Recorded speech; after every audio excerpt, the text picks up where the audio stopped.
closed. Even here, decidedly the poor people have been abandoned to their fate.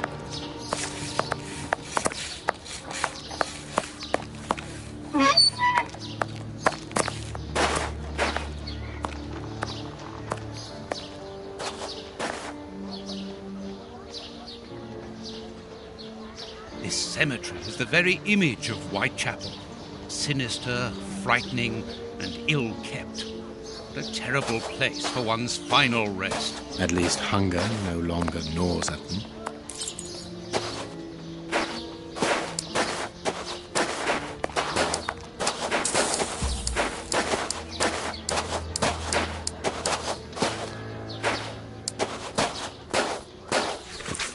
A leaflet for the soup kitchen.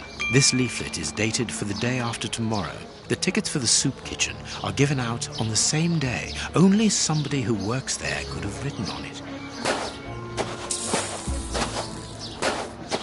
This shovel belongs to the cemetery workers. Impossible to open it. Let us see if the elements analyzed in Baker...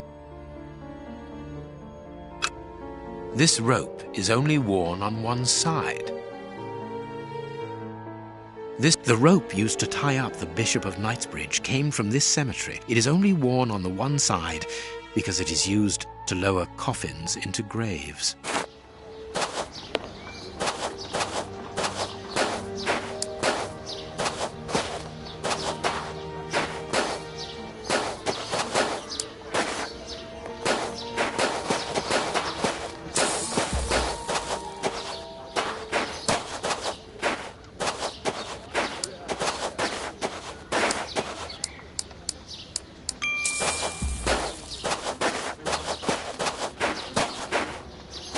Let us see if the elements analyzed in Baker Street... Granite. These stones are of the same granite. These stones are of... These... Granite. These... Black...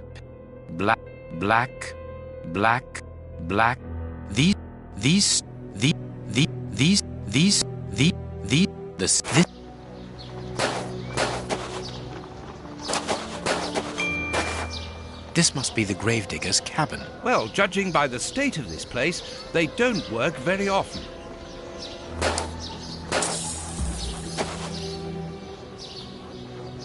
Let us see if the elements analyzed in Baker Street... Black and damp earth. Earth freshly turned over, still damp. This dark, damp earth is the same type as that which was found at the Bishop of Knightsbridge's home. It came from a grave, then. Oh, what a lovely thought. Everything coincides, Watson. The fragments of granite at the bishop's home came from the tombstones of this cemetery. As well as the rope that was used to restrain the poor man. One of those used to lower the coffins. I can think of only two reasons why anyone should happen to spend a great deal of time in a cemetery. Either he is at rest here, or he works here. At least one of the bishop's murderers is employed here. A shame. If he was at rest here, it would have made our job easier.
circulating soup kitchen.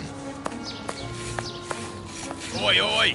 We're giving out free soup after match, right here. Don't hesitate. Come get yours. All thanks to Prince Woodville's kind generosity. A ticket for a hot bowl of bacon soup. Excuse me, my good fellow. You don't look like the needy. We're not here for the soup, we're merely passing through. But I would like to commend you for your good charity. Nah, it's the Prince of Woodville who's the charitable one. All I'm doing is filling the bowls. For the first time ever in this area, someone's thinking of the poor people here. Look around you. At every street corner, you'll find someone giving out soup, just like me. I grew up here, and I can promise you, it's the first time the toffs have thought about us. And no one tries to take advantage of this? No, mister, that's not possible. You have to exchange a ticket against a bowl. The tickets have the day's date on them, and are handed out after Mass. That way no one can cheat. Goodbye. Here. Aren't you going to leave me alone? Can't you see I'm busy? A bowl of good bacon soup isn't for you, gentlemen. We're looking for two people called Grape Ape and Kurtz. Do you know them? Can't you see I'm giving out soup?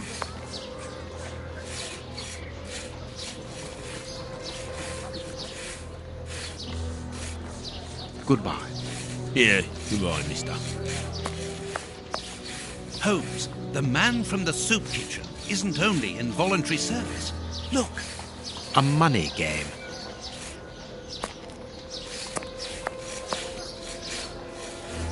Aren't you going to leave me alone? Can't you see I'm busy?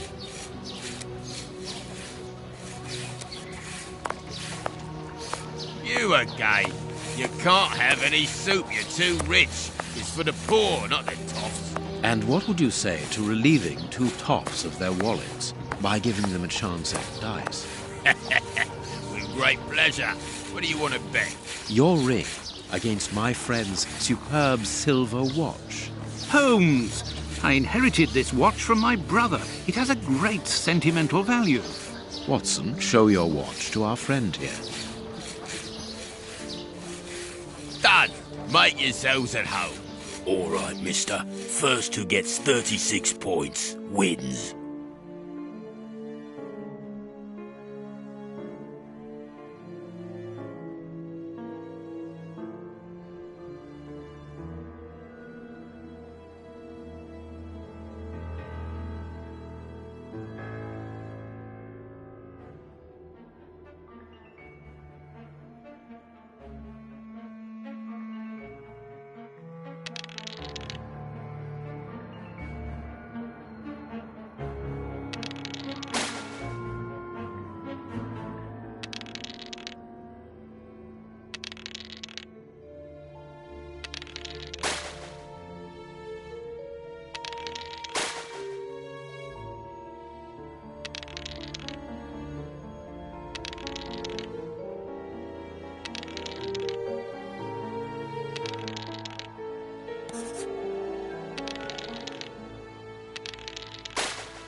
Without success, Holmes.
Perfect.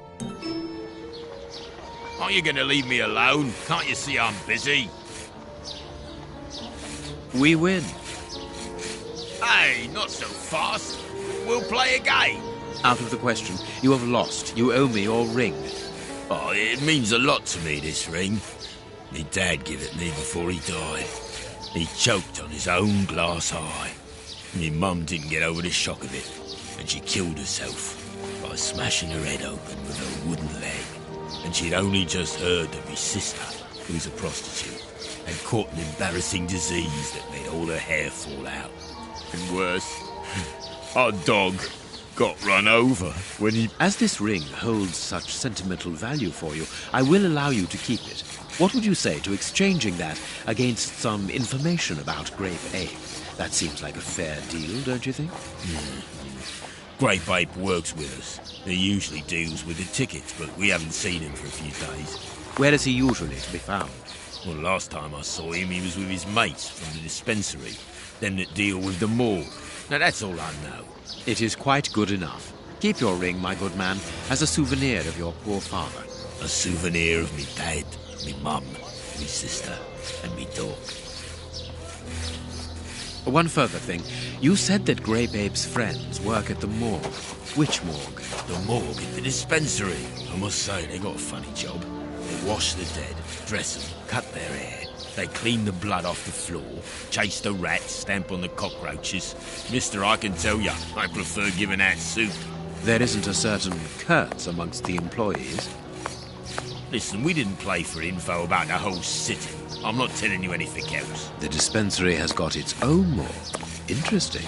Well, yeah, I've just told you so. It's the one that all the undertakers prefer.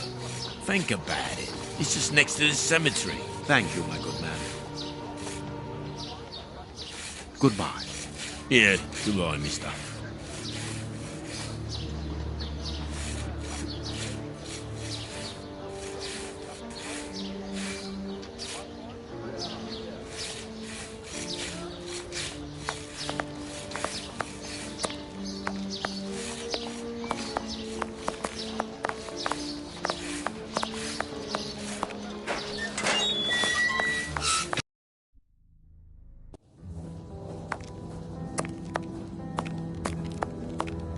Closed.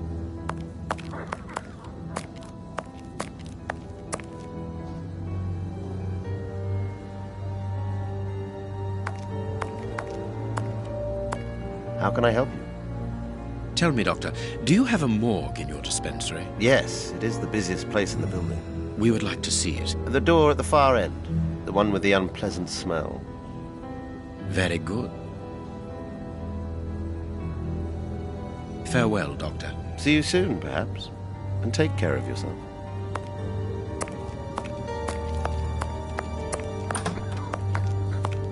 Look, Holmes, a list of the recently dead. How sad. I see names that have something in common.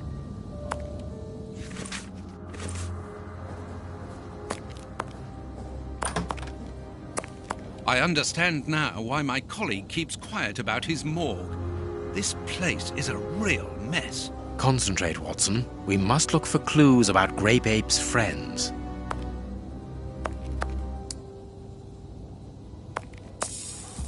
Look at the state of the instruments. They've probably never been cleaned.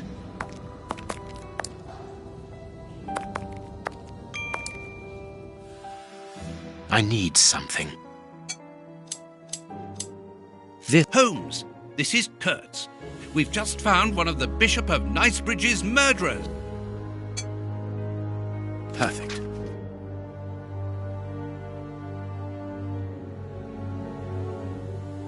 I need...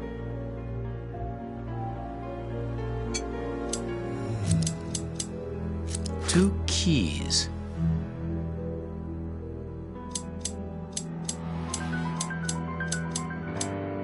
A small metal stem. Well, well, this...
Impossible to open it.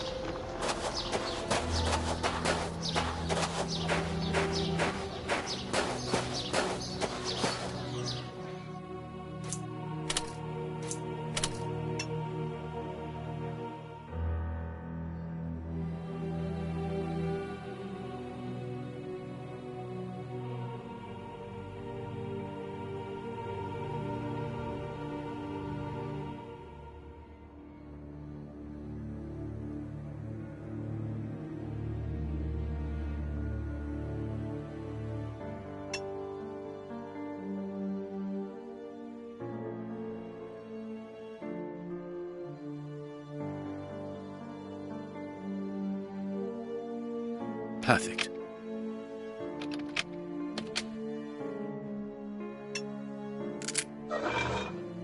It's open. Here, this hut is on the map. Let us search it from top to bottom, Watson. Oh, what a jumble! Impossible.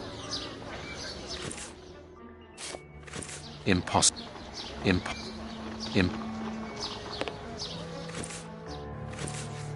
How is it that there is no room in this cemetery? Impossible. Bags filled with nails. There are a lot of them. Well, really. I can see a large crack. I'll need something thin. A hole was drilled a short while ago. There is a sack inside this hole. Let us see what is inside it. We are making headway. How do we know what this means? This message confirms that we are on the right track. Valuable objects. But what are they doing here? Bags filled with nails. There are a lot of them. Well, really.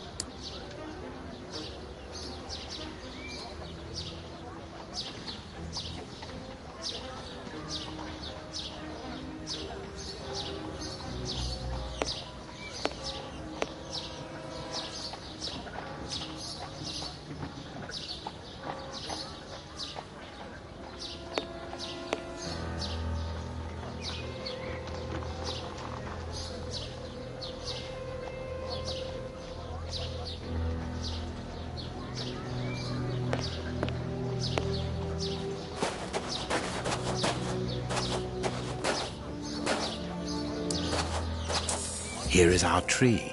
Let us examine the inscriptions.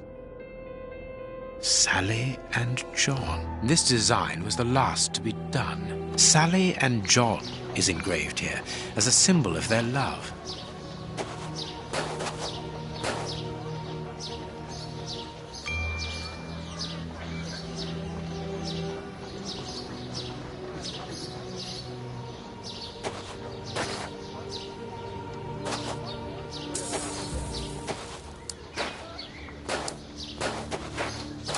Yes, it must be there. I need something.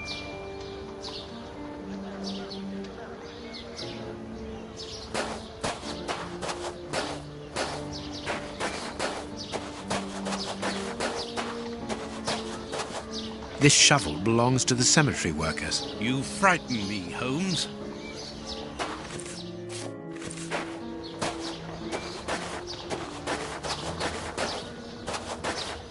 This must be the grave.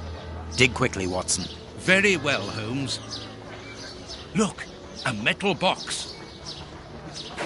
The lock on this box is rather sophisticated. This box comes from a bank. The criminals must have held on to it after a hold-up.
There we are.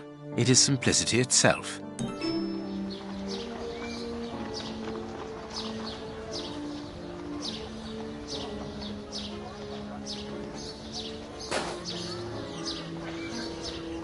These candlesticks are undoubtedly stolen.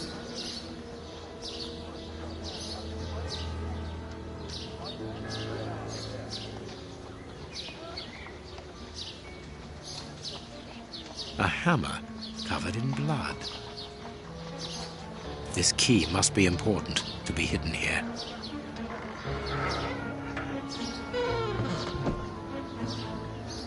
Holmes, there is someone in that hut. I saw, Watson. Come, and keep your revolver at the ready, just in case. Open up. We're not the police. Do not be alarmed. That's a strange way of reassuring someone.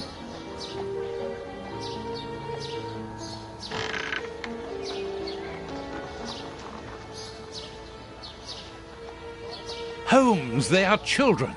My God, one of them is hurt. What do you want? Don't come any closer. Are you the police? Don't be afraid. I am a doctor. I'm going to look at your friend's wound. Wait, Watson. I've got some questions to ask these children. This is urgent, Holmes. In this filthy place, the risk of infection is very high, and the wound could get worse with every second lost. The immediate danger for these children is not so much the wound as Mr. Fletcher. Who? Look at the wound, Watson. It's thin and precise. It was made by a sharp, well-kept blade. Any other blade, less well-kept, would have torn the tissue around it, and its size would be irregular. So what does that imply? In this area, who would take such great care with a blade? A butcher, of course. And the only butcher in the area is Samuel Fletcher, who at this moment is replacing a window that has been forced open. He's a man to hold grudges, as anyone around here will tell you. The children are in danger. A man as skillful with a knife as a butcher, and with a bad reputation to match, could easily strike a fatal blow by cutting the child's jugular. If he hasn't done it, it's surely because these little thieves broke into his shop at night to steal a piece of meat. The poor lighting in this area saved them. I can assure you that Mr. Fletcher has spent the day trying to trace these children, and if he finds them, wounds will be the least of their problems. That's true. What do you want? Don't let the butcher find us.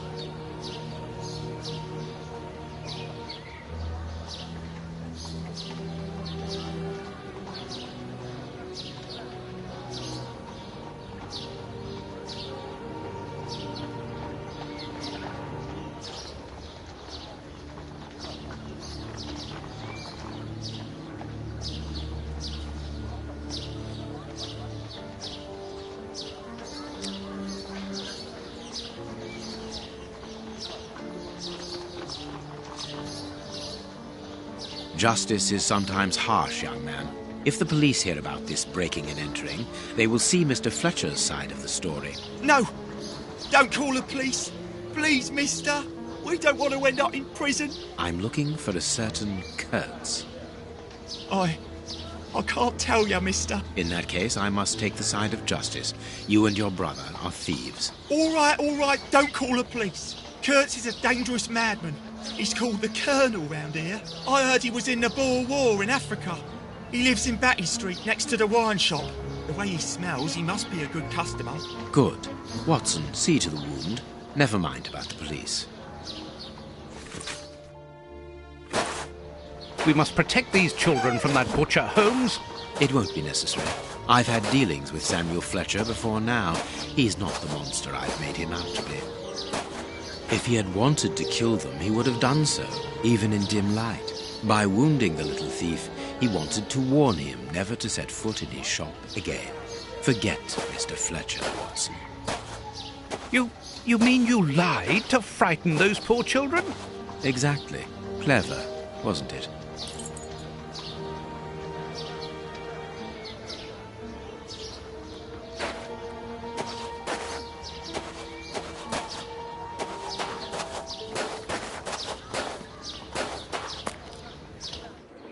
Well, mister, that's a mighty fine outfit you're wearing there. You stand out like a sore thumb, and that's no lie. Watch that you don't get it all dirtied up, but you'd be welcome to come back to my place. It's not far, and I'd sponge it down for you. Don't go back to Janny's place. You'll get malaria.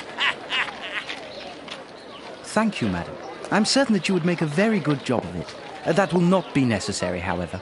But your thought was a kind one. We'd best be leaving now, sir. Here, please accept this sovereign as a token of my gratitude for your concern. Well, I never. Thank you. That's right generous of you, my, lordship. You are very welcome, madam. Madam, he calls me. Bless my garters. What a gent. If you're ready now, sir. Yes, let us go. What a remarkable man, the Prince Woodville, to talk to such a woman as though she was an equal. Let's find Batty Street.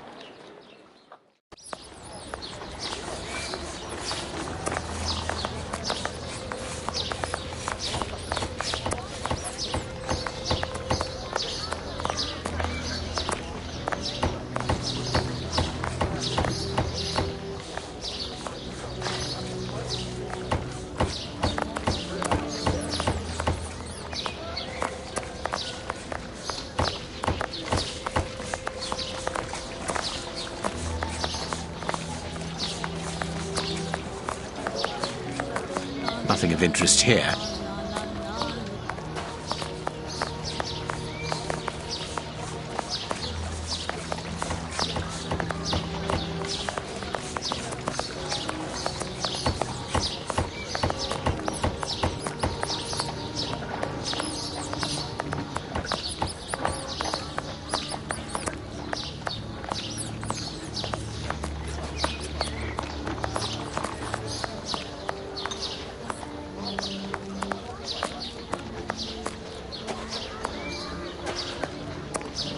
Berners Street.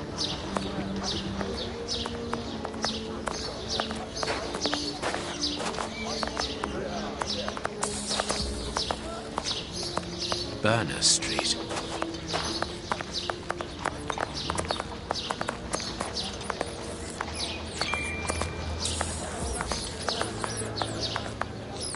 Another shop that has closed down.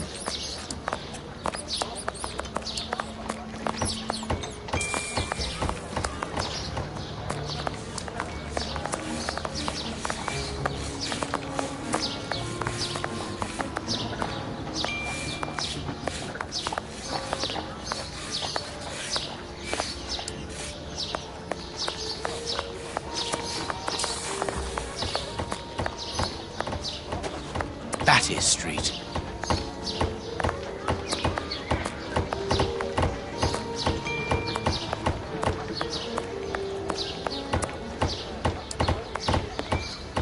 Closed.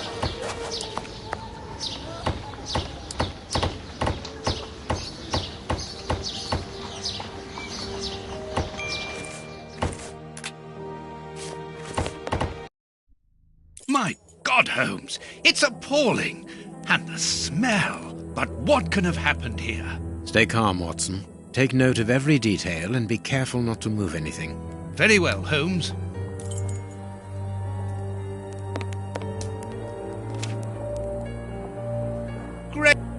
Grapes! What? Someone wrapped some meat up in this newspaper. The blood is still fresh. This is yesterday's newspaper.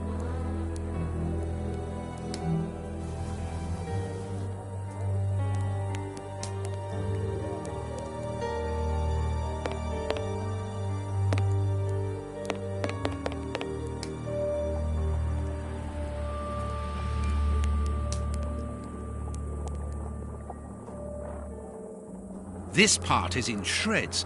The skin tissue has decomposed, yet the death is recent. What a horrible wound.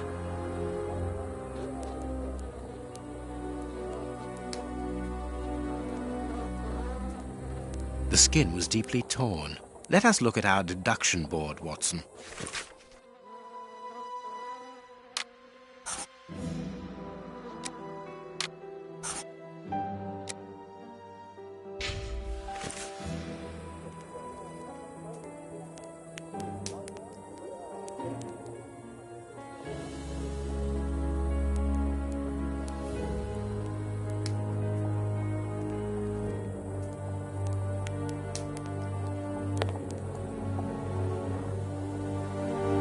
This bandage is a day or two old, no more. This What? It is a dog bite. I can see the tooth marks. Only a dog could inflict so deep a wound, but it appears that the wound was gnawed at afterwards.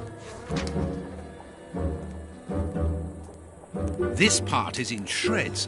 The skin tissue has decomposed, yet the death is recent.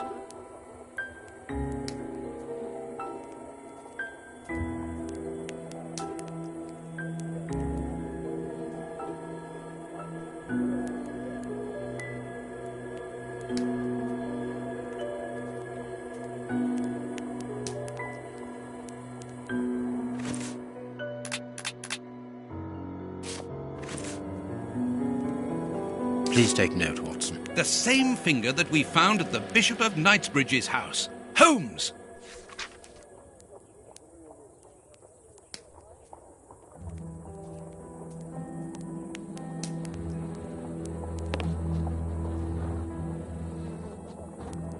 What a horrible wound. Size 9. Hobnail boots like those worn by labourers. Size 9. Hobnail boots like those worn by labourers.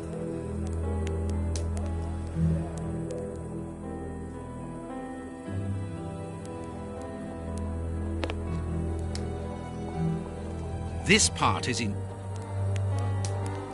The skin.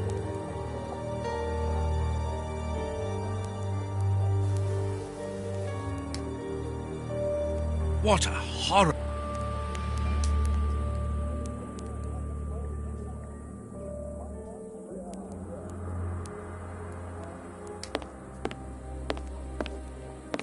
The dog's bowl is empty. Someone brought food for the dogs, probably just before the fight broke out. And just after they had been fed, they attacked a man to eat him. Incredible. The material on this tray is rather odd. Small burnt balls. A pipe with a strange smell. A small burner, there can be no doubt. Judging by the material on the tray and the pipe, the man smoked opium. Opium. I doubt if this man could have made his drug here. He would have needed a real laboratory.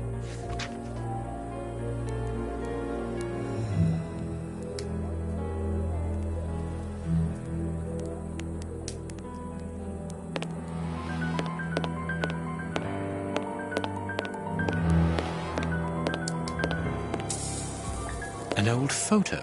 It's written to our comrade Jeremy Kurtz from Commando J. Milan, Bloemfontein, 1883.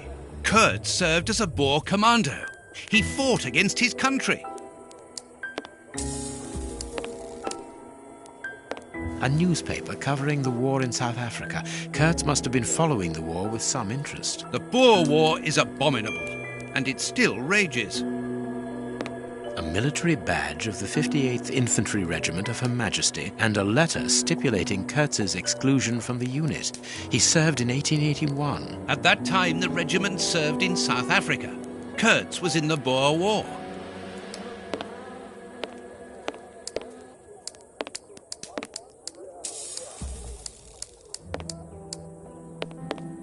A torn piece of a letter.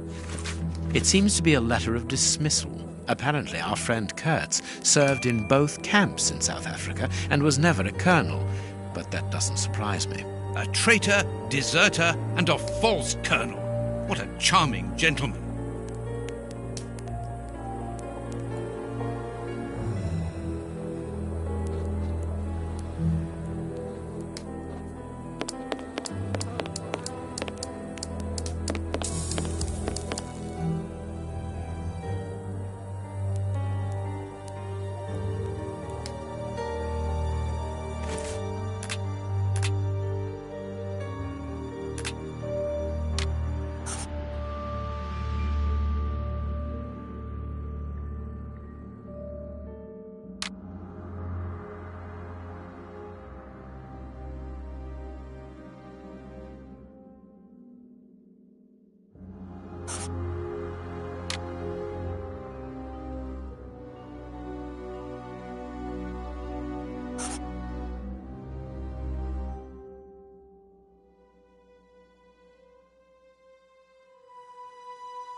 My deduction chart is incomplete, Holmes. We are missing an important detail.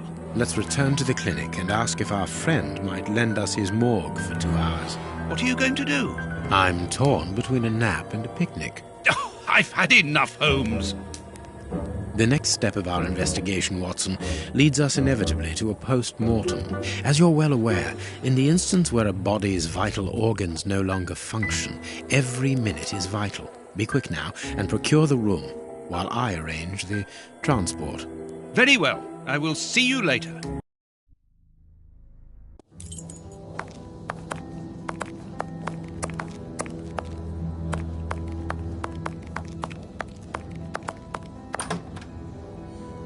Ah, Grant, you are still here.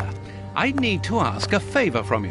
What sort of favour, my dear friend? Might I use your morgue for a couple of hours? It concerns an affair of the greatest Use the morgue? Whatever for? Letting you poke your nose in everywhere is one thing, but closing my eyes to I don't know what unsavory practices. No, it's nothing like that. No, it isn't possible, sorry. Grant, listen to me. Don't insist. Where do you think you are? Perhaps because you come from the rich area, you think you are entitled to do whatever you like. But here in Whitechapel, it's the real world, you understand? The real world, where we have to take risks. Do you even know what that means? And this shabby health centre where I've been stagnating for years, it's a public establishment under my authority, for whatever that's worth. I'm responsible for it. Responsible, do you understand? Of course I understand, Grant. Good. I understand, first and foremost, that you are a coward. What? A coward, I said, sitting on your backside behind a desk for years, complaining about your fate without even trying to change a single thing about it. I won't allow you. And you dare to talk to me about risks? I, who was wounded in Afghanistan while in Her Majesty's service, and who, for a great many years, has taken part in some of the most dangerous criminal investigations the country has ever known. But as for being responsible, as you call it, it begins with doing your job properly, particularly when one is a doctor and caring for the poorest people within our society. The real life? Ha ha! Don't make me laugh. I am a doctor too, Grant, don't forget. And I'm ashamed of my profession when I see the state of this centre. It's not my... So, your disgusting morgue, you are going to allow me to use it, dear friend, because I urgently need it for a vitally important affair that is way over your head, and whether it pleases you or not. Understood? If you want to be like that about it, do whatever you like. I wash my hands of the entire thing. That doesn't surprise me.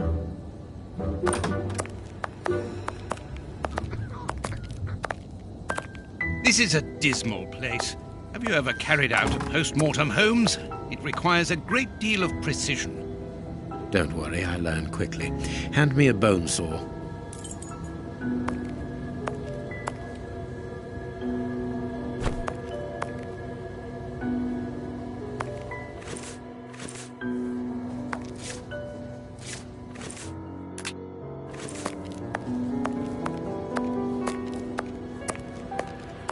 Go carefully, Holmes, even so.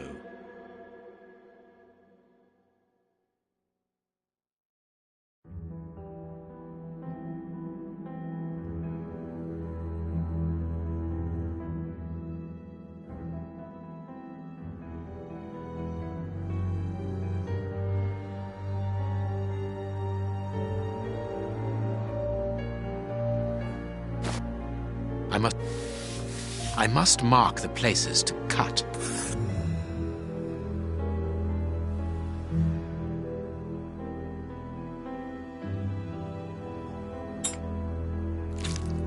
My notches are ready.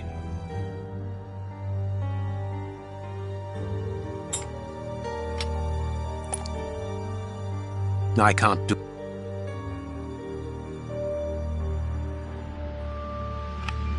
I can't do that. I can't.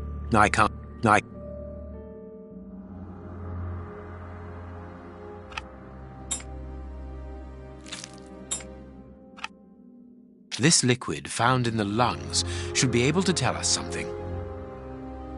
I can't.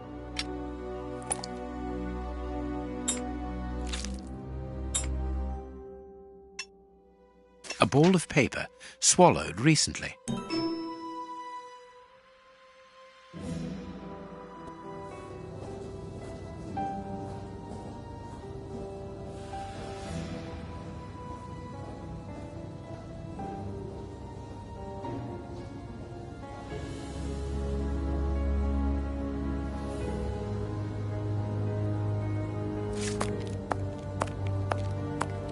chemistry material. And smells as bad as the one in our sitting room at Baker Street.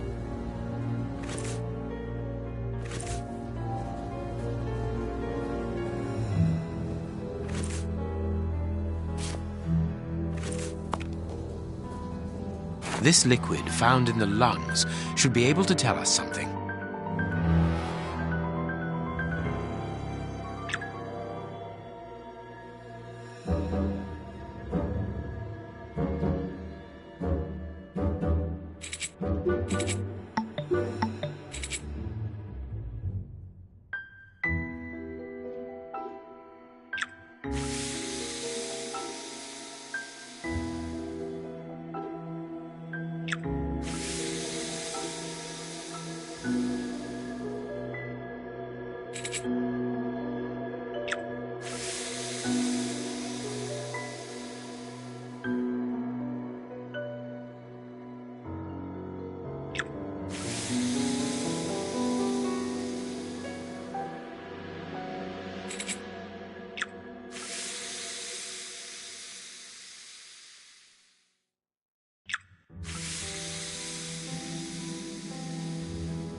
Poison, and apparently very virulent.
That was a most instructive post-mortem.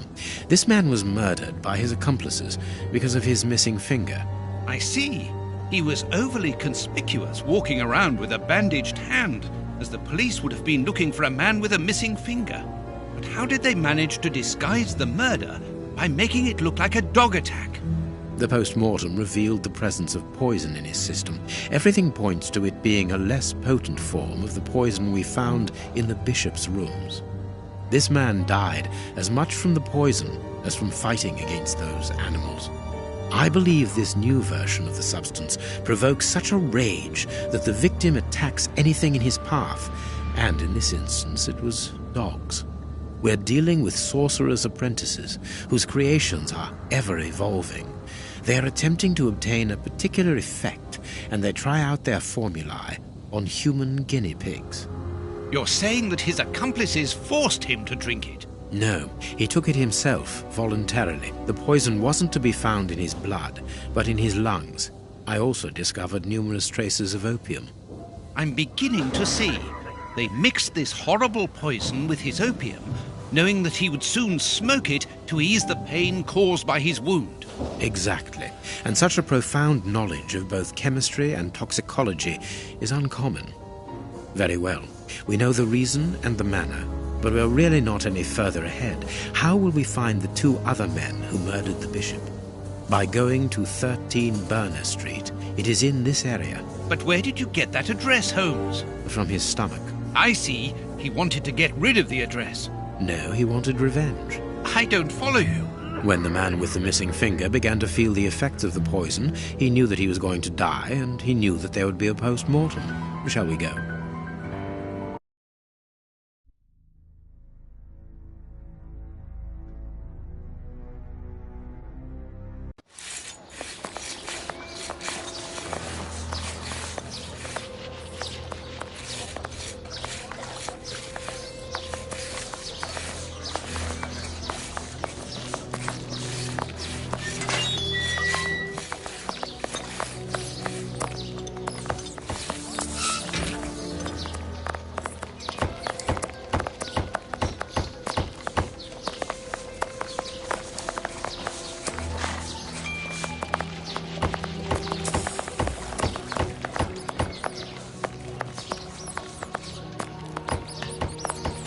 Burner Street.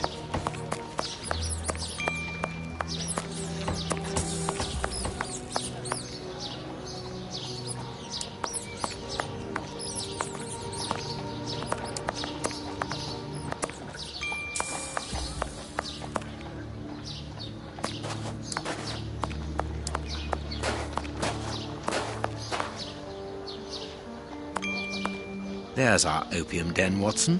Let's go. Good day, gentlemen. Welcome. What can I do for you?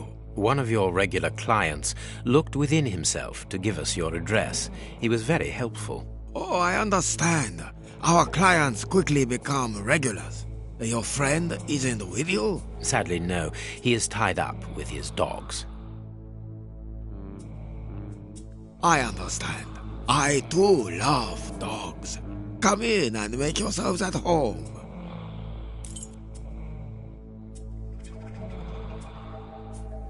The keys to the establishment are all here together. Interesting.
Poor devils. See, Holmes, the ravages caused by such artificial pleasure.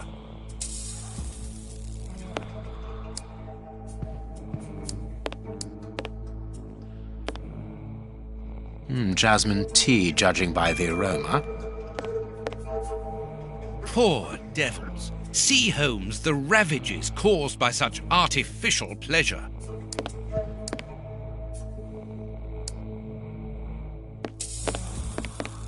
Ashes. It's not very clean here.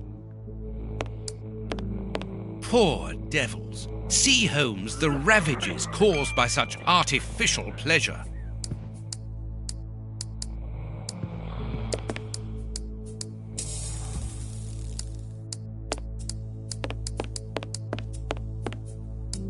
You can't come in here. It's private. Please excuse us, sir. It's not allowed here. Go on a bit further. Closed. Well, we have searched everywhere apart from 2 rooms. One of these rooms interests me particularly. You are thinking of the guarded room, aren't you, Holmes? I am indeed. But we should not consider any confrontation with the guard. Let us be discreet and enter the adjoining room. It's locked, and it wouldn't be very discreet if we were to force it. Nevertheless, we do need to get in there. And the manager? Let us find a way of distracting his attention.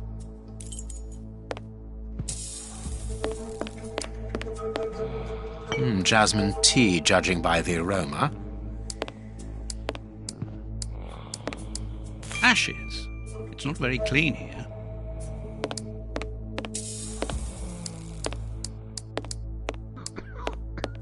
Closed.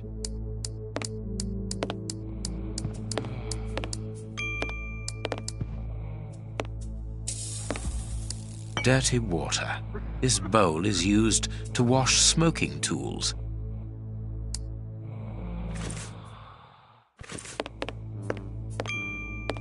Have you chosen somewhere to sit, gentlemen? Not yet, but we would like to ask you... Make yourselves at home, gentlemen. Someone will take care of you.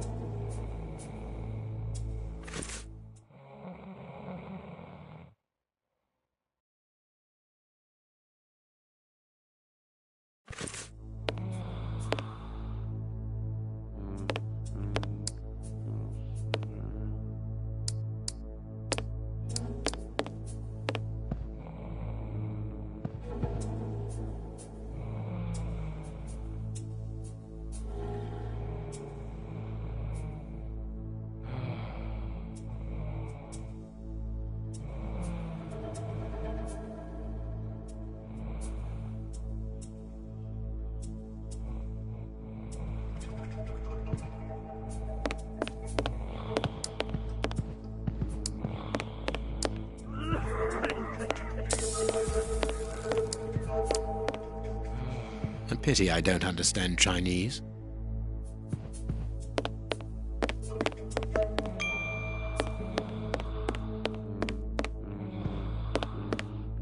The key to the locked room is here. I must find a means of getting the receptionist out of the way.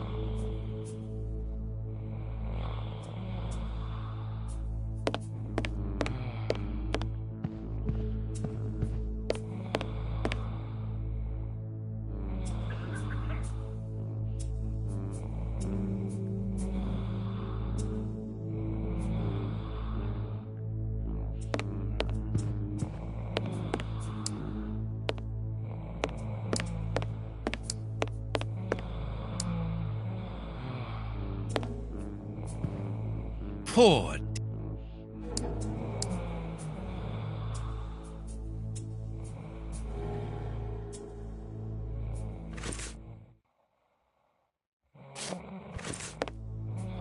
Poor devils. See, Holmes, the ravages caused by such artificial pleasure.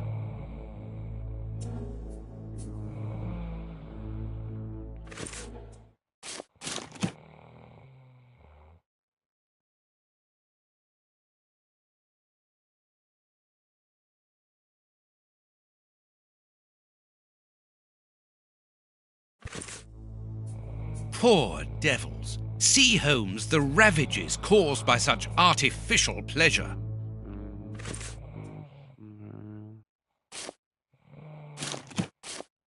Holmes, you talked about making a client sick, but you were exaggerating. Surely you aren't going to force someone to drink... Another of our differences, my friend. You cure people, I make them sick.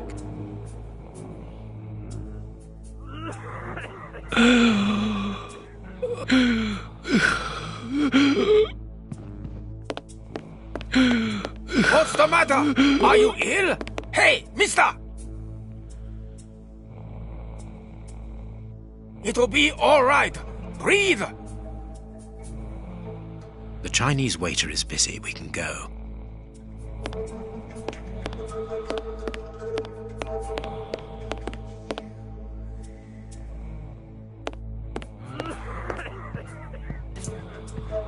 I can only take one.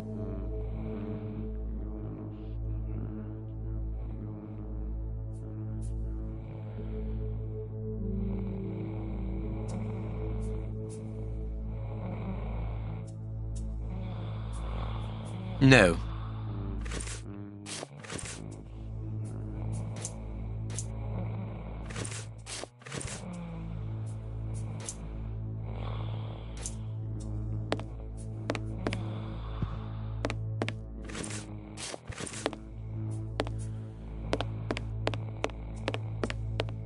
There we are. It is simplicity itself. Watson, put the key back in its place before the manager notices that it's missing. I shall be quick. I managed to return the key without being seen. Perfect. Let's go in.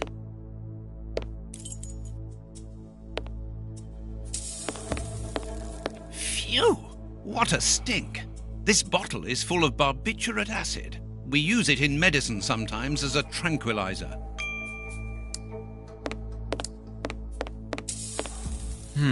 It would be better not to go down there. This billhook is very thin and solid. A ventilation window. This stick will serve as a weapon or for something else.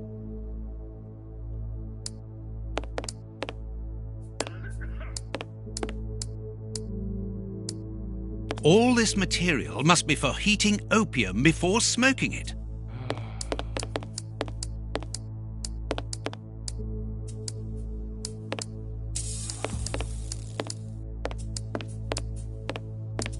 This small opening gives onto the guarded room. Holmes, shh, listen.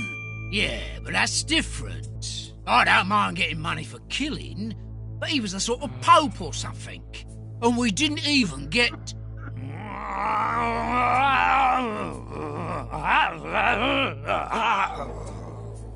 Yeah, I know. I got nice rich man's boots. They must be worth about £20. But even so, and the boss ain't happy. And when I see him unhappy, I'm afraid. I don't fancy ending up like Kurtz. Perhaps you're right. But we'll have a chance to make up for it. We just have to get it right this time. Because he won't forgive us so easily next time. They are the bishop's murderers, Holmes. The fiends. Calm down, Watson. We'll have to take care of the guard at the entrance. I think we should be able to find something in this place that would put an elephant to sleep. Very good. But then what? Then we take care of those two devils.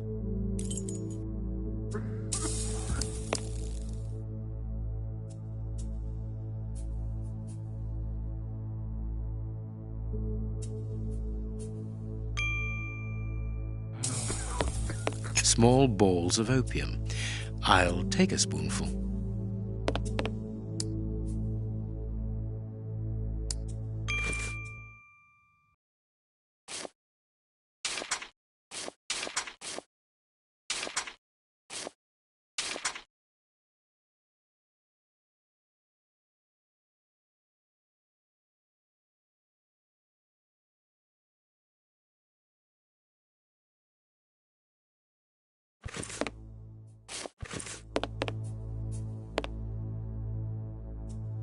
I need.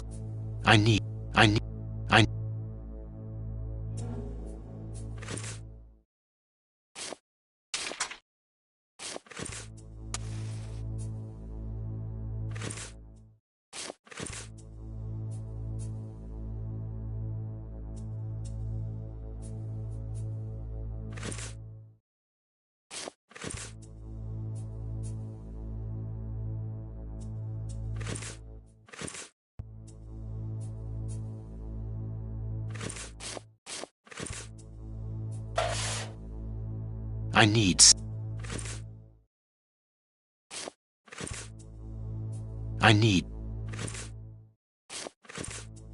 Holmes, do you really think that this is the appropriate moment? Don't worry, Watson. My mind only requires stimulation when it is unoccupied. That is not the case at the moment. I am merely heating these opium balls to obtain a liquid solution.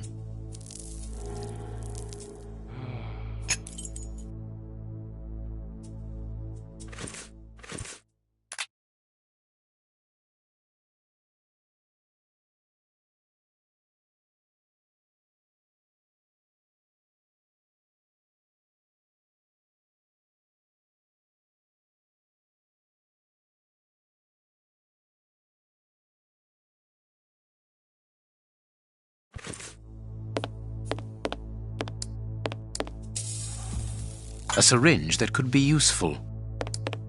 Phew! What a stink!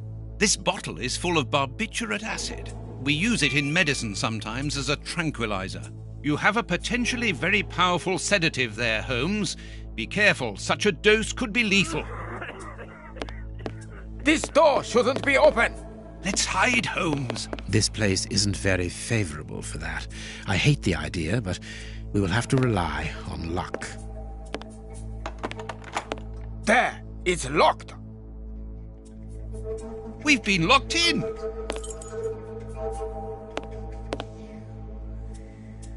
I think that window is large enough for us to squeeze through. This window is well and truly stuck. We'll have to pull it free. I think This window... It's open, but this window is damnably heavy. We need something to keep it wedged open. Good. We can get out of here. After you, my dear fellow. Very well, Holmes.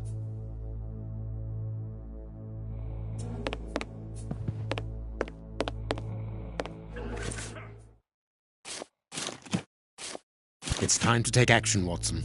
Go and distract the brute guarding the door. What?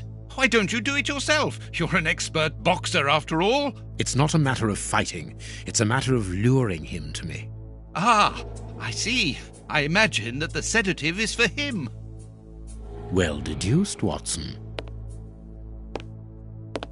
Do something to bring the guard towards me. Good luck, Watson. Sir, would you be so good as to come here?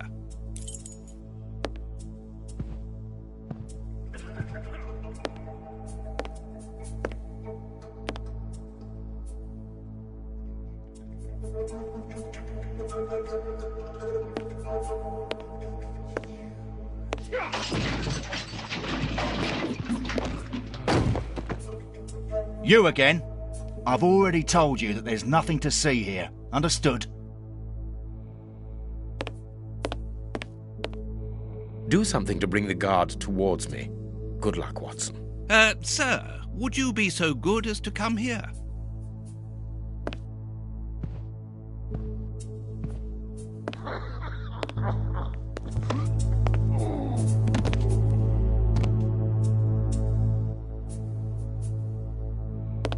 What should we do next, Holmes?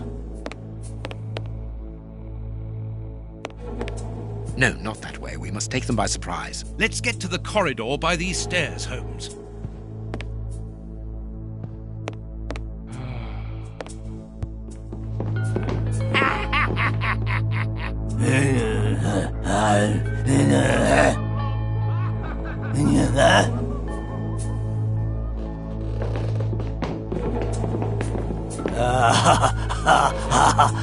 Holmes, what on earth are you doing? No! Stop! Put your hands up! Don't try anything clever!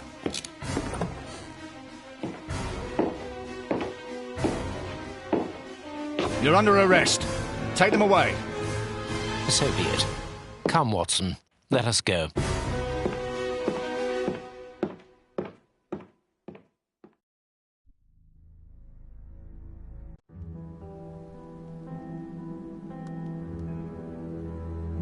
But why have we come back to Baker Street? It would have been better to join Baines to interrogate those criminals. No. In the hands of the police, those crooks won't talk, and you know it. They risk being hanged. Oh, so all that for nothing. Oh, they didn't find anything. Sherlock Holmes isn't a nice man, is he? I don't think I like him now. Look what I found.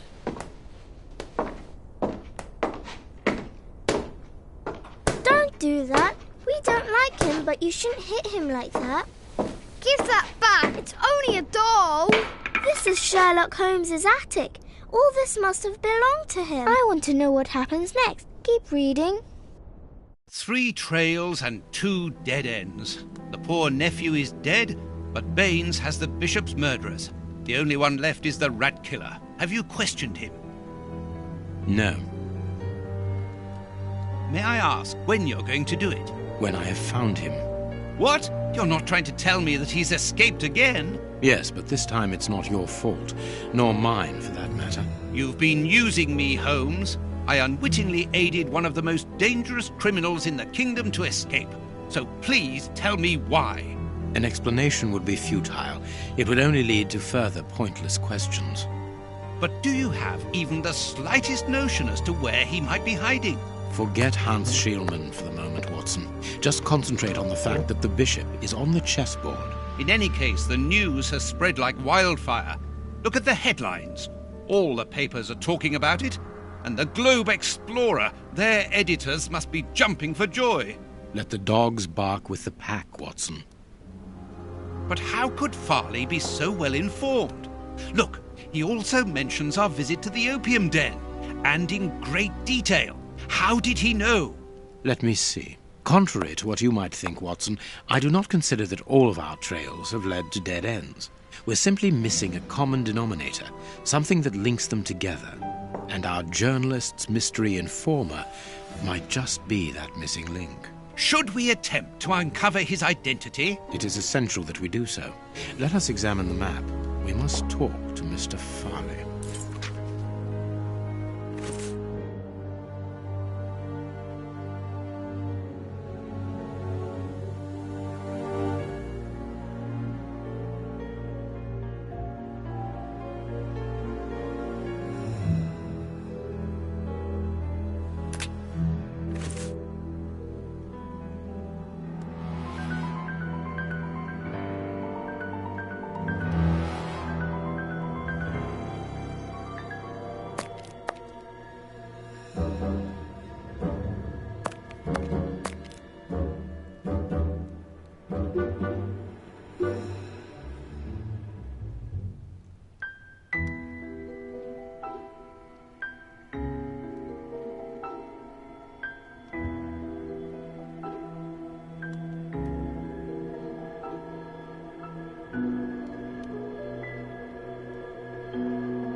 Find Farley's office on the map.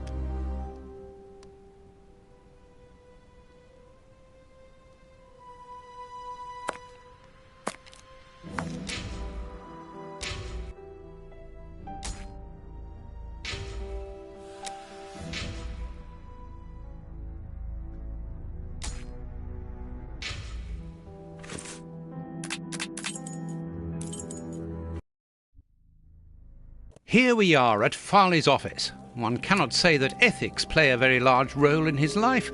Look at the headlines pinned to the walls, like trophies of bad taste. Perhaps we will finally begin to understand the reasons for his persistence in tarnishing your reputation. Perhaps.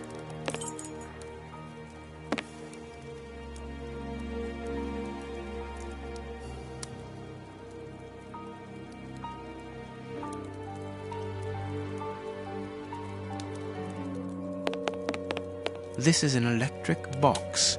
Interesting. I cannot leave now. Coffee. It's still hot.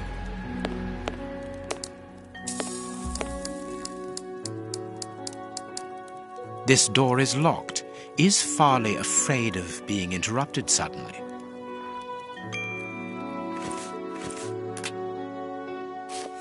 This door is locked. What should we do next, Holmes?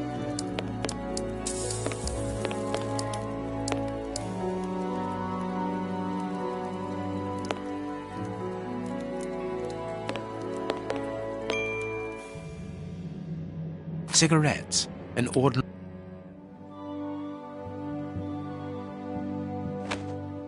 A press card. Osmond Farley. It's his overcoat. I must go out for a while, Miss Jean. I won't be long. Ask my appointments to wait, and send this message as a matter of urgency. Mr. Osmond Farley, I presume? Messrs. Holmes and Watson. What a surprise. What is there so surprising about being visited by the targets of your slander? I never slander. I inform. You will have to accept the consequences of these articles, Mr. Farley. Those words sound like a threat, Mr. Holmes. I never threaten. I merely warn. You don't frighten me, Mr. Holmes. I know all of your little secrets. And soon all of London will find out what really hides behind the facade of the impeccable detective. Thanks to my work, the whole world will discover the true Sherlock Holmes. Gentlemen, I don't wish you a good day. What a bore! Even to the point of refusing to shake our hands. Which means that we can avoid having to wash them. Did you notice the crumbs on his jacket? He had just finished eating and his hands will be covered in grease, the same as his mouth. Slovenly habits.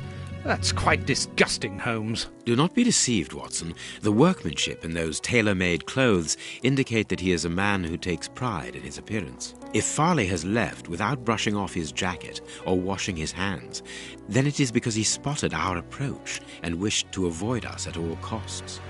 But why? We will find out by searching his office. The secretary will stop you. Please reassure me, Holmes, you don't intend upon knocking her out? Only if we exhaust every other viable alternative.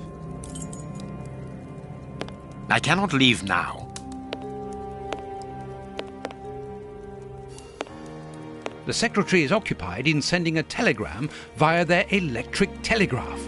Farley asked that she should do so before he left. We must find a way of interrupting the transmission, which will oblige her to go to the telegraph office in Kensington. It will take her some time to get there, and if we add on the time it takes to send the telegram and then return here, we should have ample time to search the office without being disturbed.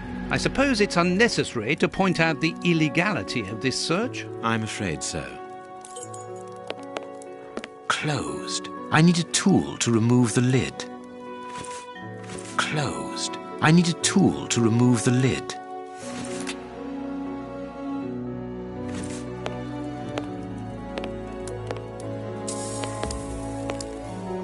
We must find a way of getting into the office and getting the secretary out.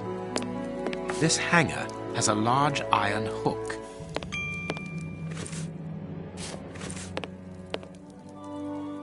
I can hear an electrical humming.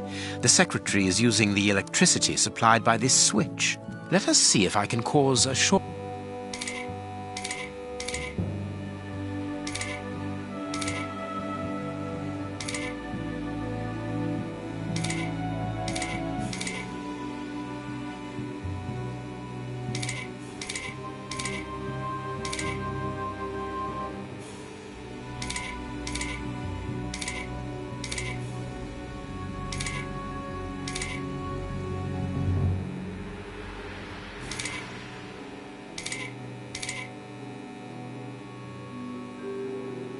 There we are.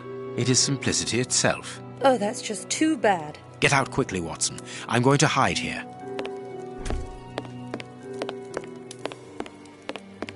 The way is clear.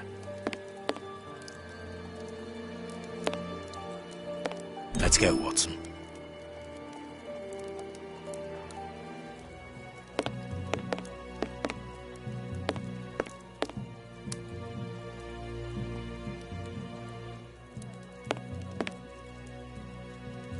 A page of... You can read shorthand? Perhaps. A makeup case with a good brush. The ribbon is missing from this machine.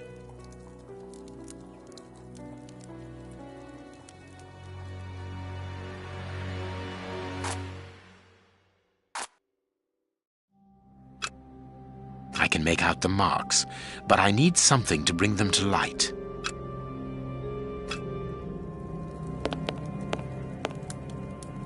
Here is Farley's secretary's telegram. Nothing special here.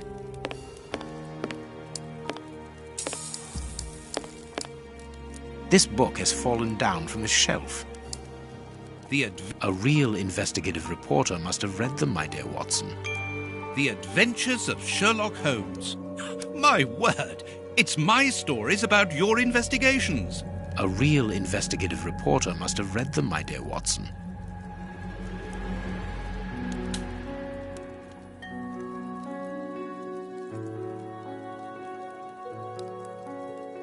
My adventures have fallen from this shelf. This paper only just escaped the flames. But who is this note about? And who wrote it? I will deal with it later.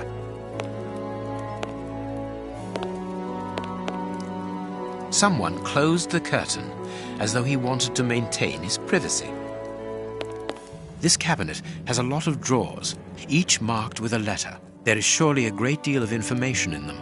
But we can't open all of them. We must know what we are looking for. A bunch of keys, a telephone, a technological marvel. A number was written next to it quite recently. A fine, educated hand. Holmes, this number seems very familiar. Yes, but let us dial it to be sure.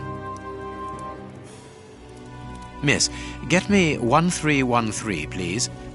It is Scotland Yard, of course. I'm beginning to understand. Lucky you. Judging from all the notes on the board, our reporter is an assiduous and organized worker.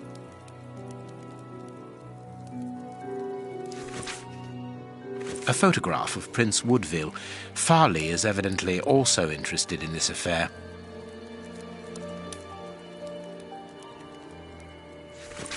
Here's what is strange. An attack of collective insanity. A horrible story, and rather a strange one.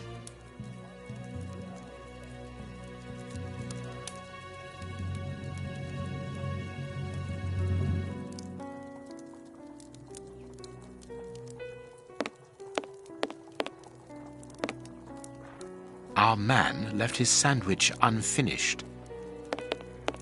This armchair is out of place.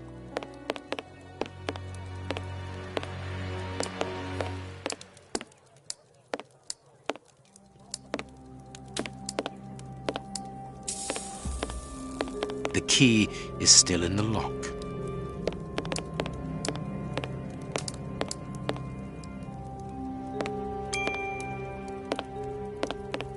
The secretary has just changed the typewriter ribbon.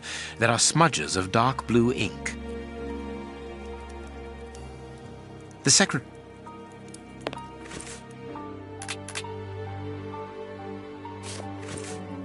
The secretary has...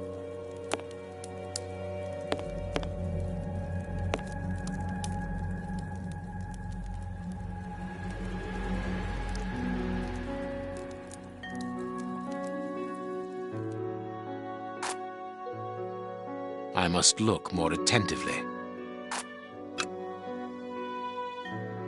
I can make out the mark. I can make a...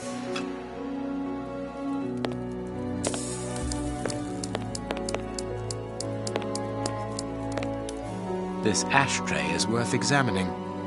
This ash comes from an ordinary, well-known brand of cigarettes. It is still warm. This cigar is of a fine quality. It must be very expensive and difficult to obtain. And it is not even finished. What a waste.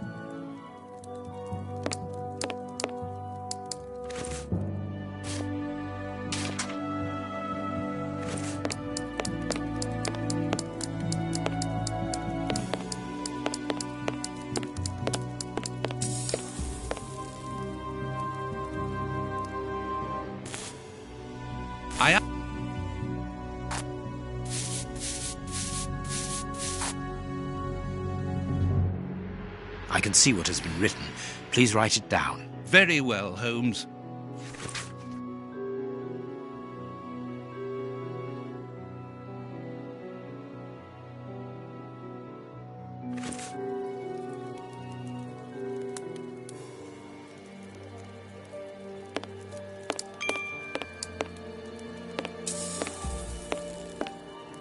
This ashtray is worth examining.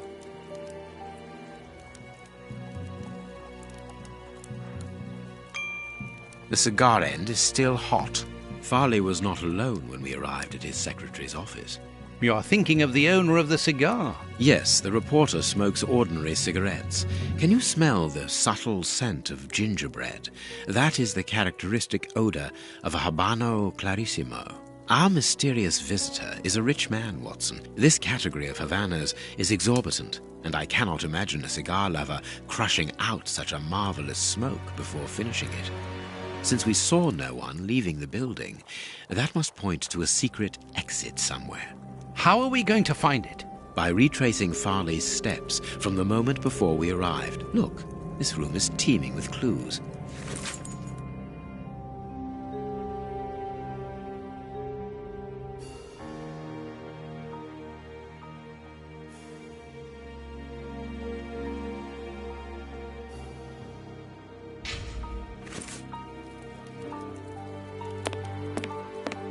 I wonder which drawer the secretary was interested in.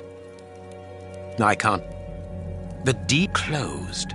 The DF drawer closed. The D... There are a lot of cards. How to... No. No. No. I can't do... I can't... No. I can't... No. These blue stains come from an old typewriter ribbon. This card has been removed recently. This card has got grease marks on it. The reporter made them. Apparently he's making inquiries about Prince Woodville, too. But where do you come into all this? Look, if we pull the curtain a little, we can see out into the street.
Farley consulted a card while he ate, which was given to him by his secretary just before she changed the ribbon on her typewriter.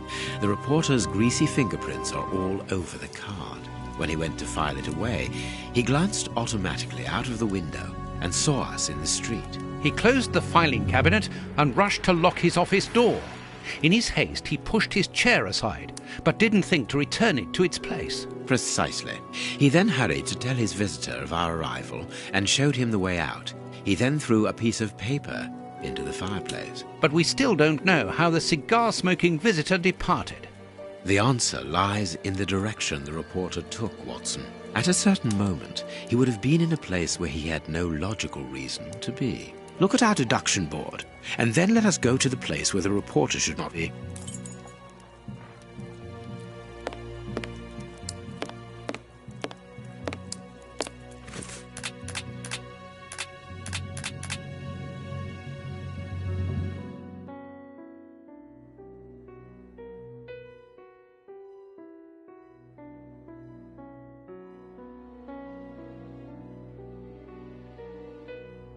Perfect. Yes, Watson. In his haste, Farley dropped this book, taking it from the shelf. Let's search this place. There's a control box built into the filing cabinet. This box must open the secret door. We don't know the combination, Holmes. The answer is perhaps within the question, my dear fellow.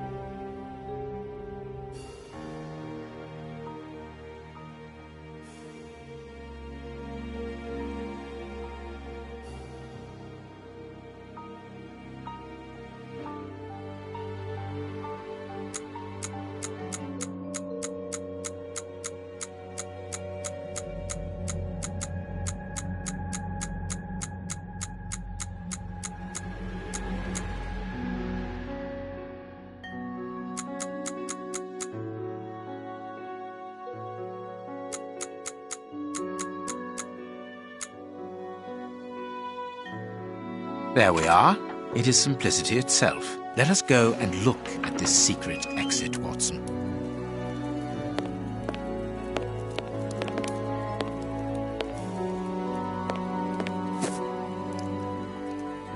Chance has smiled upon us, Watson. This hat was almost certainly abandoned by our mysterious visitor. Imagine the scene. In his hurry, the cigar man drops his top hat. The door closes. The hat is caught beneath it. Fearing above all that he should be discovered, he does not attempt to retrieve it, instead preferring to flee. Who would take such action to avoid meeting us? I cannot tell as yet, but it is certain that he carries the advantage of knowing us. We must discover his identity in order to redress the balance, and this hat will help us. Let us return to Baker Street.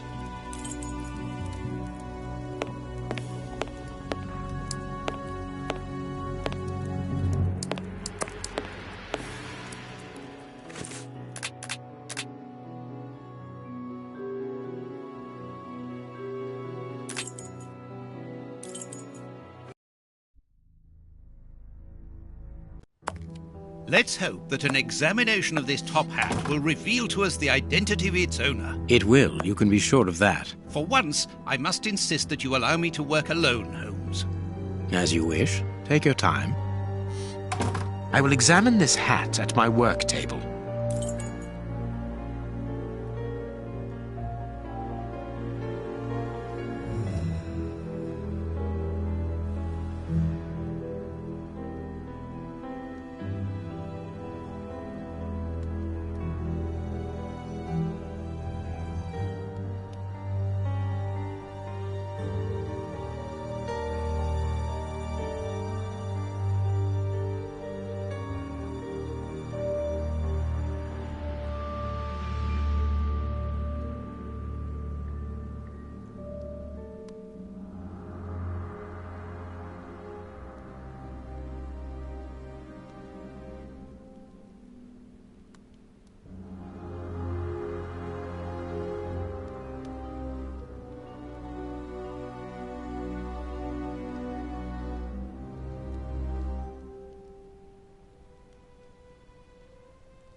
I will examine this hat at my work table.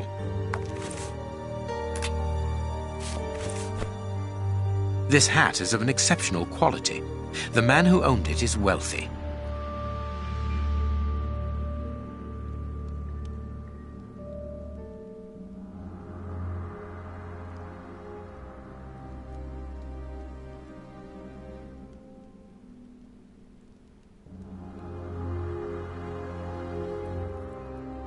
Slight scratch marks.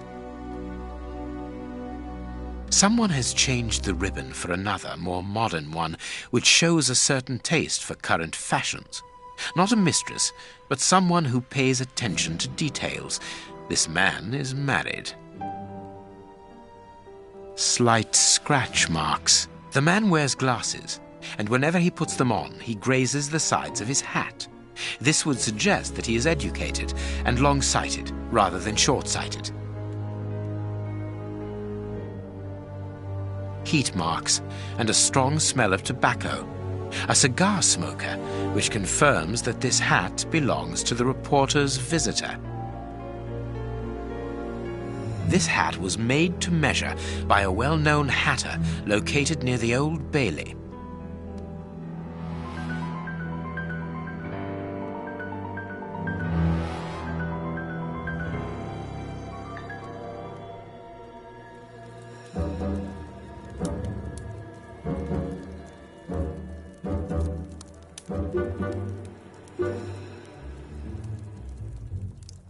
His hair is greying, and judging by the odour, he puts camphor on it. He is probably in his early 50s. I now have an excellent description of the man that I am looking for. The journalist's mysterious visitor is in a profession highly placed on the social scale. He is rich and married. He must have called Scotland Yard in Farley's presence. He frequents the law courts, from which he makes his purchases. This man is a judge. Let us look through my files to see if I can identify this judge. I have a memoir on the most influential judges.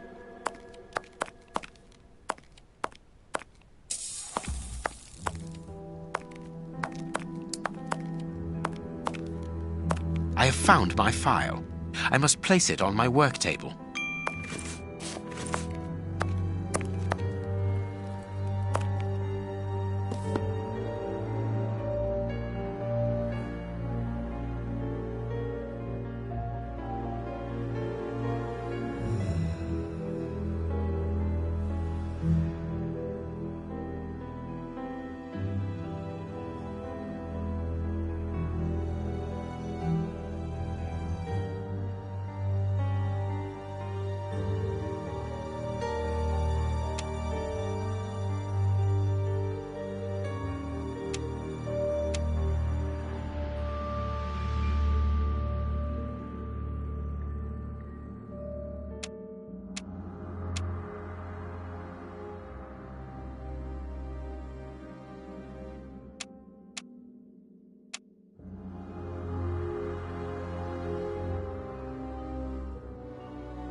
Right.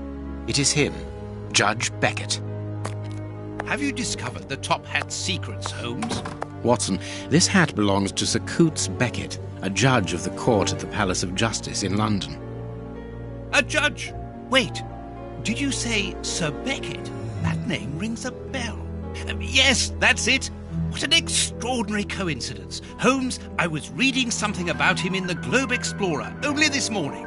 Decidedly, this Beckett seems to have solid ties with the gutter press. I bought it from a rascal who ran off without giving me my change. I'm sure that I've seen him before, and... Spare me the details, Watson. Show me the article. So, Lady Beckett is on holiday in Portsmouth. That means her husband is at home alone. Good.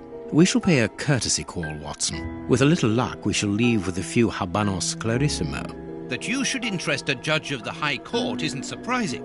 You have solved so many criminal affairs that there are 1,000 reasons why a magistrate should be interested in you. But why should this one feel the need to act in shadows? It's true that it's surprising. Perhaps he simply wishes to avoid being seen in the company of this Farley fellow. Mr. Kirby, our local postman, owes me a favour. He'll give me Beckett's address. At this hour, he should still be at the post office. I'll go there, Holmes. Good, Watson, but be quick about it. While you're gone, I'll make preparations for our visit. Sir Coutts Beckett, I've got the address. We can go round after a nice cup of tea. Don't get too comfortable, Watson. We're leaving immediately.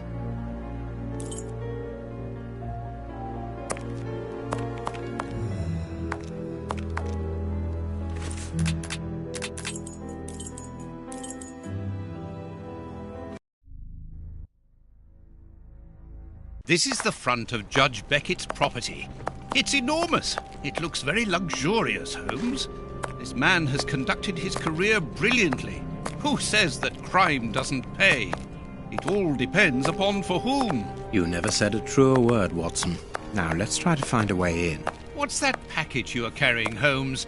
You haven't said a word about it all the way here. Cakes for my old aunt. Your old aunt? Stop pulling my leg, Holmes. If you want a sensible answer, then you should ask a sensible question. Very well. I'm going to ring the doorbell. That should be an appropriate task for someone like me. No, leave it. I'll do it. Closed. No reply. The house seems empty. Shall we wait, Holmes? No. We shall enter discreetly. The judge's absence is a blessing. It means that we can investigate without being disturbed. You're thinking of breaking into the judge's house? Have you gone mad, Holmes? Don't worry. I shall be careful to remove any traces of our visit. Listen to yourself, Holmes. You're talking like a common criminal.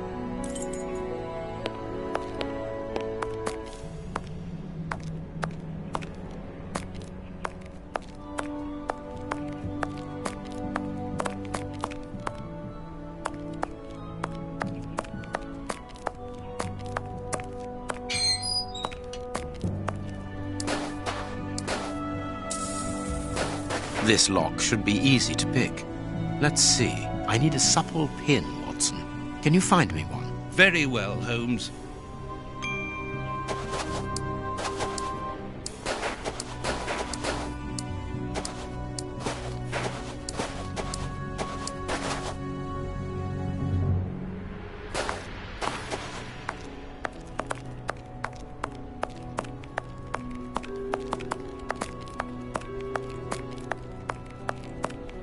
Dr. Watson, how lovely to see you again. Do you remember me? Of course, Miss Lucy.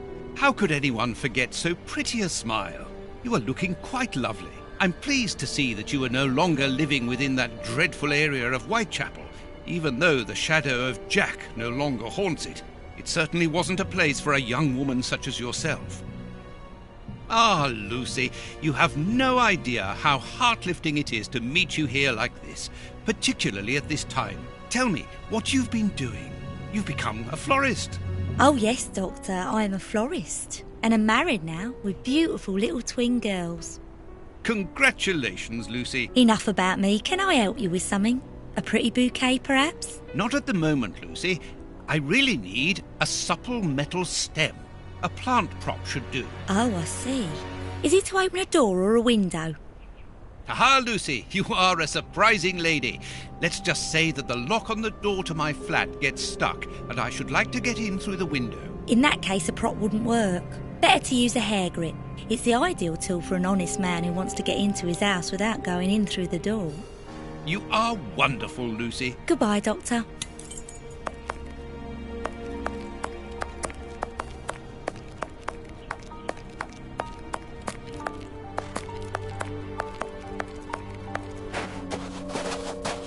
I need a supple pin, Watson.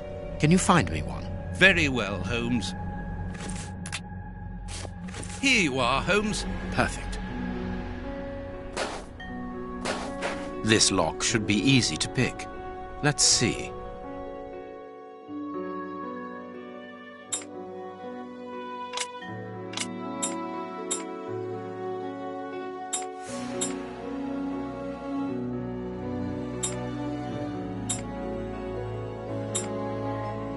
That's not right. Start again. That's not right. Start again.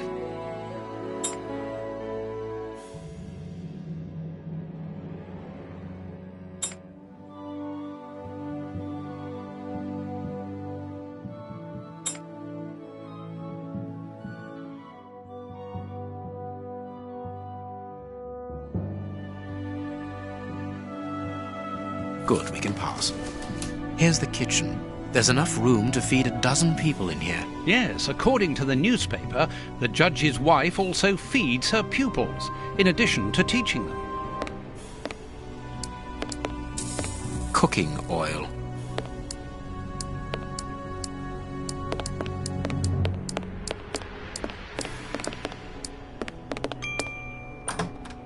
This classroom is magnificent. These children are very lucky. Can you hear that small metallic sound? There is something inside there.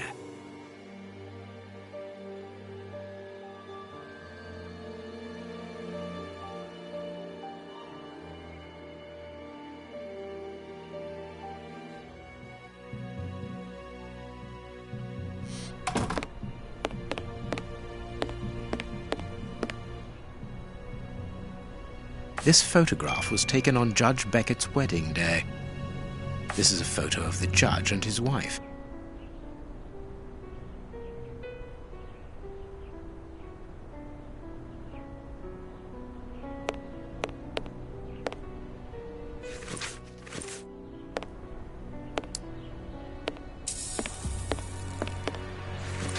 This woman is admirable. As she was unable to have children of her own, she decided to care for hundreds of others.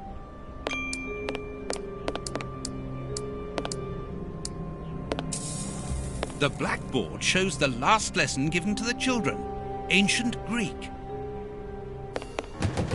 This screw is stuck. It is preventing the picture from turning.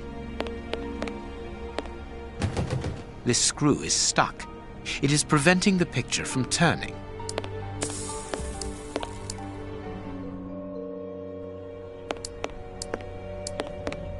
The door handle has been removed.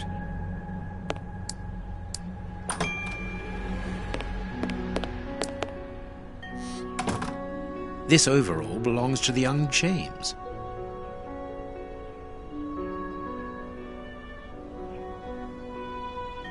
Sweet papers fallen from a pupil's overall pocket.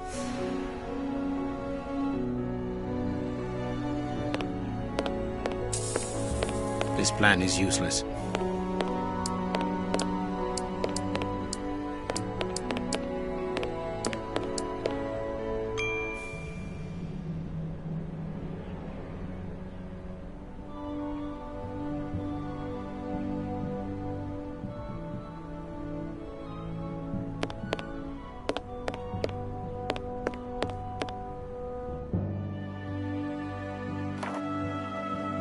This photograph was taken on Judge Beckett's wedding day. This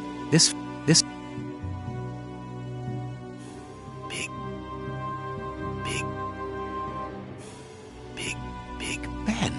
The judge got married in London and early in the morning, as it is just 10 a.m. The most romantic evening of my life in the heat of Bombay. The clock points to 6 p.m. This is a photo of the judge and his wife.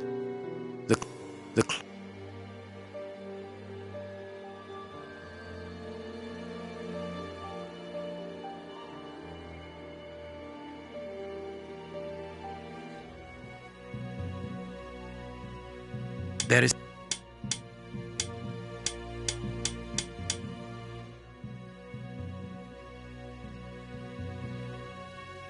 perfect.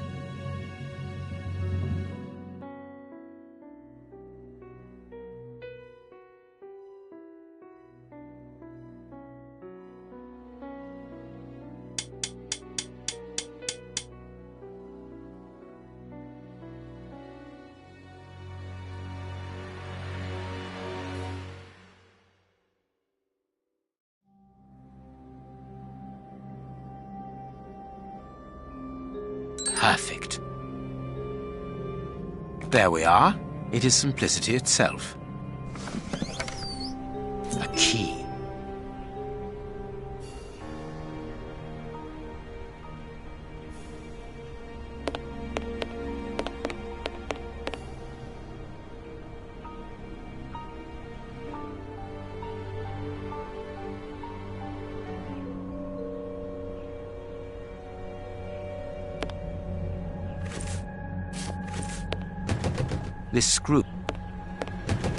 This screw is stuck.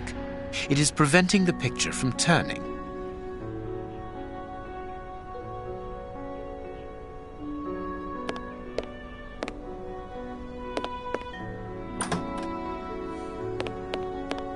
A desire to cook.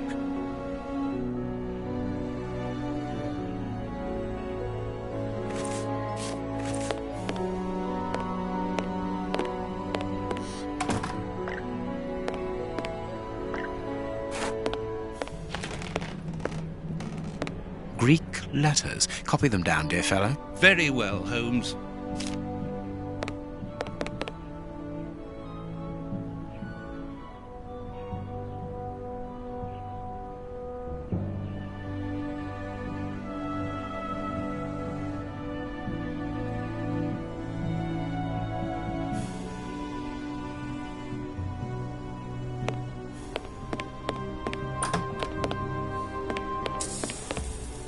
There is something interesting here.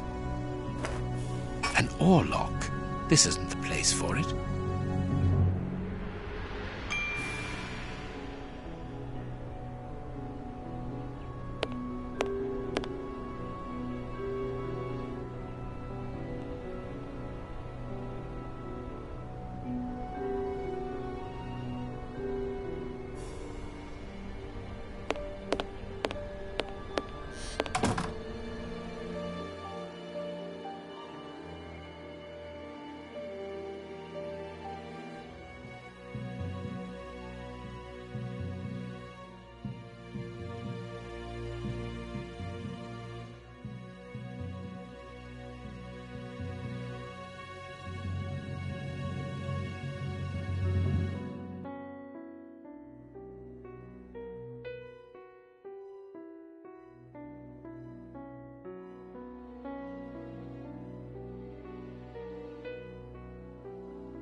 Perfect. An oar lock.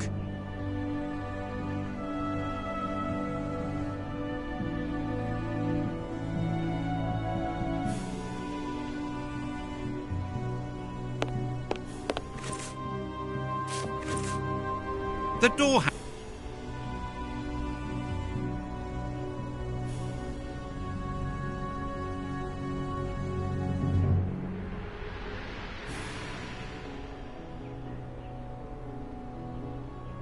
One of the Greek books is open. Perhaps the subject of the last lesson. It's a sweet box, probably for rewarding good pupils. Everything points to someone who does not wish us to open this cabinet, which is a good enough reason for opening it. Well, the young James has stolen the handle to the sweet cupboard so that he can pilfer it whenever he likes. If we find his desk, we will find the handle.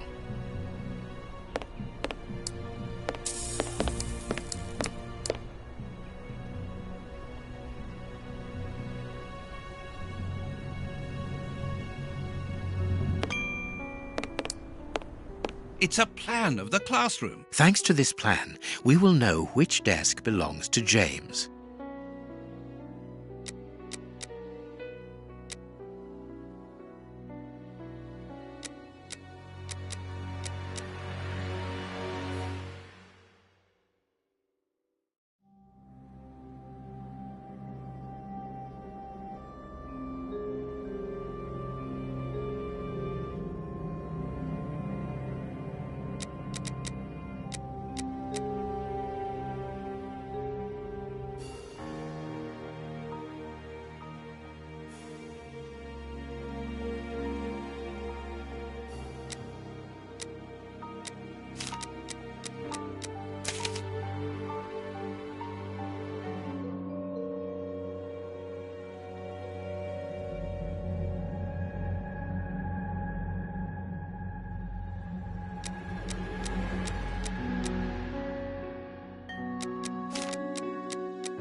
All right, let's open James's desk.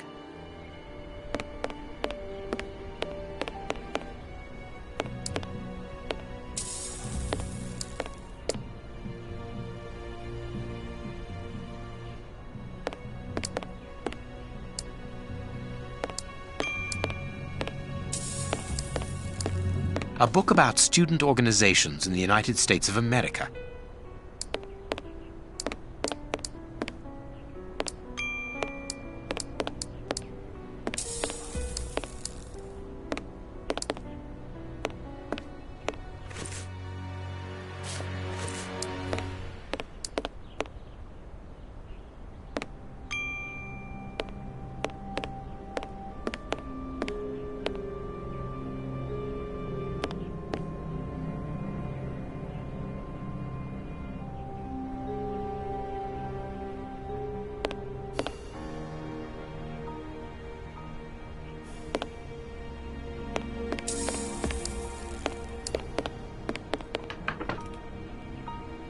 Perfect.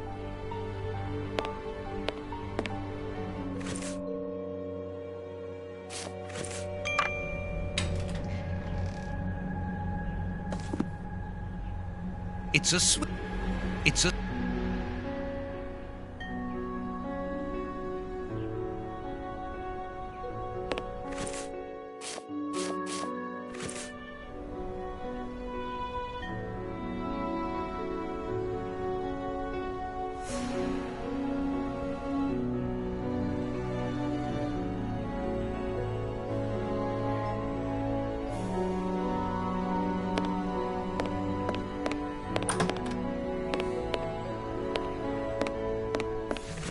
There are naughty children in every school, from what I can see. There is no point in visiting the upper floors. We know from the newspapers that this building is deserted, so there is no risk of anyone coming down and surprising us. Please take note, Watson. We are making headway. How do we know what this means?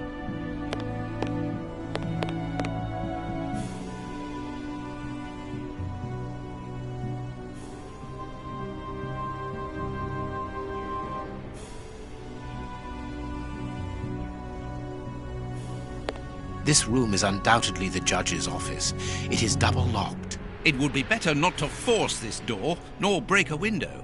Judge Beckett could return at any moment. You're right, but he surely must have left a spare. With somebody he trusts, of course.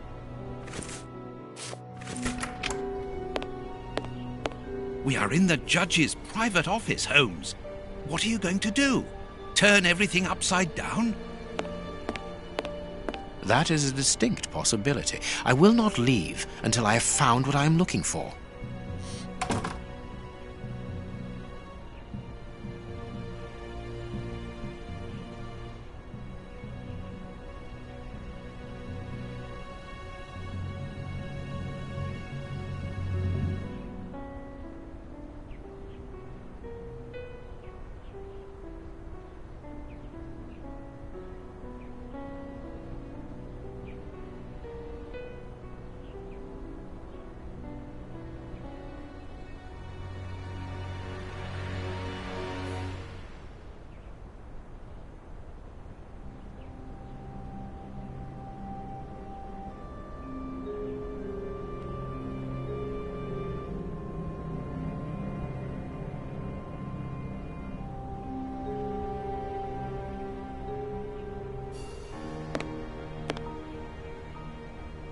An oar lock.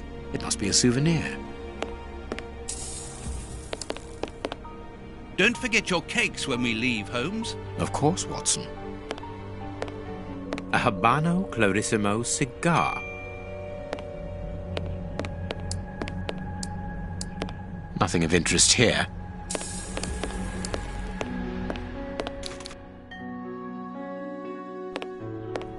Nothing but trophies. The judge must be very proud of them.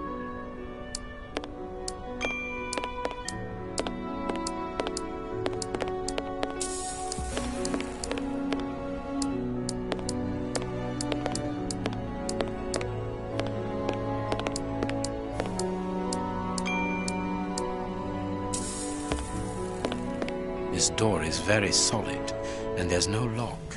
The best thing to do is to carry on exploring this place, Holmes.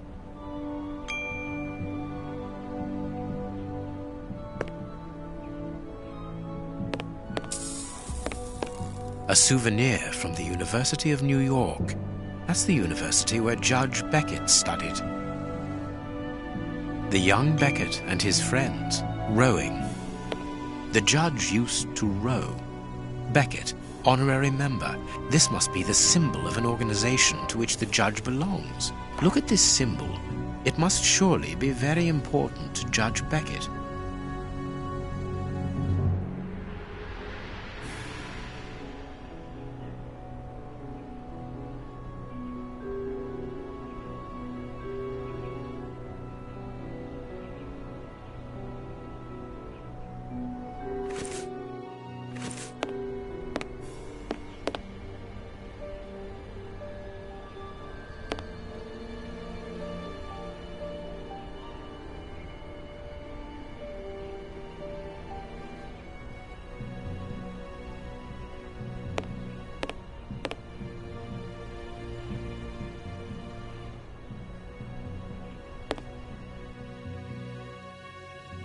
This gentleman certainly likes oars, to the point of exhibiting them in his office.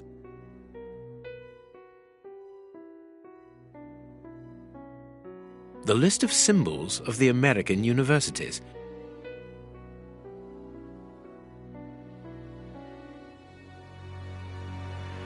This note must surely be very important to Judge Beckett.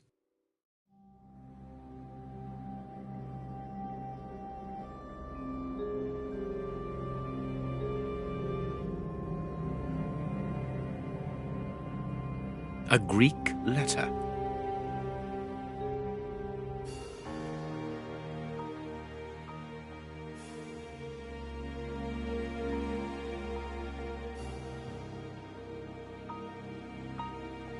A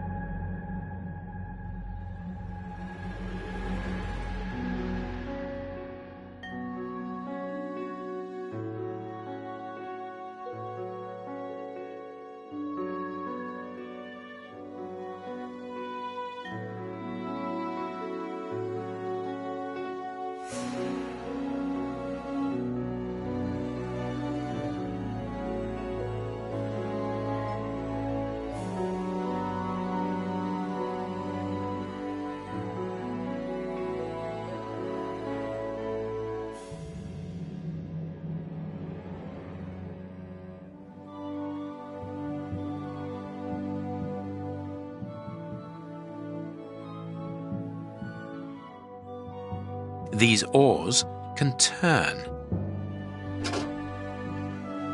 I can make out a mechanism at the bottom of each of the... Watson, this really is the most ingenious system. It controls the opening mechanism. Very ingenious. But do we need to enter? Judge Beckett is very rich, and the room perhaps only holds valuable objects which he wishes to protect from thieves. Doors are made to be opened, my dear fellow. I need something.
Well done, Holmes.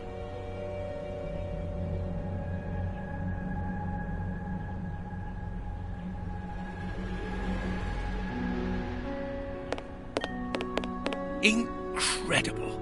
Masses and masses of files.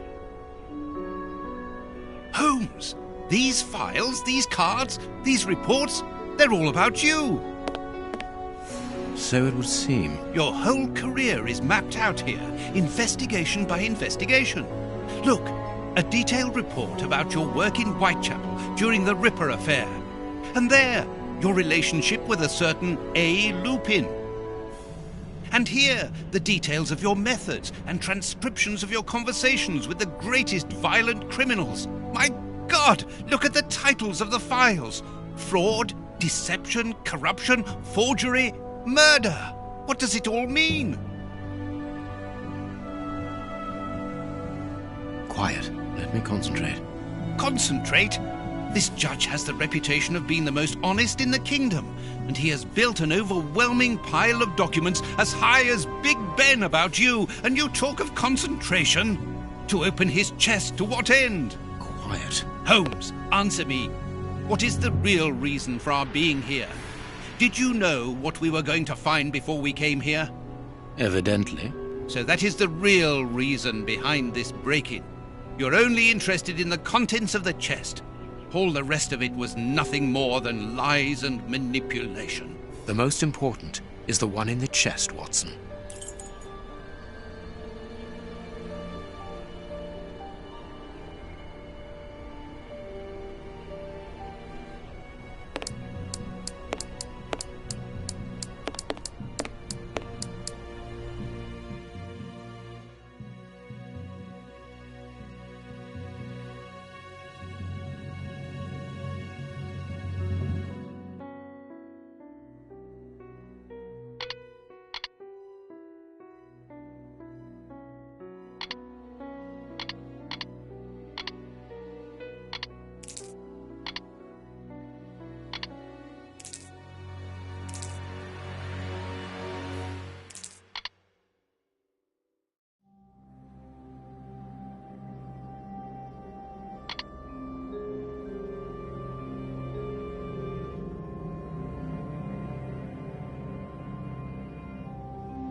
There, I have what I came for.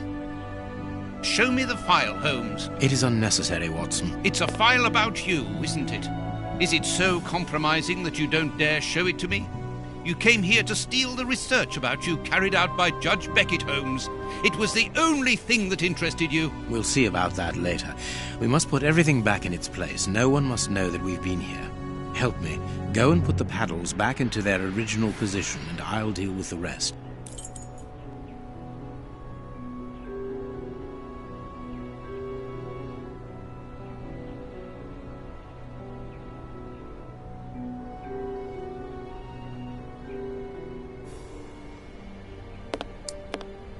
But that's the plan of my flat. I mean, our flat.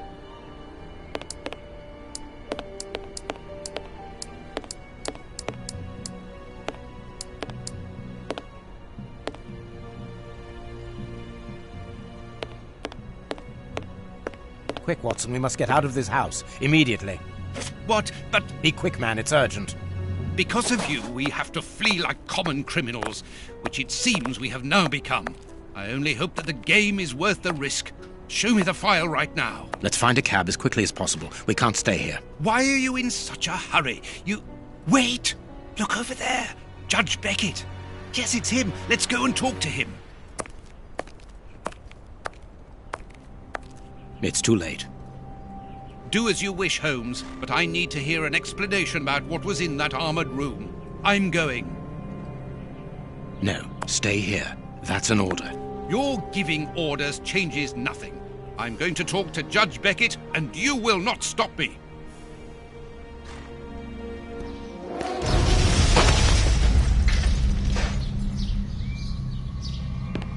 Watson! Watson! Are you all right? My God! What happened? Lucy! Oh, Lucy, poor girl.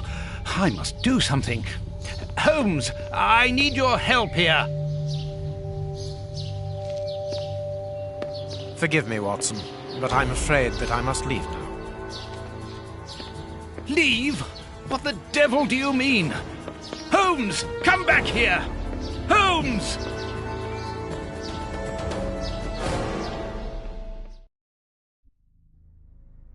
Holmes! Are you here? Show yourself! No one. Perhaps it is just as well. I don't know what my reaction to him would have been. How dreadful. That poor Miss Lucy hanging between life and death. Luckily, I was able to place her in good hands. But how the devil did Holmes know that a bomb was about to go off? And what's more, he seems to have taken advantage of the tragedy. No more Judge Beckett. No more compromising documents. No more proof. There is nothing at all.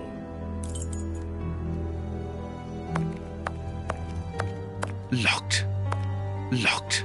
Locked.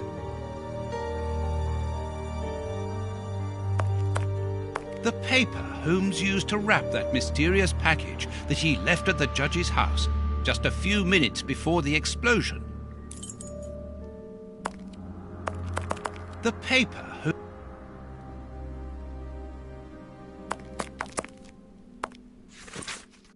How dreadful.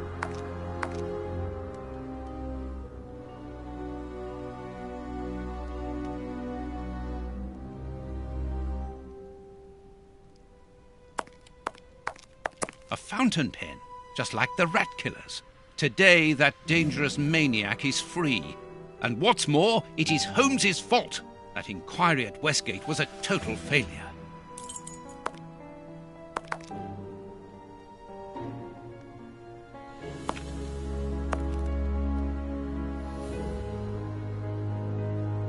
Kurtz's pipe. So Holmes took it with him. I wonder if he would have fired at those fiends in the opium den. A few days ago, such doubts would never have crossed my mind. But today, I find myself asking if he could have killed in cold blood. These events have shattered my nerves. I should sleep for a few hours. Or at least, I should try.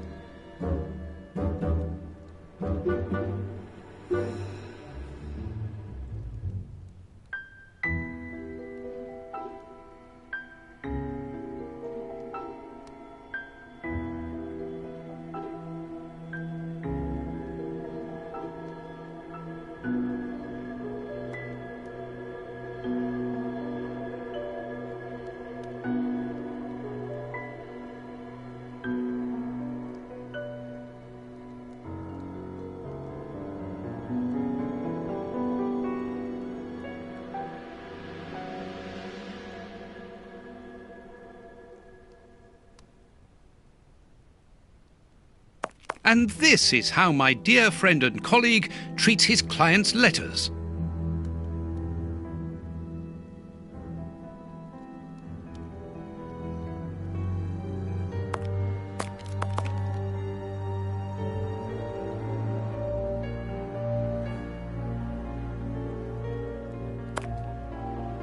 And this is how my dear friend and colleague...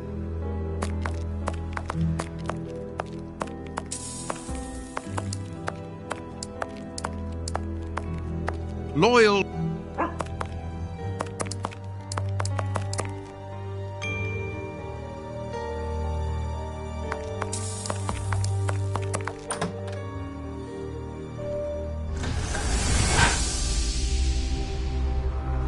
Doctor!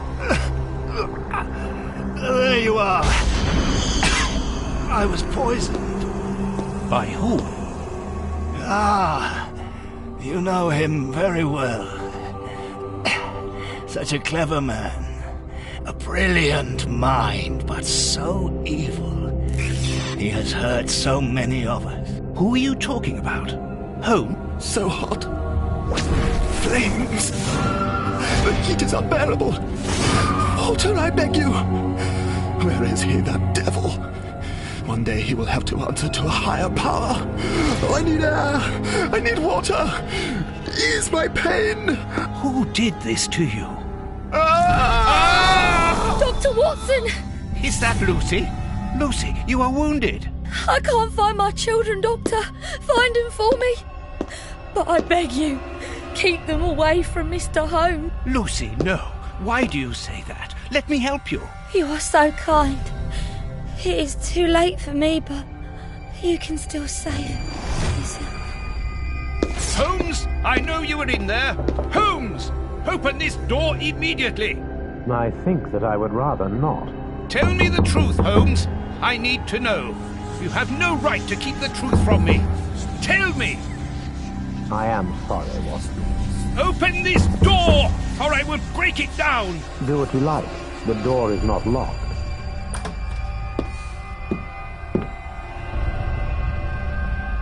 What are you doing? No, Holmes! No, it is impossible.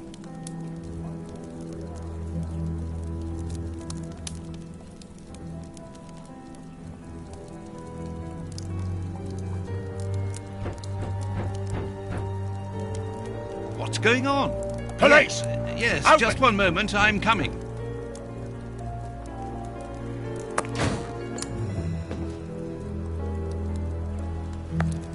Dr. Watson, is Mr. Holmes here? Inspector Baines, what? Is he here or not?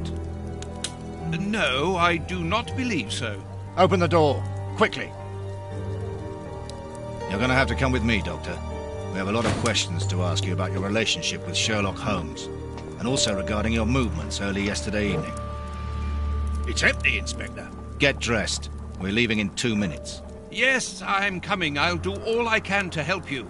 I would also like to find the answers to some of my own questions. Sergeant, I'd like you to stay here with some of your men and search the place from top to bottom.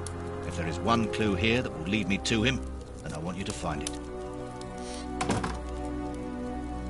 Doctor, you must understand that I am sorry about this situation, but if, as we believe, Holmes is a murderer, I won't hesitate to arrest him. What did you say? A murderer? You heard me, Doctor. The Bishop's murderers informed us that they were following orders from Sherlock Holmes.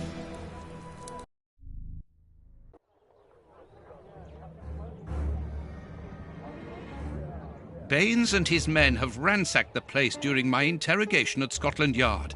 I would never have imagined that I should be put through such an ordeal. I have always fought on the side of justice, but to be interrogated for hours like a common criminal, having to proclaim my innocence over and over again. Baines is convinced that Holmes is guilty, but who can blame him? Everything seems to point to him. I had thought that the worst was behind me, but here I am, as a suspected accomplice. All I need to do is to find Holmes, and when I find him, I'll decide. I'm going to search the flat. Perhaps Baines overlooked some clues.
This disguise evidently belongs to Holmes.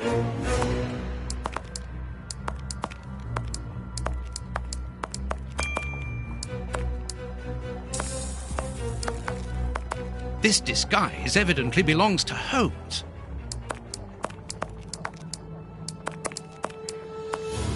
This disguise evidently belongs to Holmes.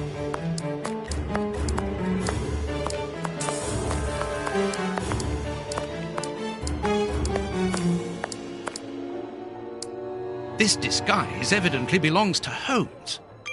This disguise evidently belongs to Holmes. This disguise evidently belongs to Holmes.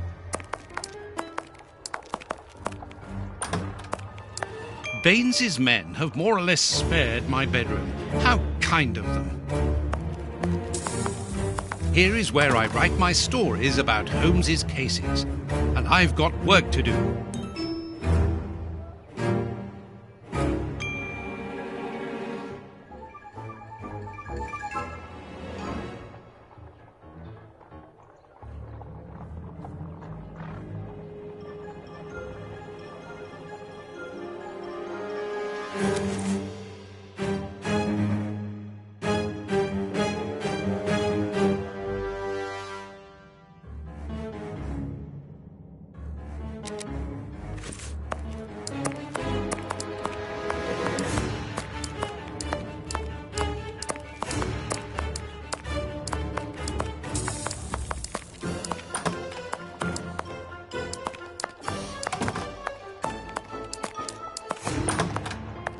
Ugh, what a smell!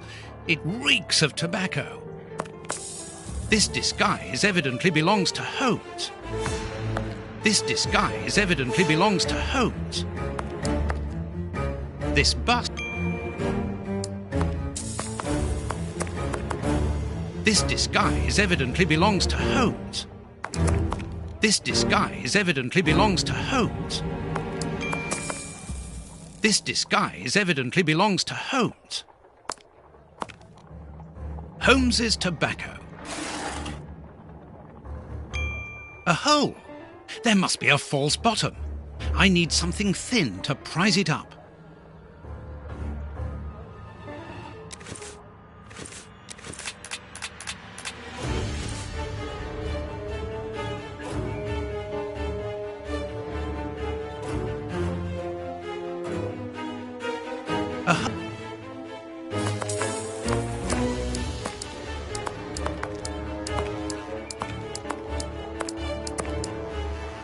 This disguise evidently belongs to Holmes.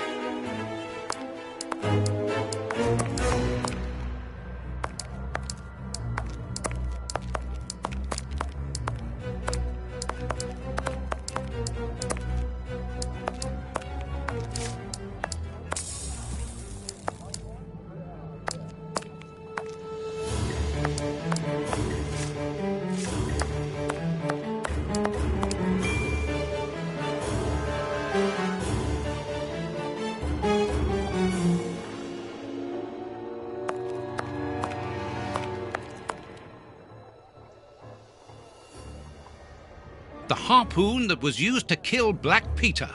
A horrible murder.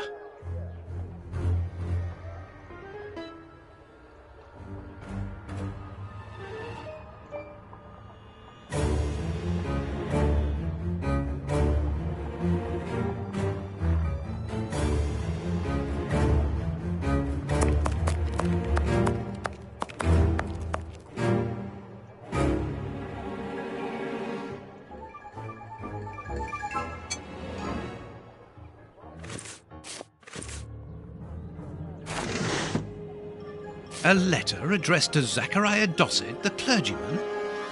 But what is that doing here? It's a rent reminder. But why should Holmes be concerned about that? Another letter, this one for a certain Escott. Who could that be? This J. Escott must be a worker in the building. A letter addressed to a clerk of the court. Why in heaven's name has Holmes got that? This letter is addressed to a naval captain. My goodness. All these carefully hidden envelopes were addressed to Holmes under various identities. The addresses are therefore those of his hiding places. Holmes has never told me about them. I suppose that he goes there regularly and discreetly to pick up his mail. I cannot waste precious time by going to each of these addresses. I must refine my research.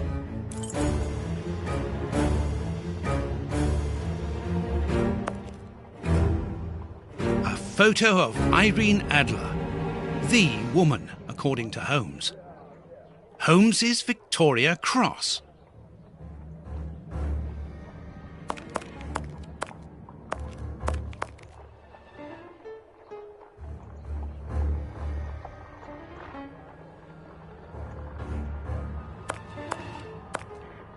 This is what Holmes was wearing yesterday. Holmes has left his tweed suit here, so he came back to change after he left me in front of Judge Beckett's house, just after the explosion. Knowing that Scotland Yard is looking for him, he will likely have changed into one of his disguises. I just need to know which one. The best thing to do is proceed by elimination. I will use the wardrobe in the sitting room to reconstruct them.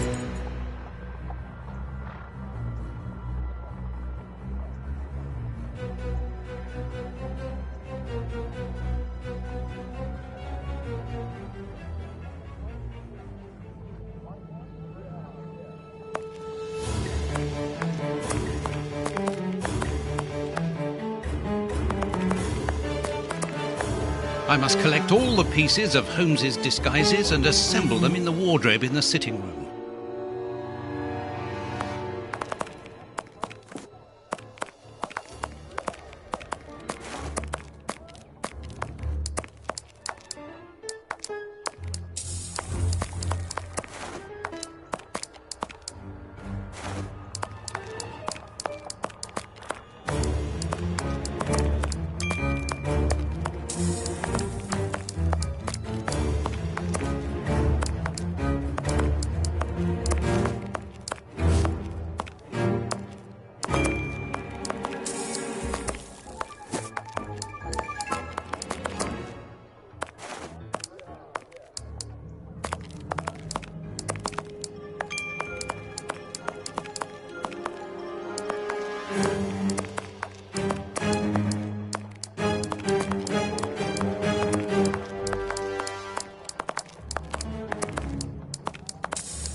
There, the entire...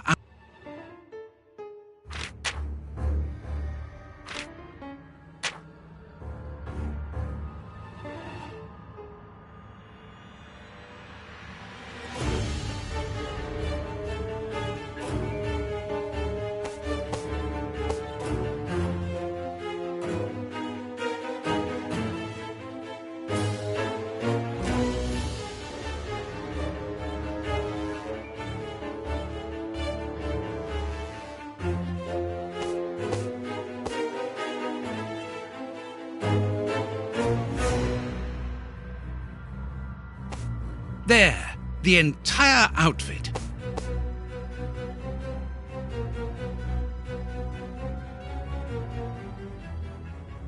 Perfect. Now I know what Holmes looks like, and I know where to search for him. Let me take a look at the map.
It would be better if I took some money before leaving. One can buy a lot of things with notes in Whitechapel. My luck!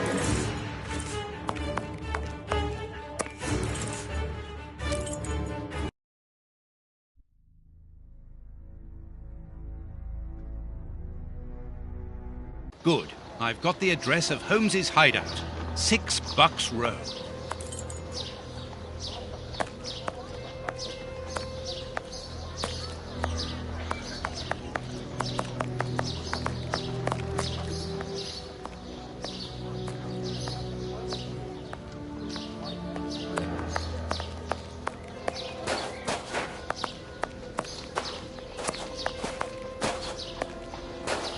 Well, here it is. It looks like a boarding house. I can't knock on all the doors. Holmes will hear me and escape. As I've the advantage of surprise, I'd better use it.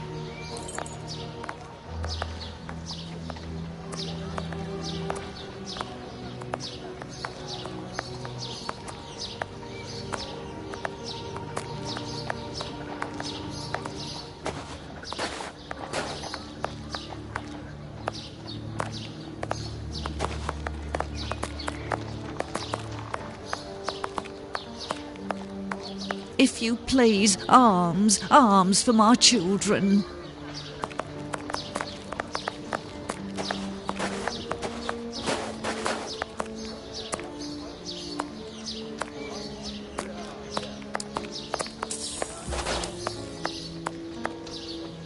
Oh, but I know you. You with the moustache.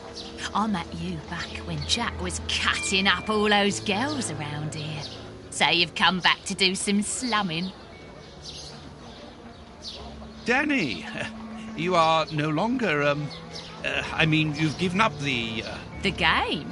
Yes, my dear, I've given it up. Sorry, are you?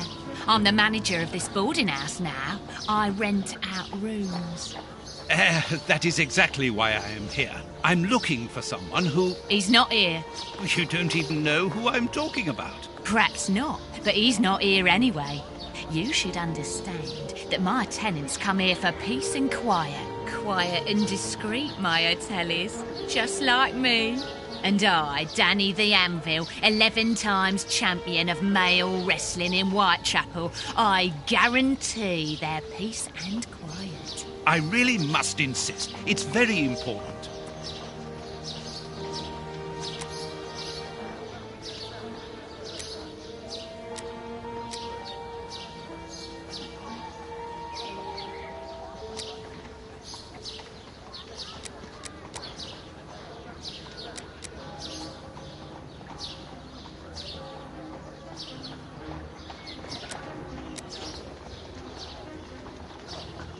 You know that I'm a doctor, and that is why I'm here. I'm looking for one of your tenants, a workman. He's suffering from a rare form of tooth loss syndrome, an illness he contracted from the lead steam in the factory where he works. Tooth, what's it? Tooth loss syndrome, a very rare pathology. A path of what? Well, an illness that weakens the gums and causes the teeth to fall out. And you're here to put his teeth back in? No, of course not. May I come in? I must examine him. Fiddlesticks. I haven't seen any of my lodgers ill. I don't believe you.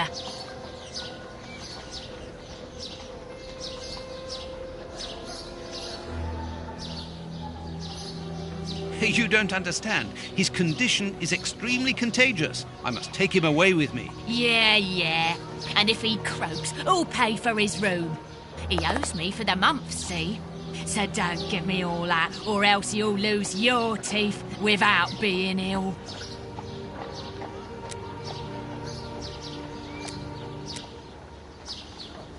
I warn you, if you don't let me in, I will come back with the police.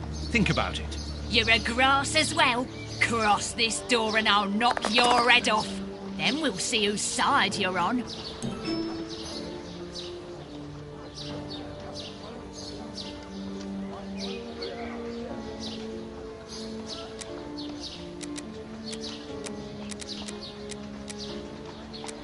Mrs. Anvil, I work for the government in the hygiene department, and your establishment... Tough luck, ducky. I make my own law here.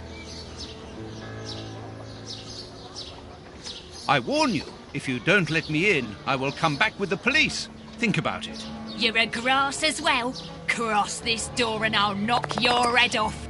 Then we'll see whose side you're on. I'm looking for one of your tenants. I'll give you something for your trouble, of course. All right, get your wallet out. I haven't got much money with me, but I can give you what I have. As an advance, of course, and the rest. The rest? Do you think I'm the Queen or something? Get lost.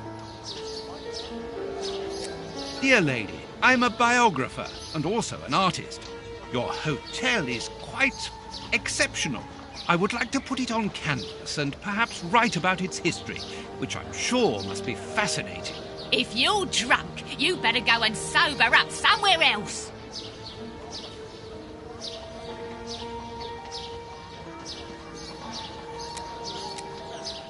Dear lady, would you permit me to visit? It would enable me to describe your establishment in the fullest of detail. It's not a museum. And do you think that I look like a curator? Madam, I have found you at last. I'm one of your greatest admirers. Are you having me on or what?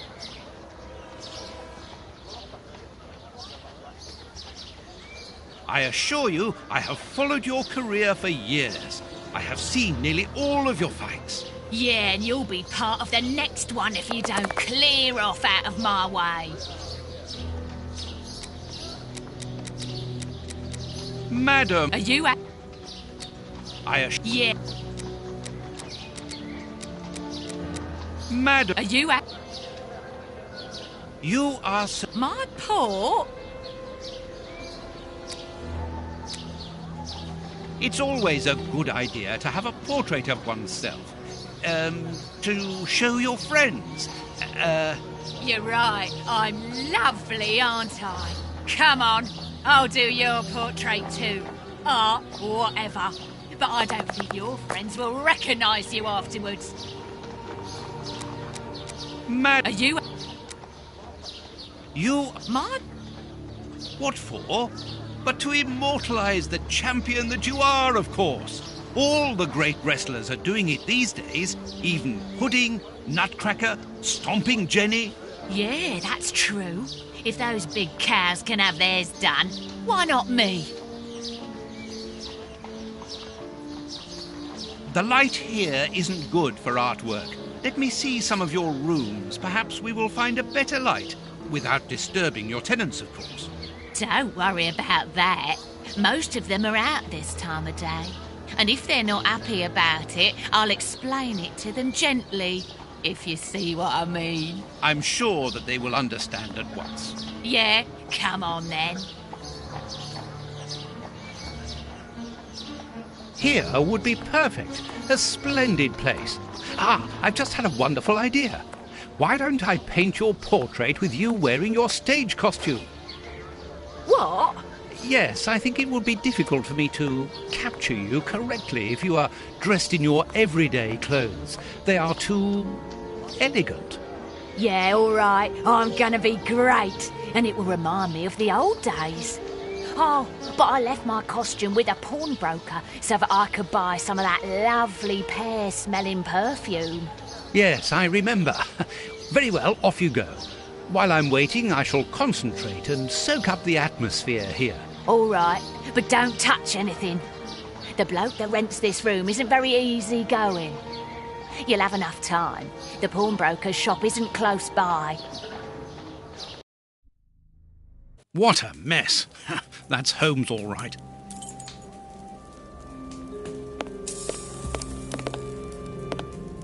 Tobacco, and a lot of it. A sheet of blotting paper. A few files, books about criminal cases. The books Holmes usually reads.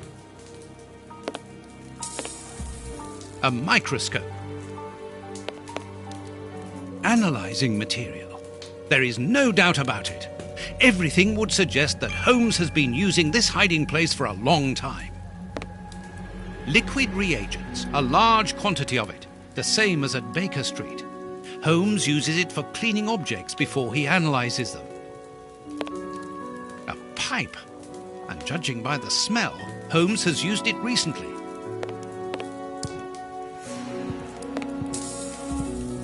Dirty water.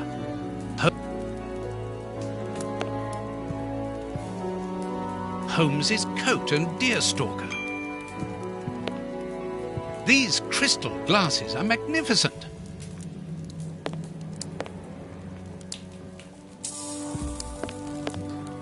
A violin. Holmes often plays. It helps him to think. But it's out of tune and the sound is horrible. Holmes must have become annoyed with it. That happens quite often. Each of these scores bears a piece of music by a different composer. Holmes wanted to learn them all. There's Mozart. This pot is empty. A nice plant. I'm surprised that Holmes has taken care of it. I'm discovering new sides to his personality. Apparently, Holmes is packing his suitcase. This suitcase is closed with handcuffs, which in turn are attached to the sofa. It's impossible to force the suitcase. It's armoured. These handcuffs are extremely solid. You need a code as well as a key to open them.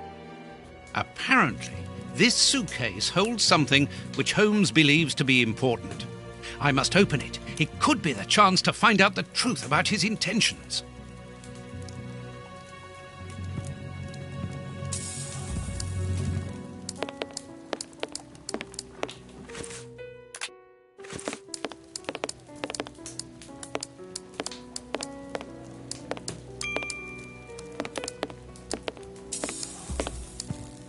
Holmes must have smoked his pipe while reading the newspaper.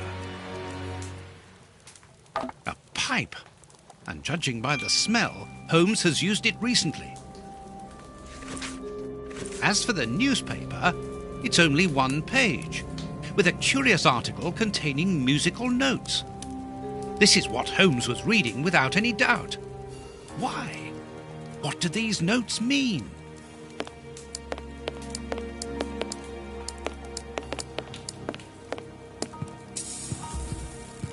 These crystal glasses might help me reproduce the notes in the newspaper. These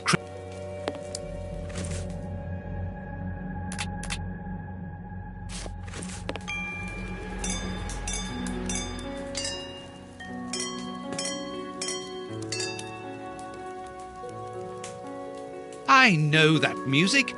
It's Beethoven's Fifth Symphony.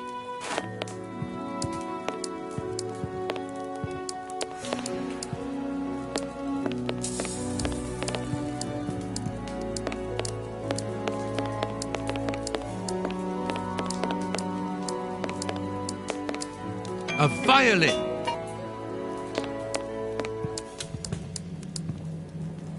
There, I must examine.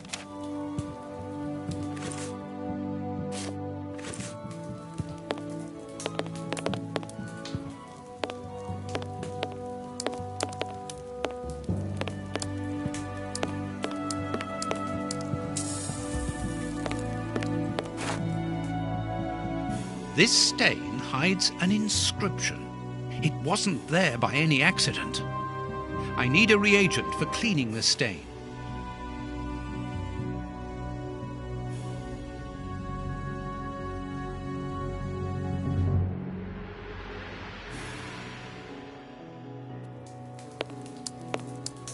Liquid reagents, a large quantity of it, the same as at Baker Street.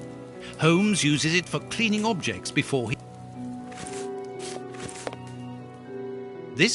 I need a reagent.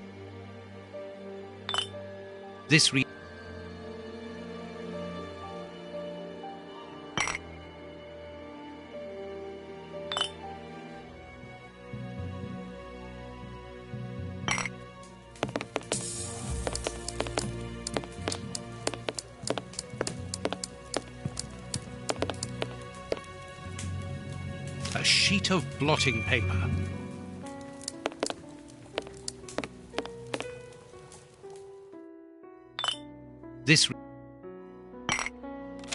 That's of no.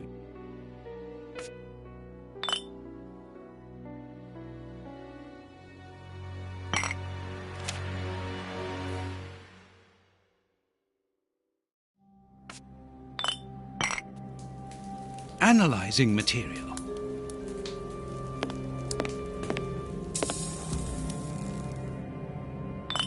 This reagent is too strong. I'm afraid it will eat the paper away at the same time as the stain. I'll have to dilute it with water.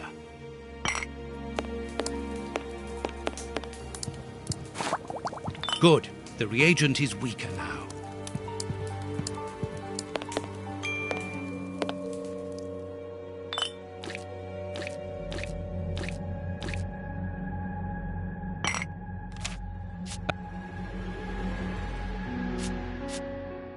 A number.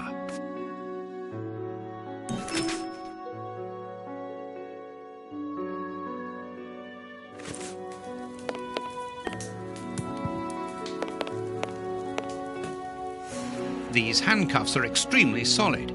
You need a code as well as a key to open them.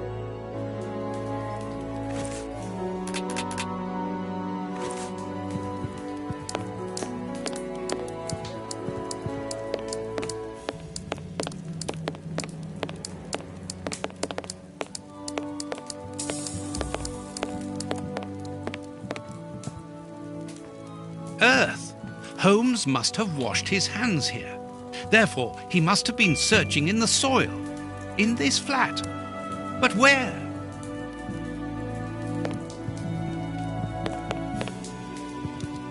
There's soil here. Let's do the same as Holmes. Search. A key.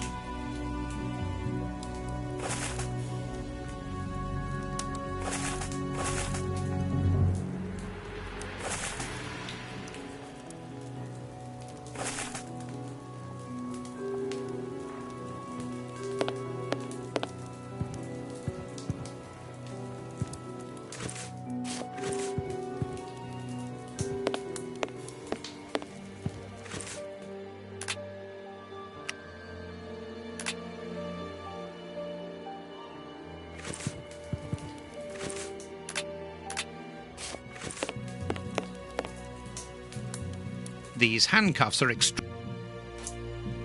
excellent. I've found the key to the handcuffs.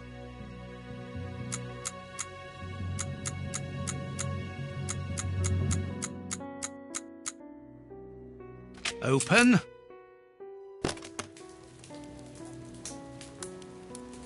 A train ticket for the London suburbs. For tonight.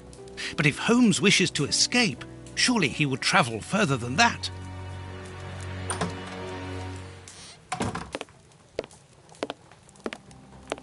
Ah, there you are. I've got you.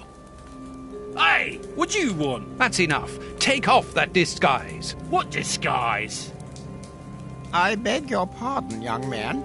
In a moment, madam. Stop playing around. I've seen through you. You're going to have to give me some straight answers now. I don't know who you are or what you want, but leave me alone now. I think you are mistaken, young man. Your ridiculous accent and your filthy clothes don't fool me, Holmes. And what on earth have you been eating? Your breath could kill an ox at 10 paces. Right, that's it. You're going to get a thrashing of your life. Calm down, Mr. Hooper. I think that this young man may have mistaken you for somebody else.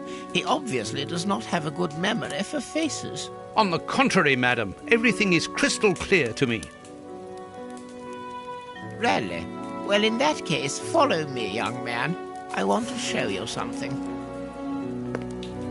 What? But, madam, please, what are you... Calm down, Watson. It's me. Holmes? You were almost brilliant, Watson, but once again your last step was too wide. Take comfort in the fact that your finding this address was admirable enough. Why are you out here if it's not for hiding from Scotland Yard? I demand an explanation. You are in no position to demand anything. I found you once, Holmes. You can be certain that if you give me the slip, I'll do it again, and next time I'll return with Baines and his men. I have absolutely no intention of leaving. Truly? So what does this train ticket mean? It's a ticket for this evening. You managed to open my suitcase? Enough of your lies, Holmes. As a matter of fact, then yes, I am leaving tonight. We are leaving tonight. I'm not going to let you vanish again. Very well. Follow me if you so wish. But I should warn you that there is little chance of us both coming back alive. I won't leave you for a second, and I accept the risk.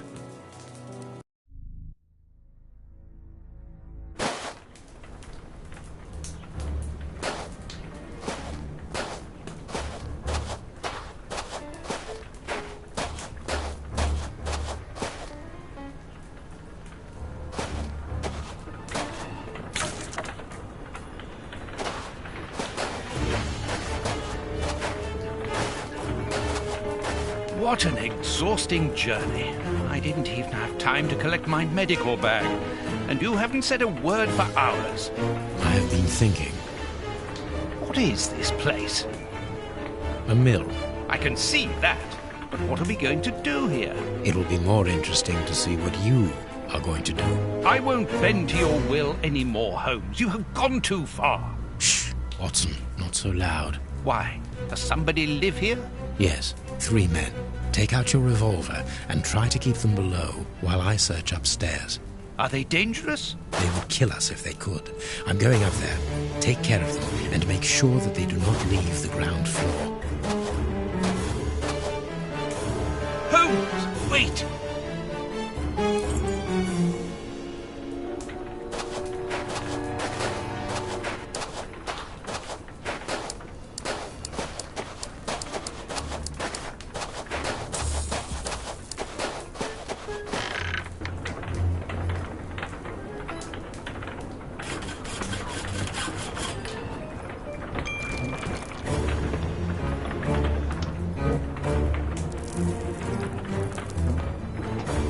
Tom.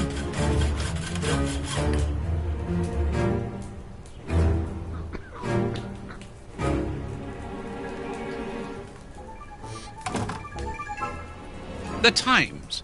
It's a London newspaper.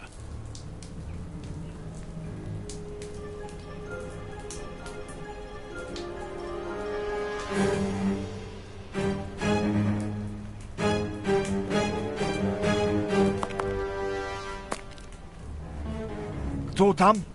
This poor devil has lost his sight. This poor man is mute. Ничего не понимаю. Ah, you're deaf. This man is seriously injured, and the wound is infected. Stop playing games. You were reading the Times. You understand me perfectly well. So, You found us. What do they want, Alieco? Have you come to finish off your sordid work? I don't know what you're talking about. You don't even know why you're here, do you? You're just a pawn. A pawn who serves and obeys. And you? Why are you here? To escape from the enemies of freedom. My brothers and I are at war. Against whom? Against order, liberticides, the ruling classes, and those who exploit the people. Against the torturers responsible for our misfortunes. Against you and others like you. I'm not at war against anyone. Then why are you pointing your gun at us? Get out! I cannot. That's what I mean. You're nothing but a pawn. We've nothing more to say to you. Don't move from here.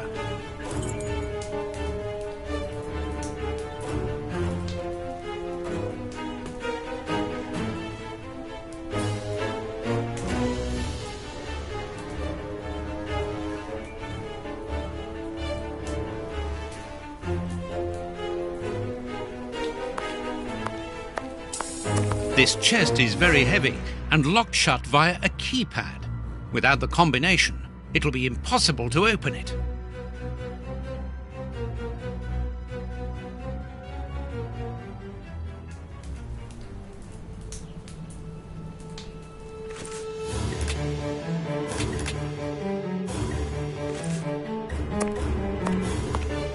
All the lamps are out of order. A strong rope made of hemp, good quality. Petrol for the lamps. This chest is strange. Its decoration would indicate that its origin was in show business. Let's see. Accessory. A magician's.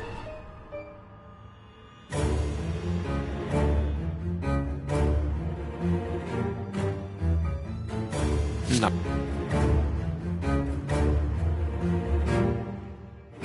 Nothing interesting.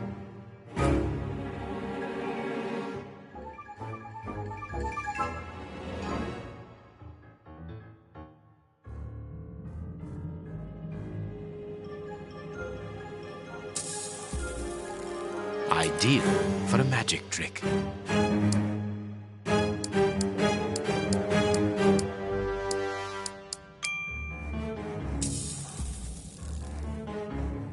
A good luck charm.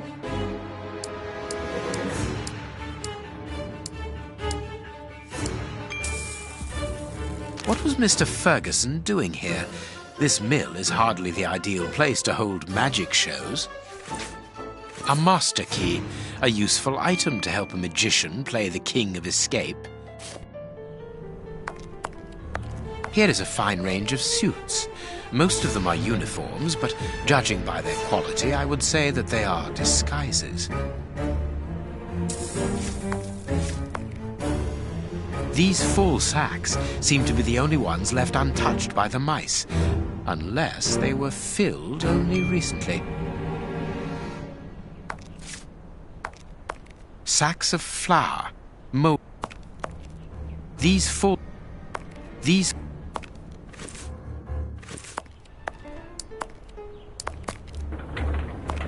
This millstone seems to be in good condition.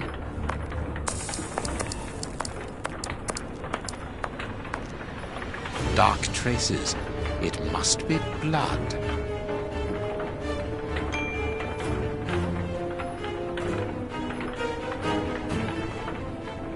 There should be a cog here.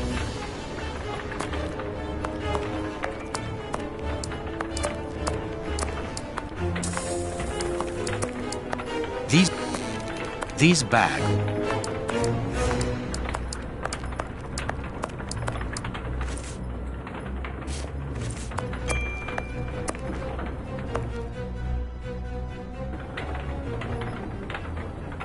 There should be.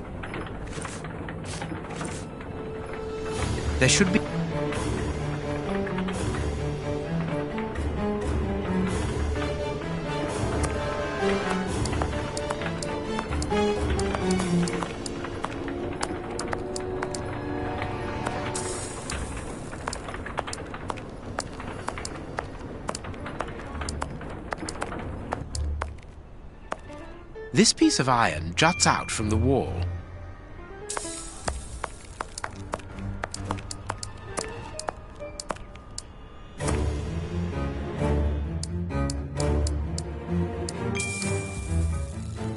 Poor bird. Who knows what has happened to his master?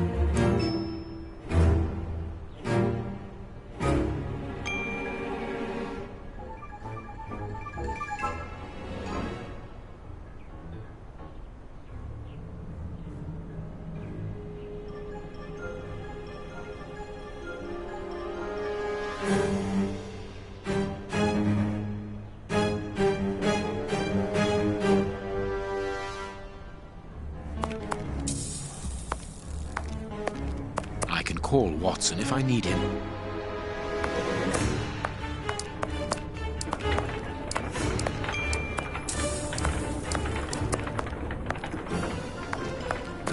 This wall does not seem to be very solid.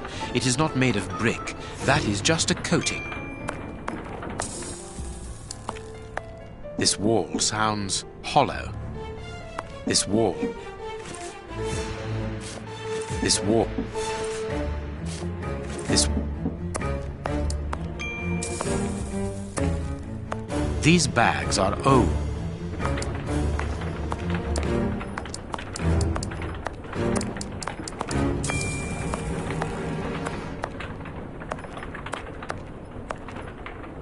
Dark.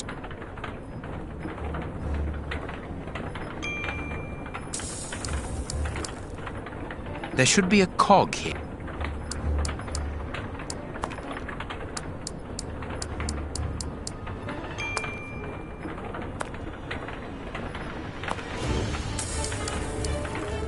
There should... Dark. There should be...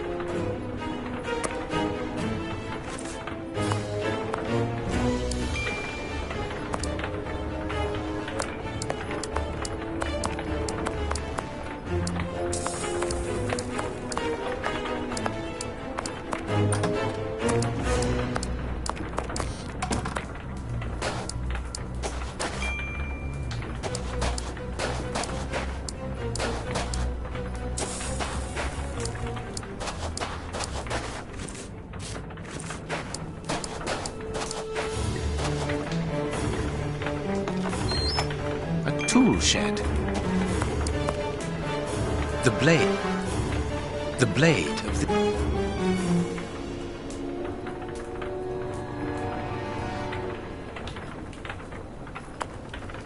The blade.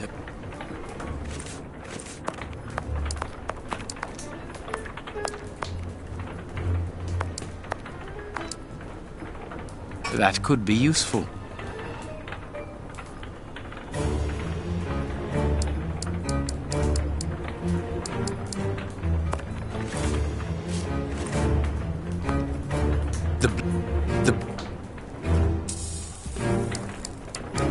The blade.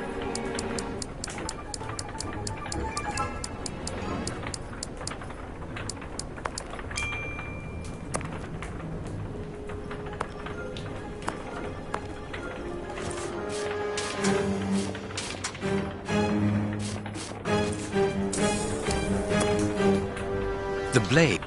The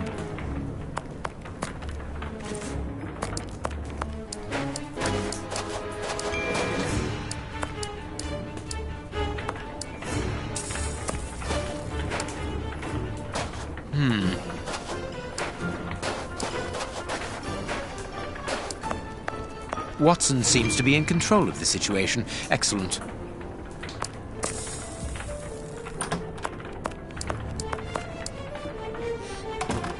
This wall sounds hollow.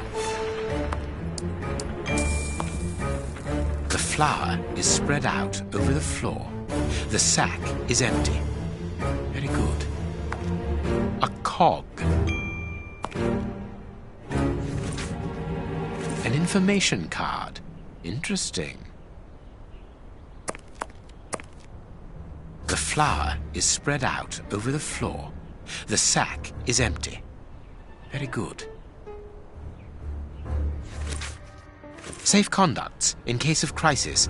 Passports for high-ranking civil servants. None of them with names on them, obviously.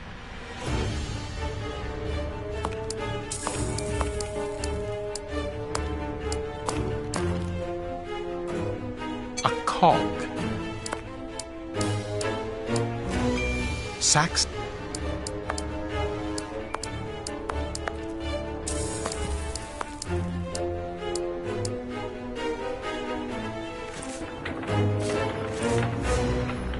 Perfect. There should be a...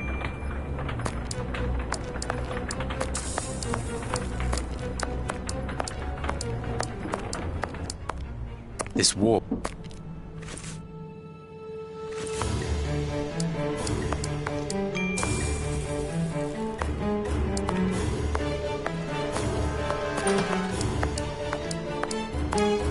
Strange. This opening has been boarded up, but I'm sure that I didn't see it in the attic.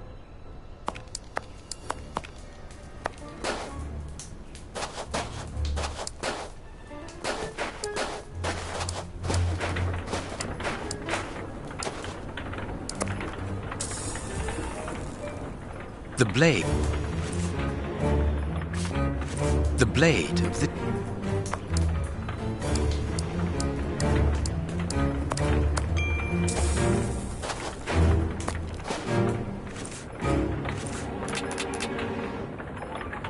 I don't know what's going on up there, but this flower has given me an idea.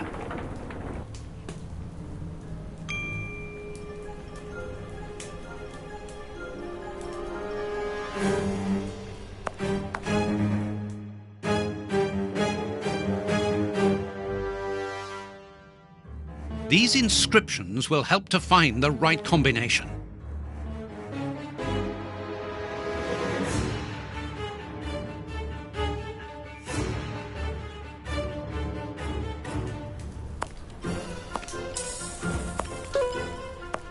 A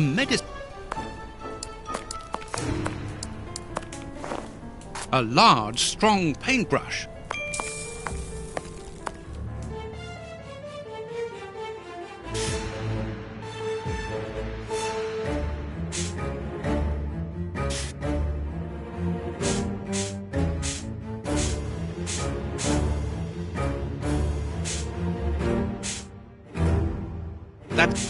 These inscriptions...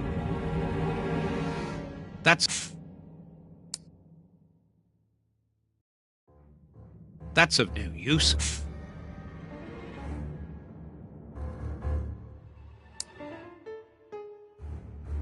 I'll have to start again. I must have done something wrong.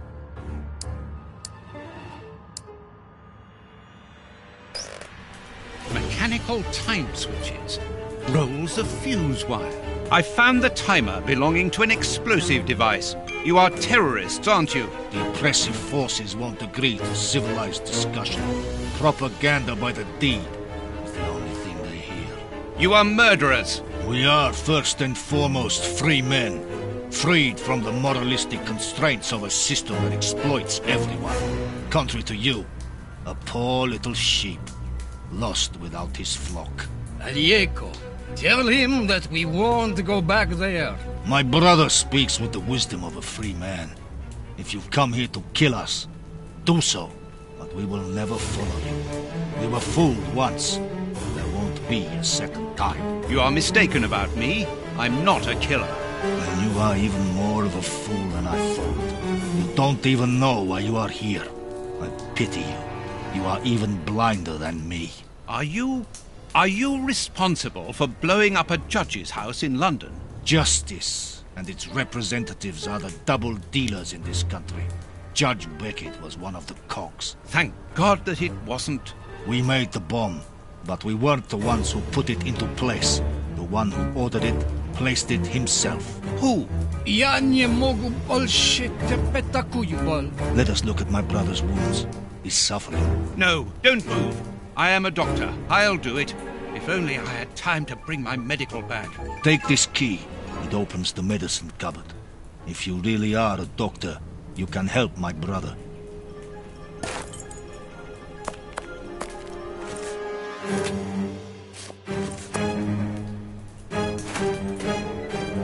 this will be useful. Hydrogen peroxide, commonly known as bleach. There's not much left. I am not seeing anything. No, that's unsuitable for treating these wounds. No, that's unsuitable for treating these wounds. Vodka. There's only a drop left.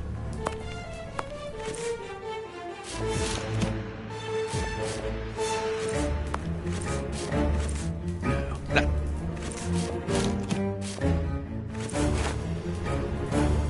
These bandages should halt the infection. Thank you. The person who ordered the bomb, who is he? You are not part of his organization? What organization? The one he leads. The one that is responsible for the state we are in.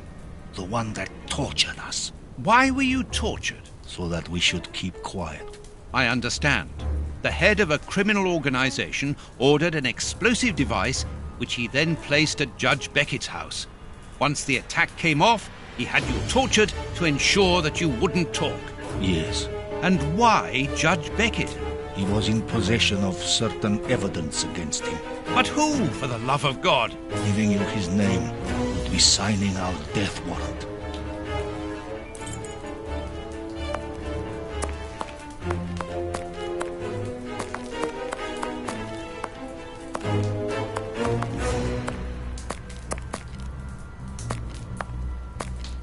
This poor man is mute.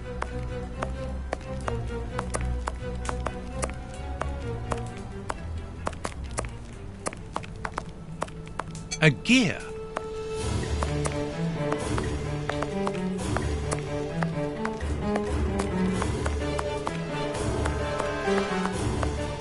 I wonder what Holmes is doing at this moment.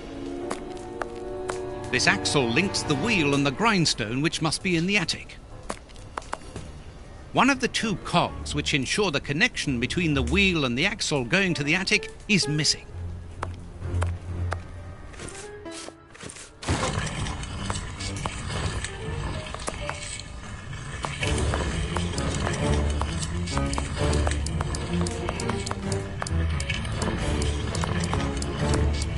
We've got nothing to say to you.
There should be...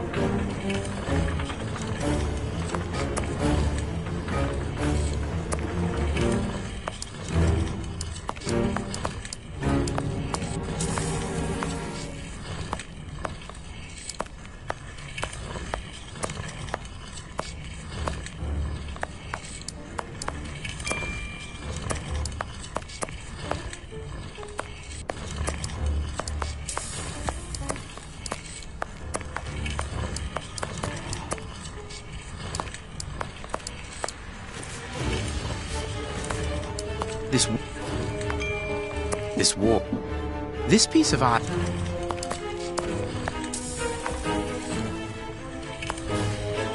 These boards... No.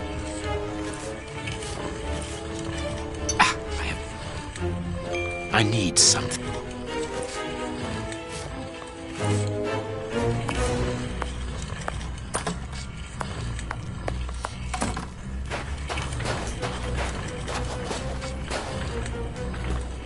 The blade.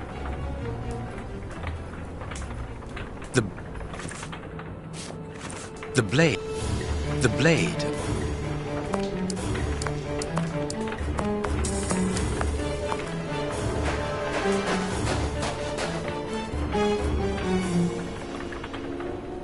That could be used as a weapon in a necessity.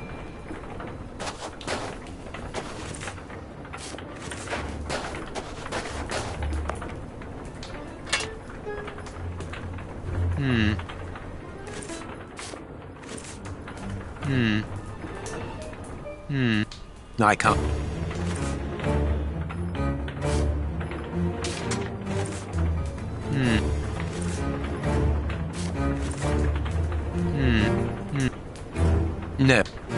No, I can't. I can't. I can't do that.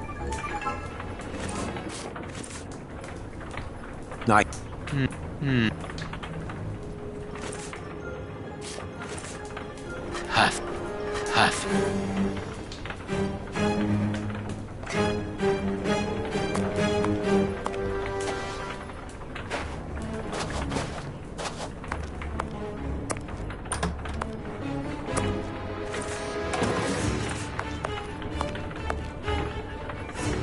Of course, a secret hiding place which contains a real arsenal. A Gatling machine gun. New pit. This chain is several yards long. Boxes.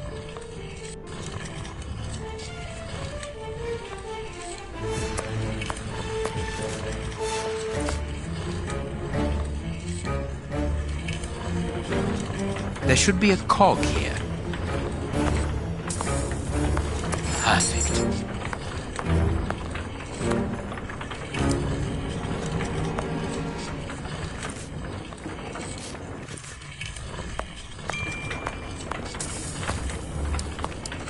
This.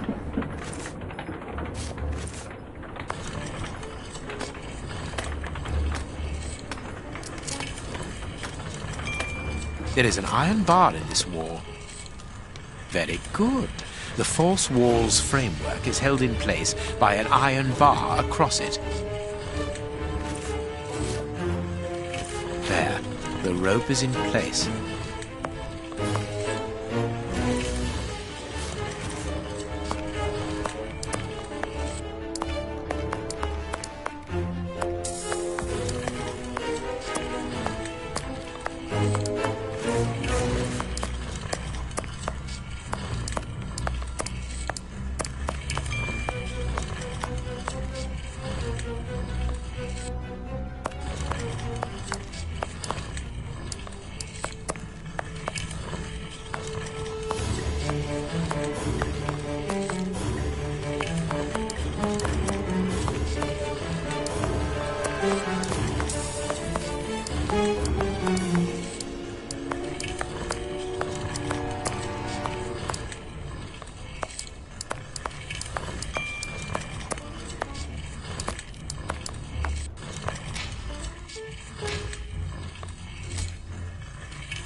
I can call what...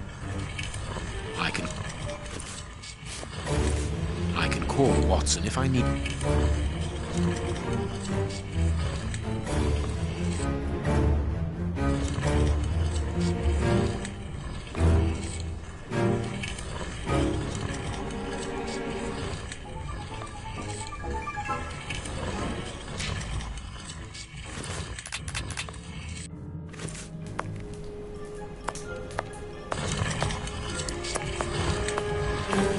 I wonder what Holmes is doing.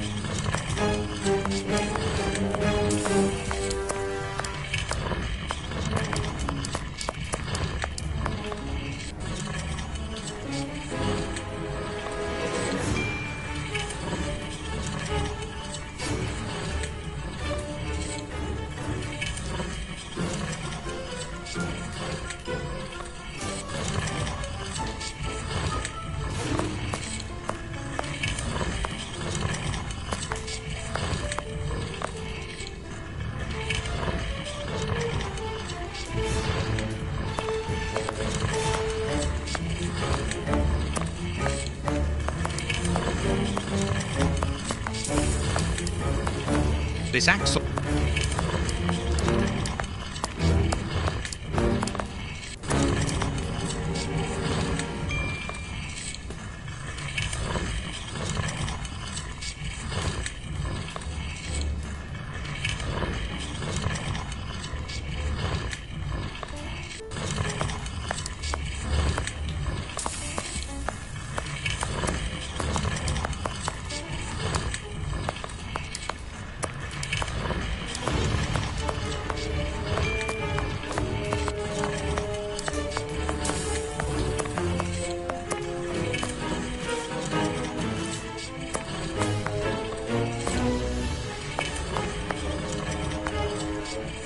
Call Watson.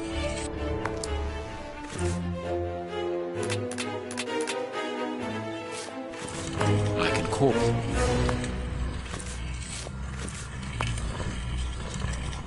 I can call. I can call.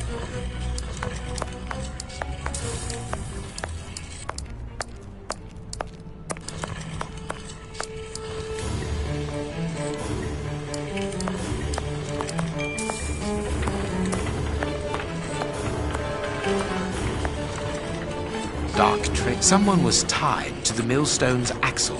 They must have remained there for a long time.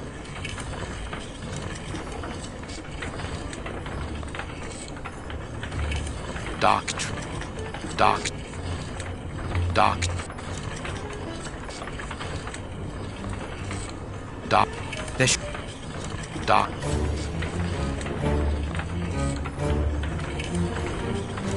There's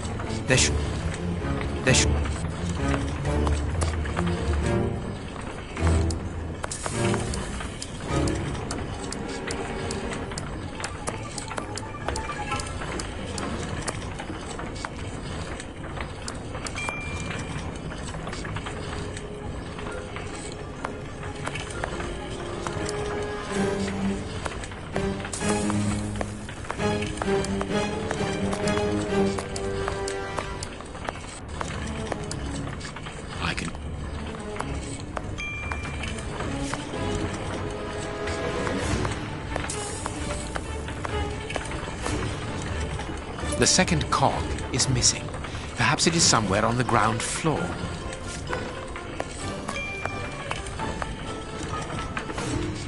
Watson! Watson! Have you almost finished? I need to get the millstone working again, but it seems there is a gear missing from the mechanism. I look on the ground floor. Perhaps it's down there. Yes, be quick. We shouldn't hang around here.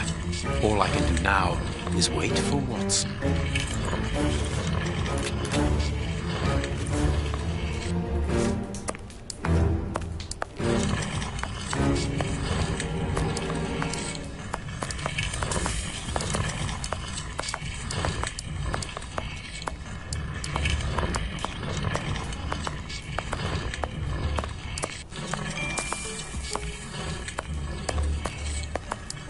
This act?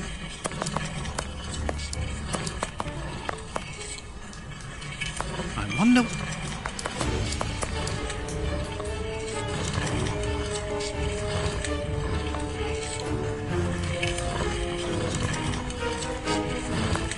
Does either... Well, I think there's one under the wood pile near the... A gear? I must warn Holmes. I need something. There. Thank you, Watson.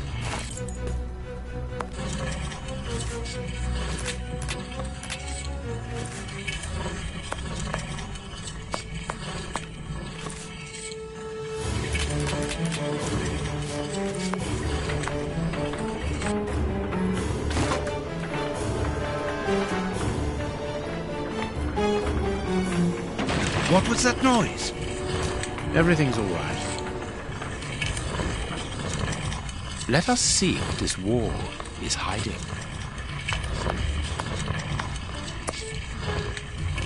A body. I knew it. The magician was walled up here.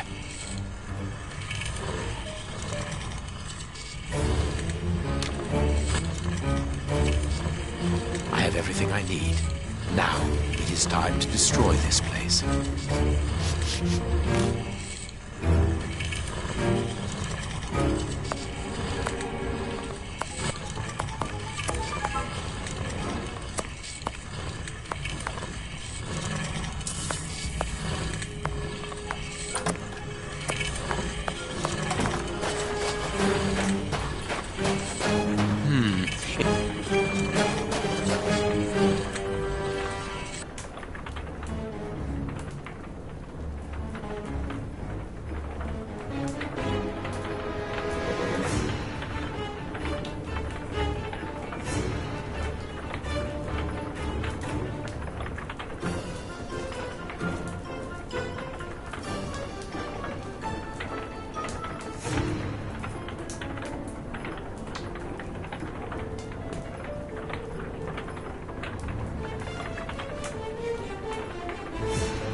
Perfect. What's that smell? I can smell oil. Holmes, what are you doing up there? Sherlock Holmes is here? No. I'm not staying Nor here. am I. Help me out of Stop. here. Don't move. You think you can stop us? Sherlock Holmes is a dangerous man. I'm not hanging around here waiting to be killed by him. Don't be ridiculous. What are you talking about? You don't know what he's capable of. Whatever are you doing, Doctor? Give me that gun. Where is Mr. Holmes? You had better remain here for the moment. Am I under arrest? No, Doctor, of course not. Come in, Inspector. My wife did enjoy reading that last story of yours in the Strand, Doctor. That was a proper adventure. Do you think you might write about this case someday? I'd like to see it. Oh, well now, I don't know. But that is very gratifying, and I'm glad to hear that your wife enjoys my writing, Constable. My goodness, what on earth was that?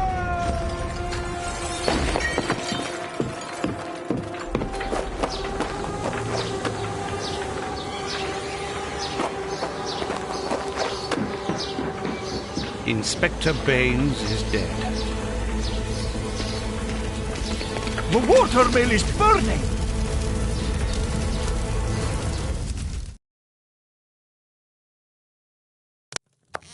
Holmes has managed to escape from the police. He manipulated me from start to finish, and to think that I played an indirect part in his crimes.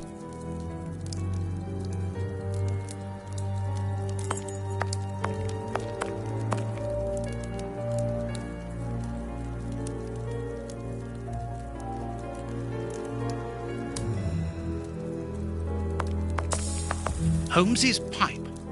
Broken. I didn't notice it the last time. Holmes. Today's newspaper. Mrs. Hudson must have left it early this morning. Baines's murder has made the front page. The news has spread quickly. The poor man shot at point-blank range. He had faith in Holmes right to the end, and it cost him his life. We think that we know the people around us, those who are close to us, who are part of our everyday lives, parents, colleagues, companions, friends. Then something unexpected happens, and it tears away the blinkers which we have chosen to wear. And it's at that precise moment that we finally see the true nature of those who always mattered the most to us. But in Holmes's case, what could have pushed the man, whom I have always considered as honest and loyal, to sink to such barbaric crimes and cold-blooded murder? I don't have the answer. But one thing is certain. Up until today, I had a friend.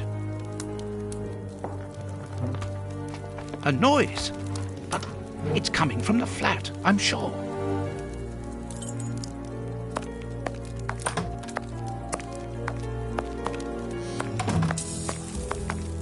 There's no point in going there.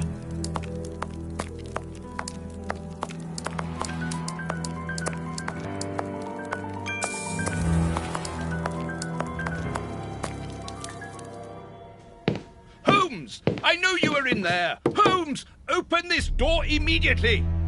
I think that I would rather not. Tell me the truth, Holmes. I need to know. You have no right to keep the truth from me. Tell me! I am sorry, Watson. Open this door, or I will break it down! Do what you like. The door is not locked. You've driven me to this!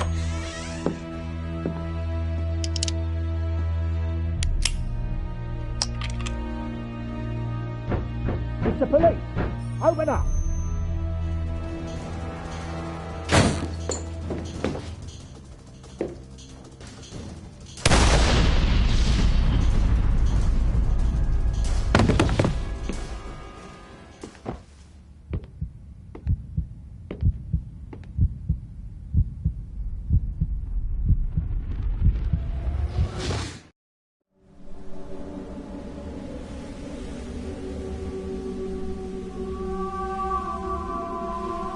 Why did it have to come to this, Holmes? All those years of friendship and respect, of trust, everything that we went through together, and you deceived me all along, damn you! I wish that I had seen through all of your lies. But now, it is over. It is all over.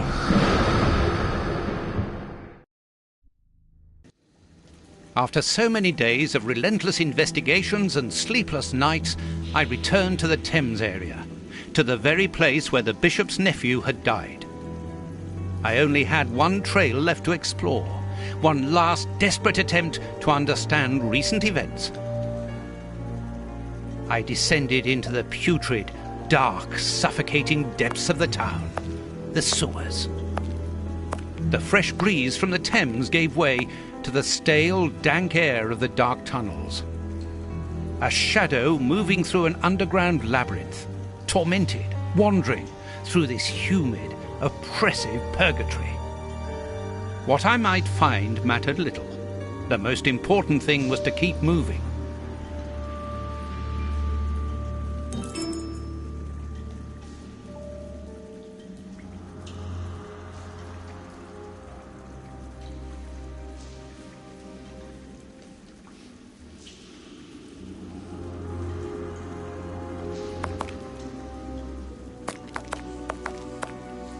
See something. This butt is still dry, despite the surrounding damp. It was thrown.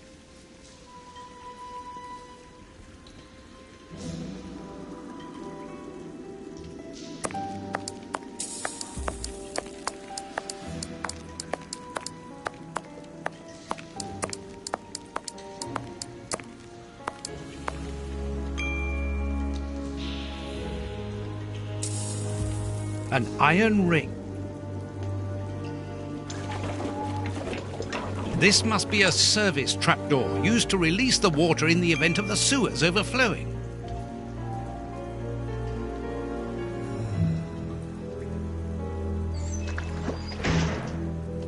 A boat! I'm on the right track. I must cross the canal to see who landed here. Wire!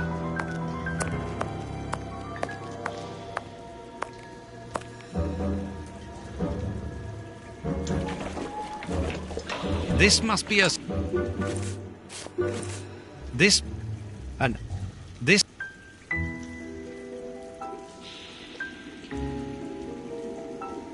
That's of no use. That's of no use.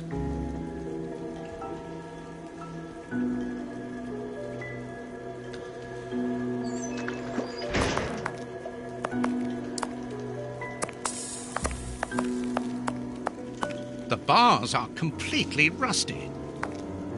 Oops, this bar has come away in my hands. The bars on this grate are... This will be useful.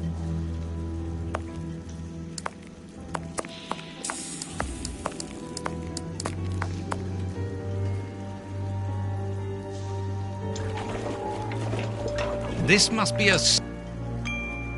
That's a...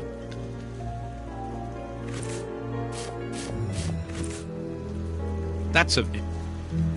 This must be a...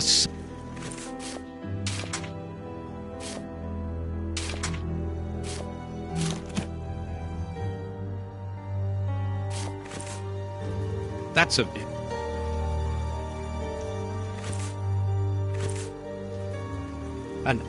And this must... The trapdoor is horizontal and solidly fixed.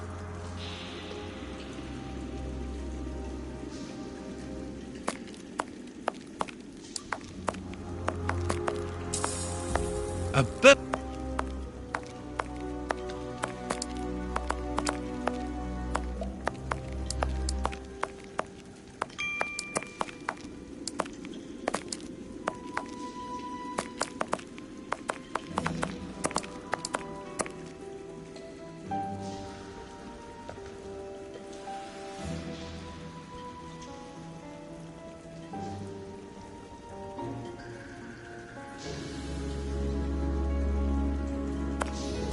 A bird...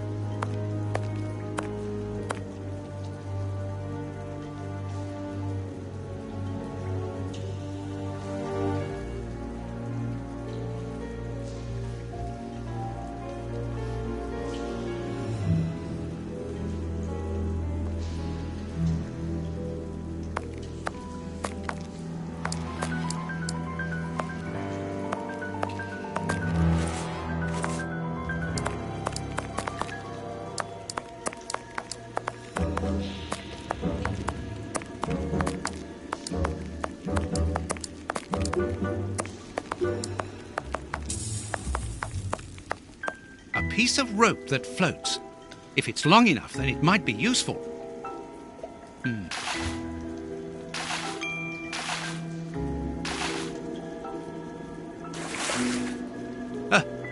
A body! Oh, it was weighed down by the anchor. If I can retrieve the anchor, I can use it as a grappling hook.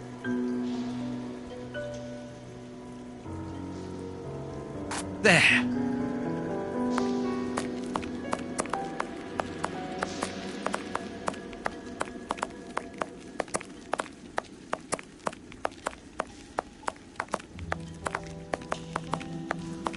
A boat.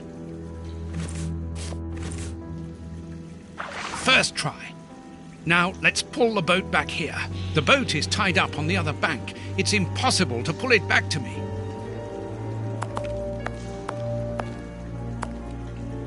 An old scarf with blood on it. This bit of iron seems new and looks like a piece from ordinary machinery.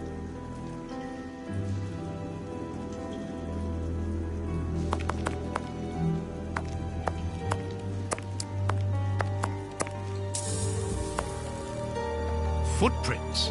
Someone has been here.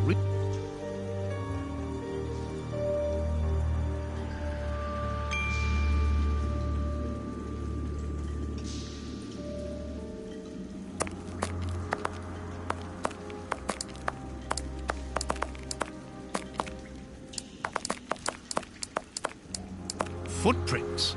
Someone has been here. I need something.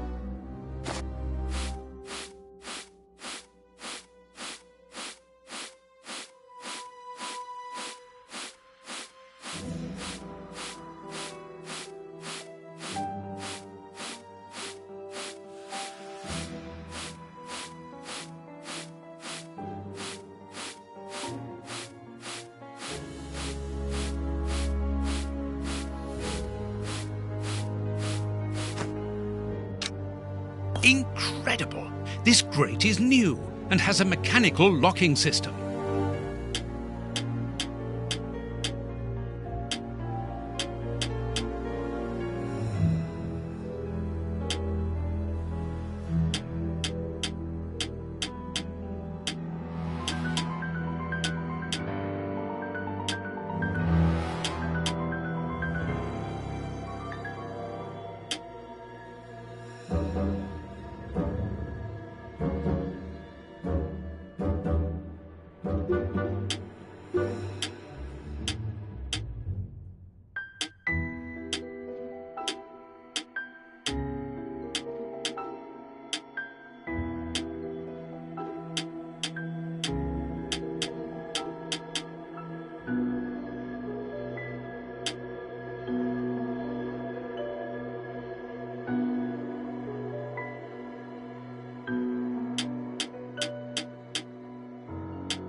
Open.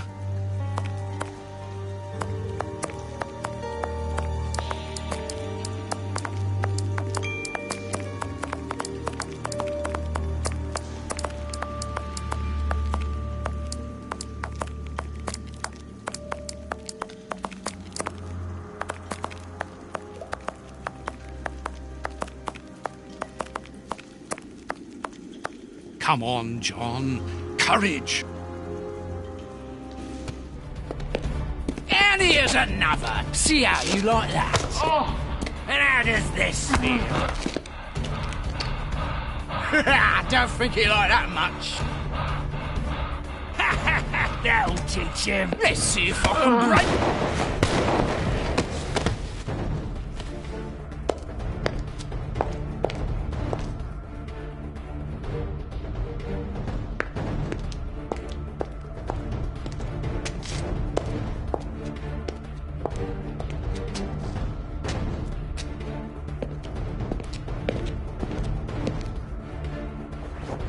Holmes!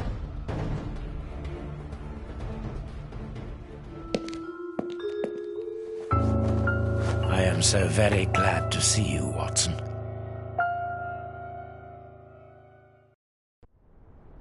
Whee! Yes, he's alive! The bad guys had better watch out now. Grandpa's alive, and he is a good man. I knew that he was. Uh-oh, they're going to be sorry now. My grandpa rules. Yes, and my grandpa saved him. Read it. You are alive. I don't know what to feel, relief or regret.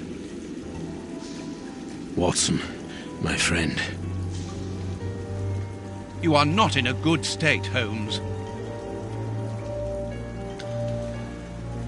Neither are you. I suppose not. Can you walk? Not without your help. Why did you fake your own death? And who were those men? I have to carry on with the investigation. Alone. John, I'm innocent. I'm not an accomplice of those men. Look at me. Do I look as though I could be their boss? Am I in a position to give such orders? What a relief. Oh, my God, what a relief. But how? Curare, hemlock, a few Indian plants, and sheep's blood to create the impression of death. A pathologist who owed me a favor for the death certificate. Holmes, I was talking about this affair of... I will explain everything, my friend, but we must leave here. Yes, let's go back to Baker Street. I'll help you. Lean on me.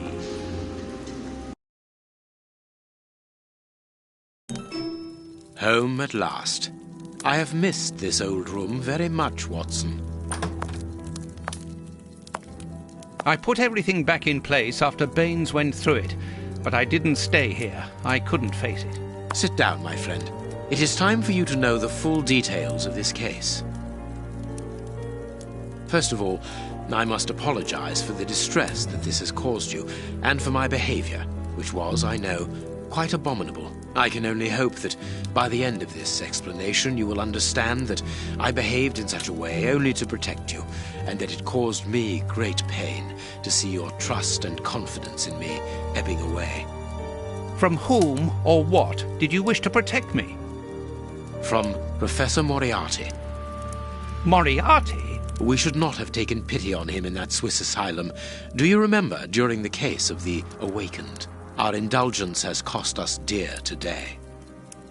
He's responsible for the bishop's murder? Yes, but that was only a small detail in his plan.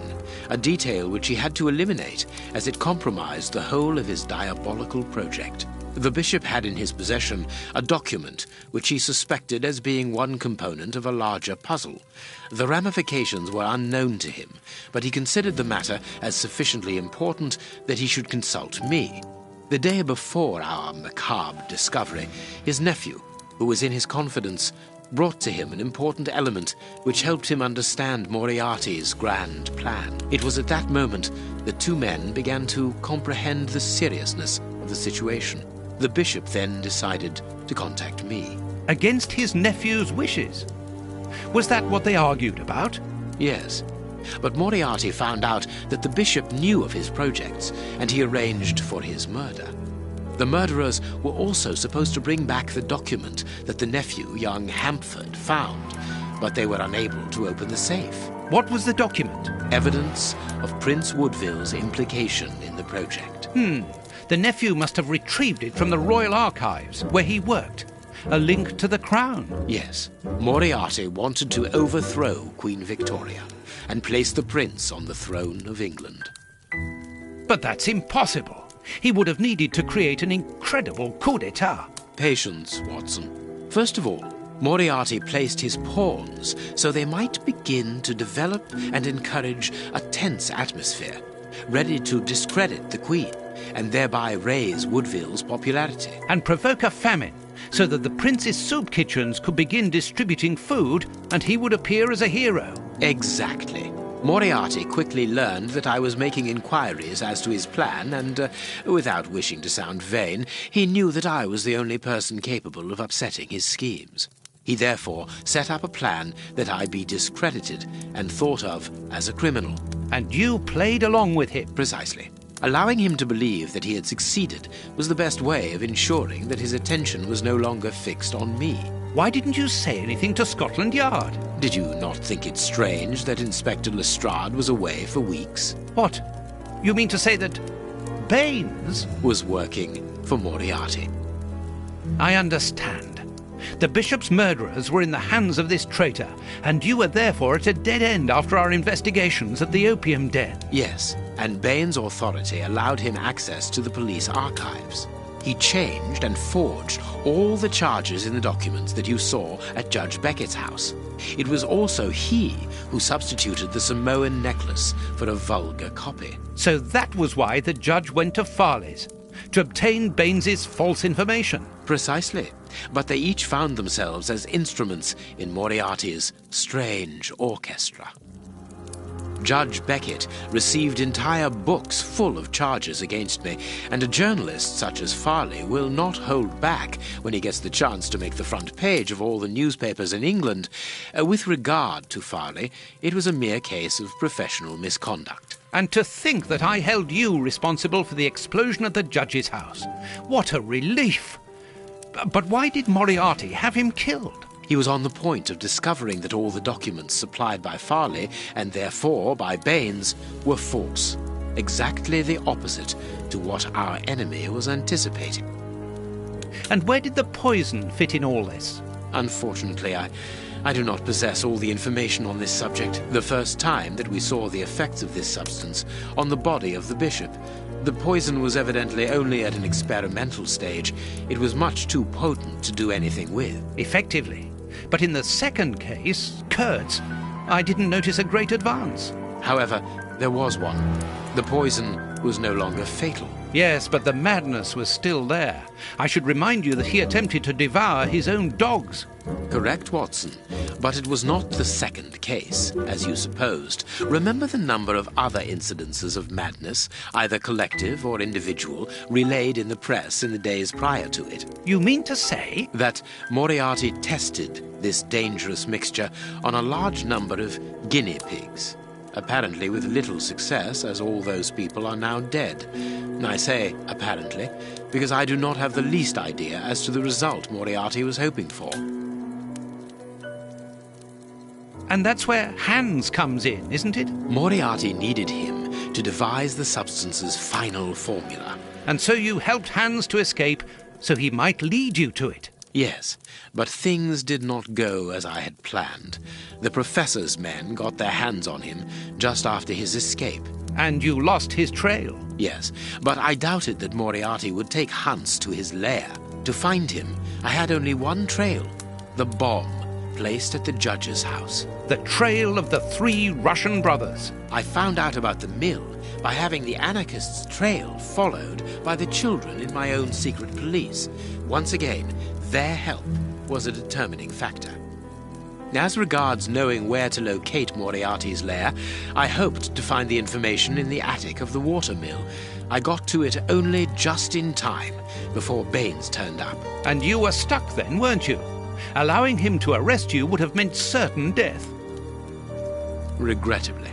But Moriarty's plan worked in any case, as after killing Baines, I became England's most wanted man for the murder of a Scotland Yard inspector. And so you had to make sure that people forgot about you. Therefore, you orchestrated your own death so that you might continue your investigation discreetly. Oh, that was a terrible time for me, Holmes. I am sorry, my dear fellow. Well, the important thing is that you are well and truly alive. Yes, but it is not over yet. Moriarty will take action one day or another. You were saying that you had found Moriarty's hideout. Where is it? In an abandoned fun fair on the outskirts of London. It is quite certain that they are all there. Shielman, the Prince, and of course, Moriarty. If Moriarty puts the Prince on the throne, he'll have his hands on the reins of the kingdom. Her colonies, her diplomatic network, her riches, everything. Yes, including the army, the war fleet, everything he needs to help him conquer Europe. And eventually, I suspect, the world. Holmes, we have to be quick. His plan hasn't been put into action yet. Perhaps it's not too late. Let us go immediately, Watson.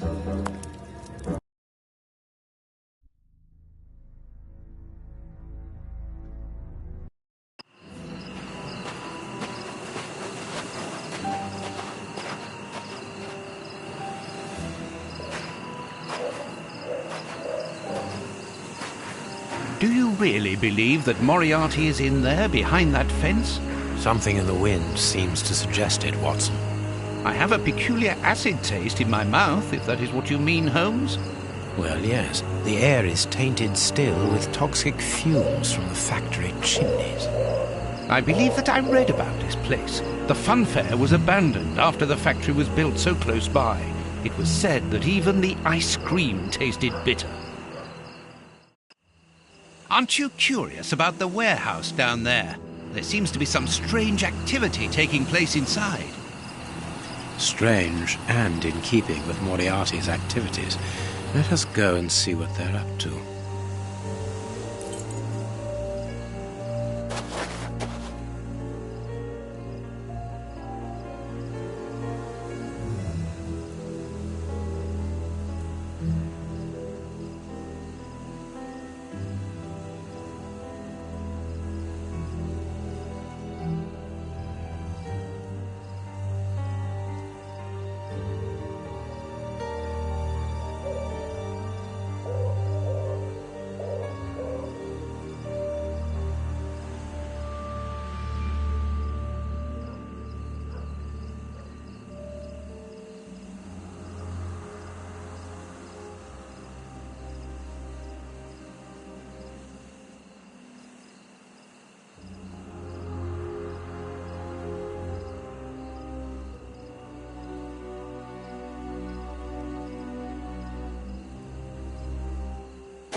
With this cable car, we can get up onto the warehouse roof. This motor is from the cable car. There's a little petrol left, but not enough to start the motor.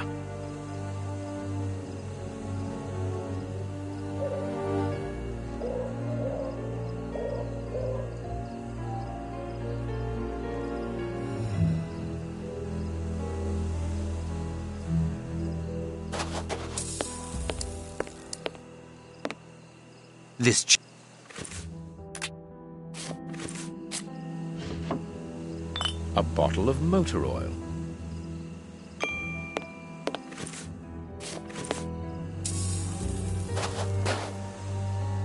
This motor is from the... There's a little petrol. Empty. Let us hope it works. There's a little...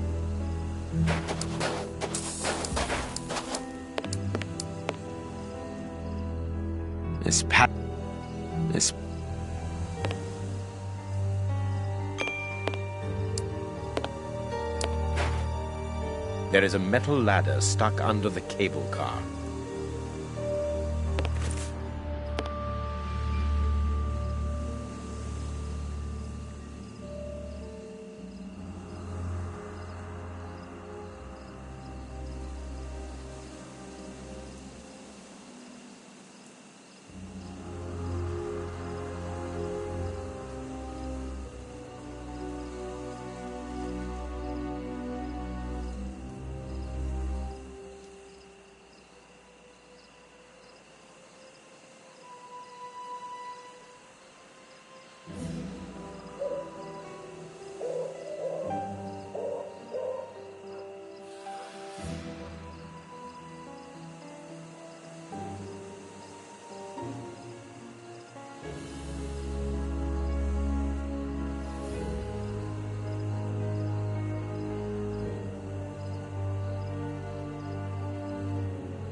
That could be used as a weapon in a necessity.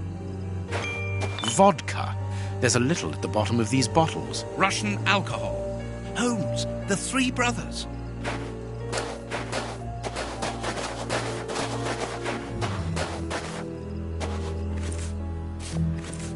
This motor is from... Here's what we can use for fuel. This motor... Look at the... Given the maintenance, this cable car isn't used very frequently. True, Watson, but let us hope that it... Look at this hole. Look at this hole. This motor needs a start.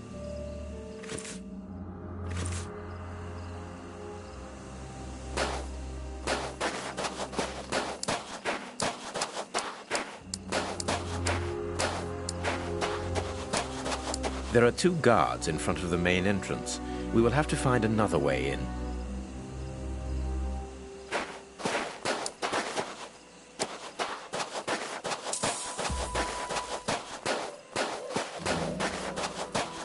Cutting pliers. They could be useful.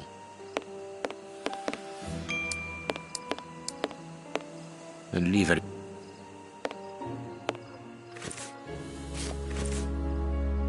I can't. I.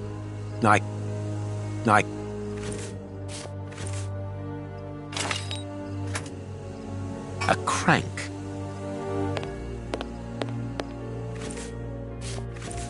This motor. The crank. It works.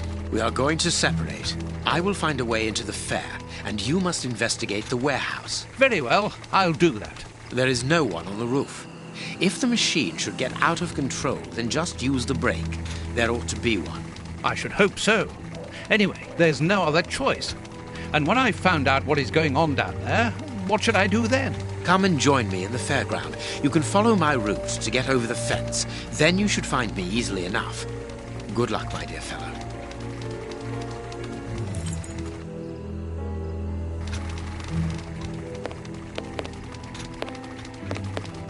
Come on, John.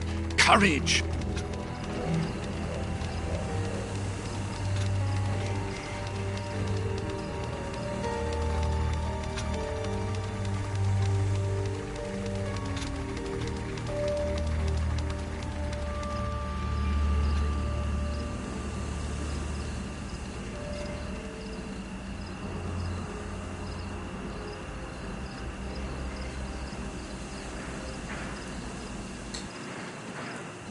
No one seems to have noticed me. Now I must try to find out what is going on here.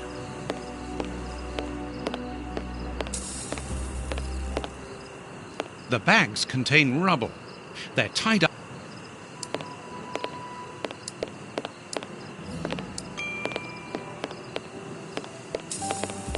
I'll keep them.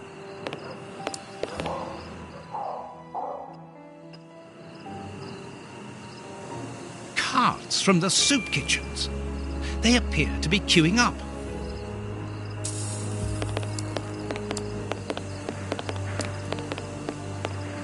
It's a miracle that this reservoir is standing. The feet are being...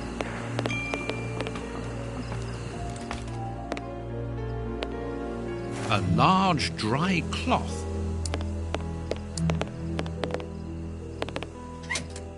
It's too dark inside this reservoir. It's impossible to see anything, but I can hear a slight lapping of water. It's impossible. It's...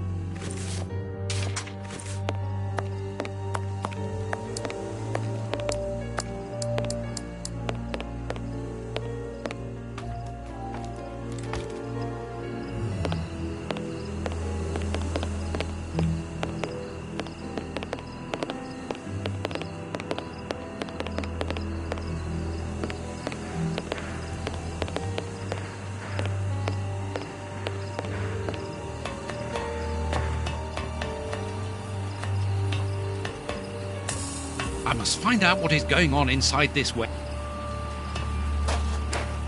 It's too dangerous to go any further. An empty bottle.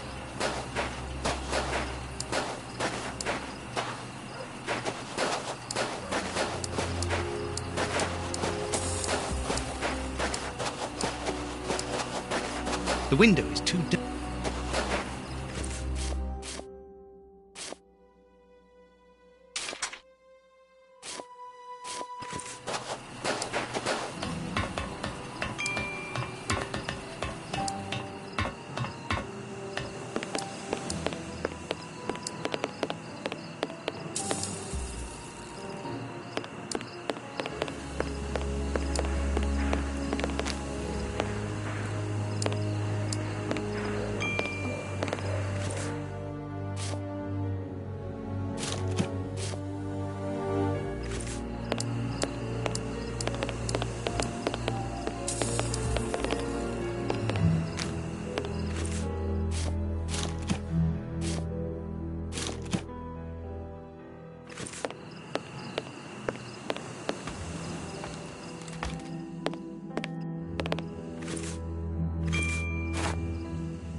So, it is inside these warehouses that Prince Woodville's canteens on wheels are filled up, and Hans is there to add his poison.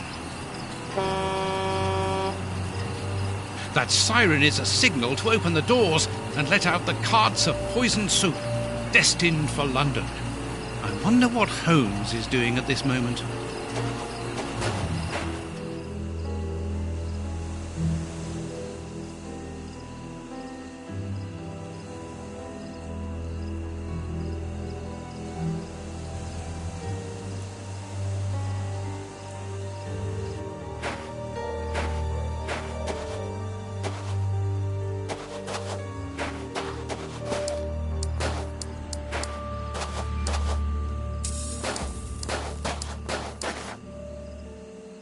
Here is a good place to try and get through.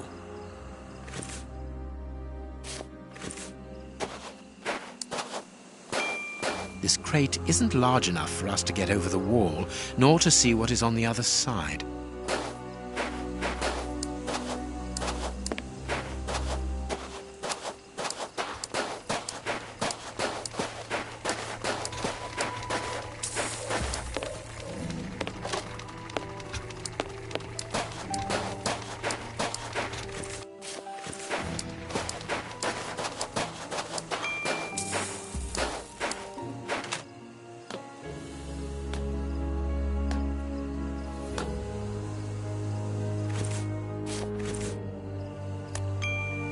The way is clear. Good, I'm in. Now I must find Moriarty.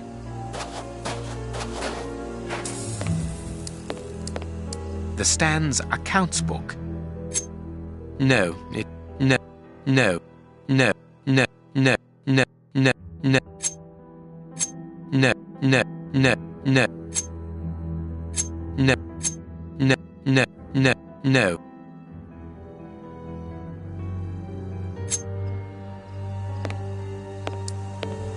A target from a firing range. It depicts a lion. A firing...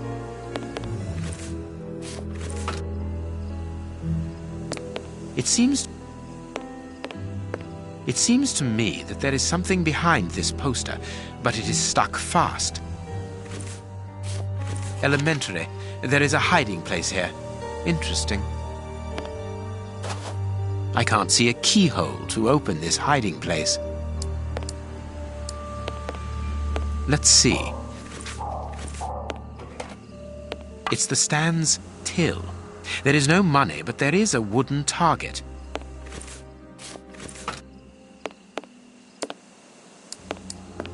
If the guard sees me,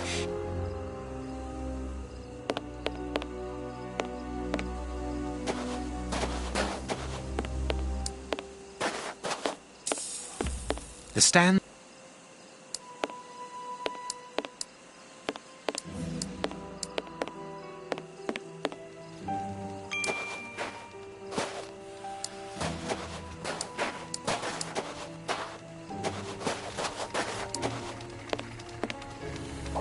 It's open. This building was a menagerie. I'm in the service passage.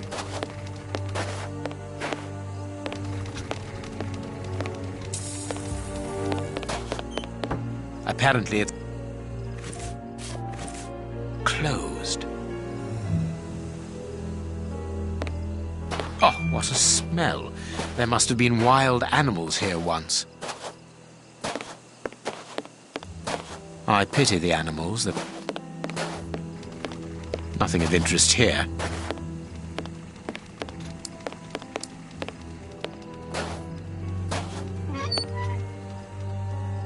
This cage has been blocked with planks, so that the interior is hidden from view.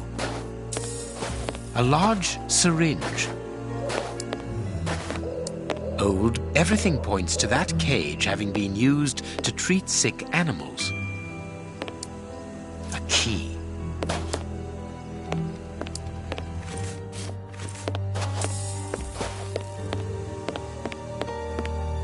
Apparently, the only thing intact is this bottle of ether. If the guard sees me, he will sound the alarm.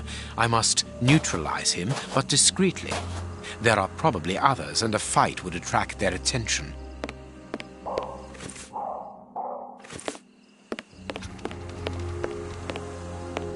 I need something.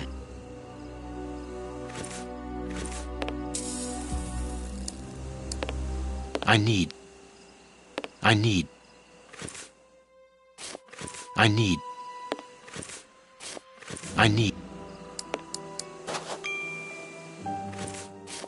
a large, everything points to that.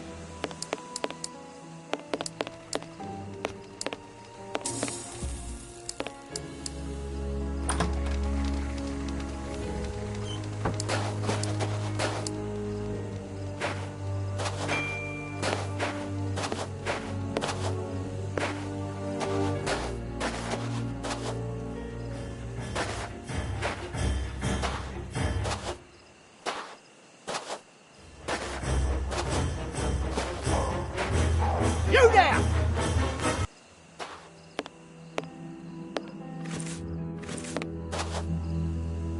I need.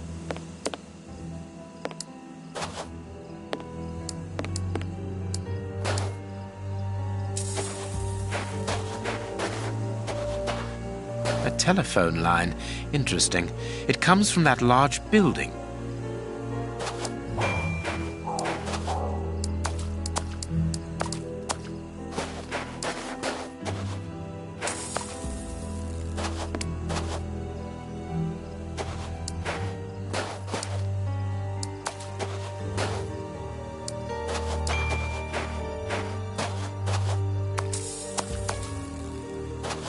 A target from a firing range.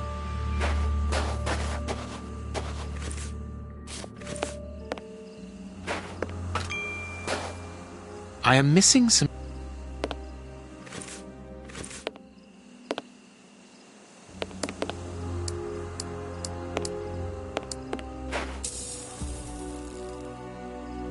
must put something here that will attract the guard's attention.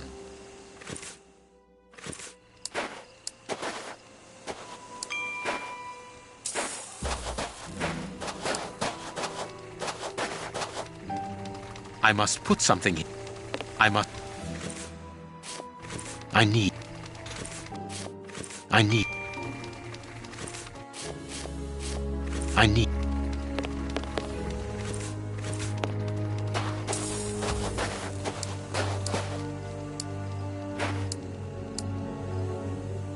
I am missing some.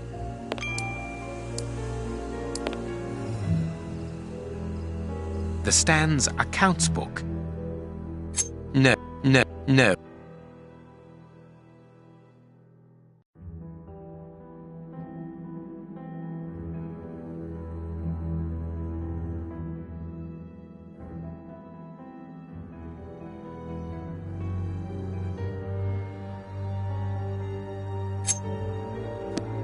The cover is dented.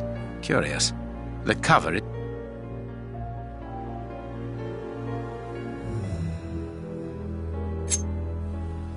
Let's look at the book's secret.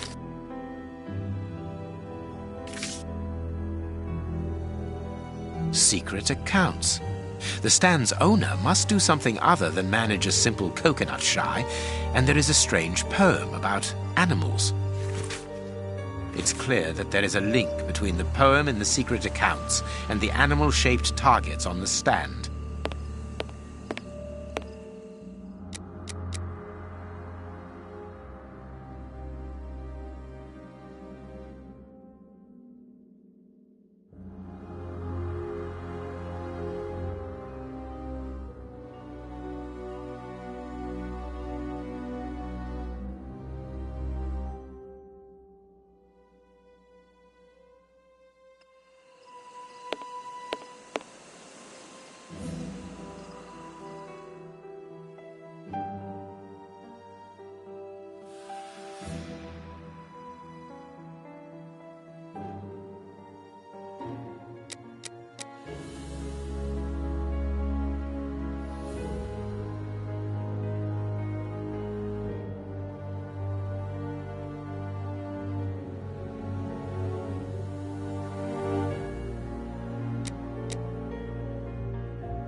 There we are. It is simplicity itself.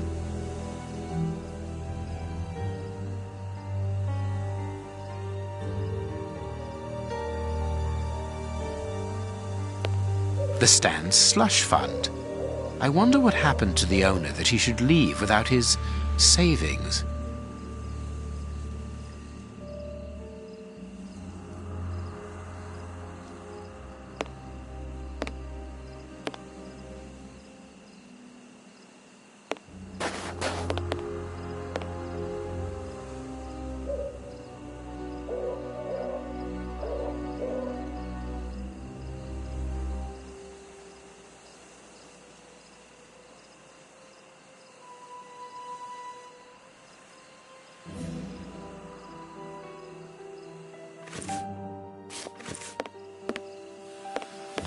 There. That should interest our guard.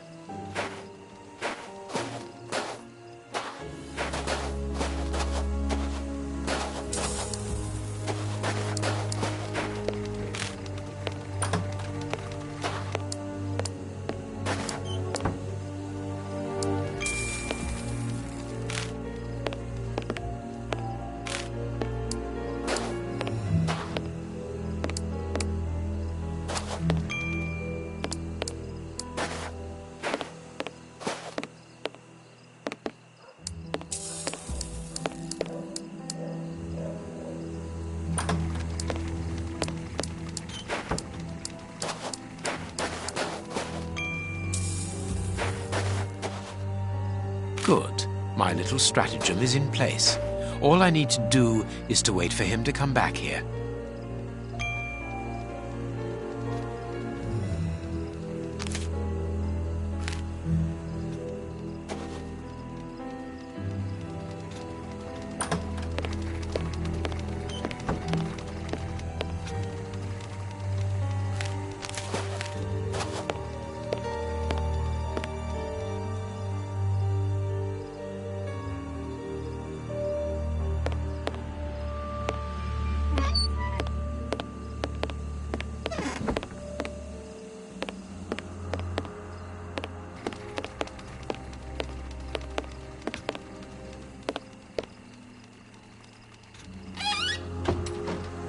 To shut him up, and quickly.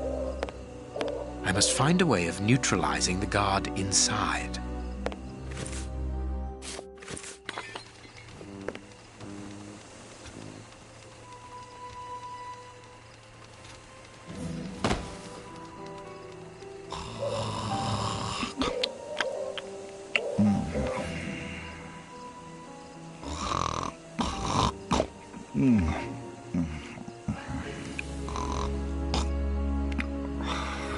Perfect. Thanks to the ether, this baller will sleep for a long time.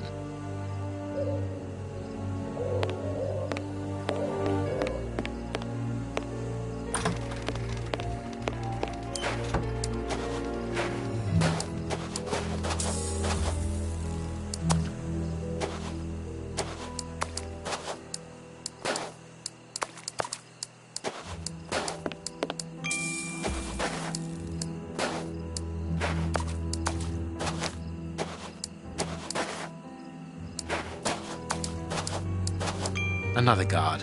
This place is full of them. I cannot risk a confrontation. He'll see me coming and I'll lose the element of surprise. I'll need to find a way to trap him. They must have exhibited those poor wretches in these cages and presented them as being dangerous. Bearded lady. Be careful of those boxes. They are balanced, one on top of the other.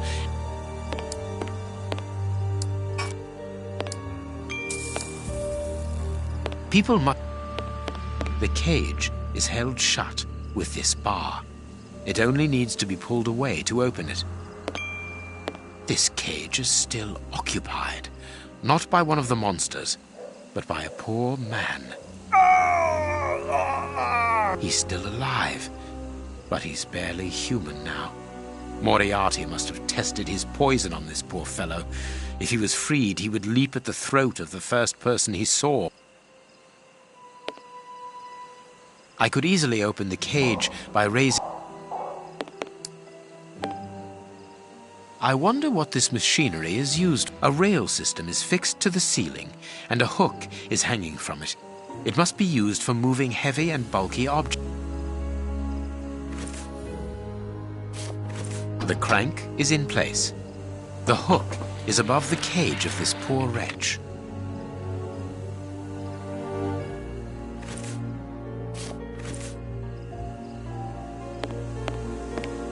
There, the rope is in place. This way I can open the poor fellow's cage from the outside without taking any risks. I could easily open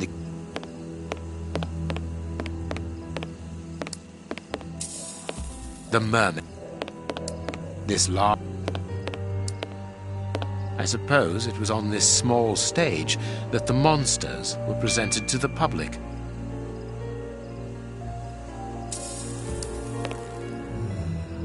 Ah, here's... What a dreadful diary. That Hans is the only real monster ever to have frequented this attraction. The bearded lady kept the key to this exhibition. Interesting. Chemistry.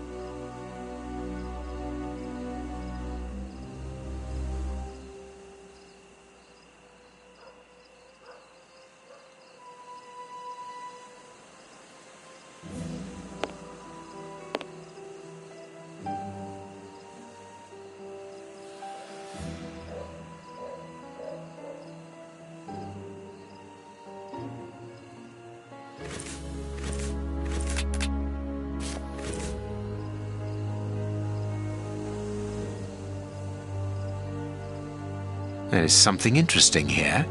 There is some... There is... Here's what I've been looking for. The trap is in place. Now I only need to get the guard to go inside the freak show.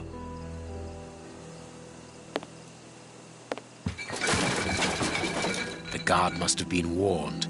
I need to get out of here. The guard is inside. I must close the door quickly. The cage.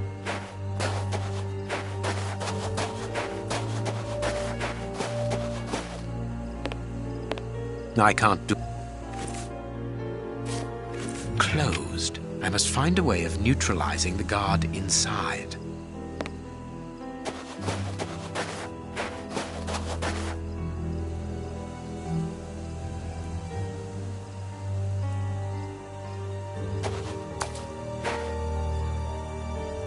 I can't do...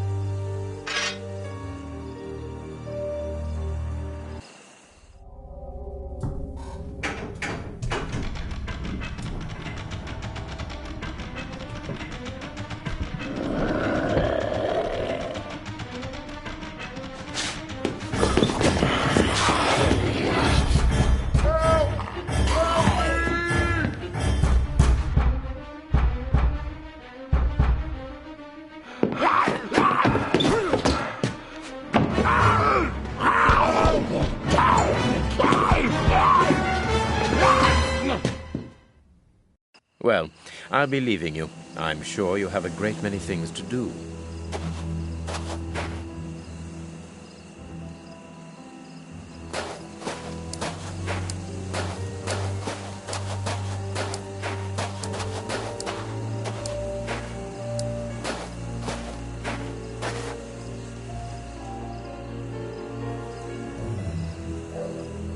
But what have we got here? Ah, there you are, Holmes.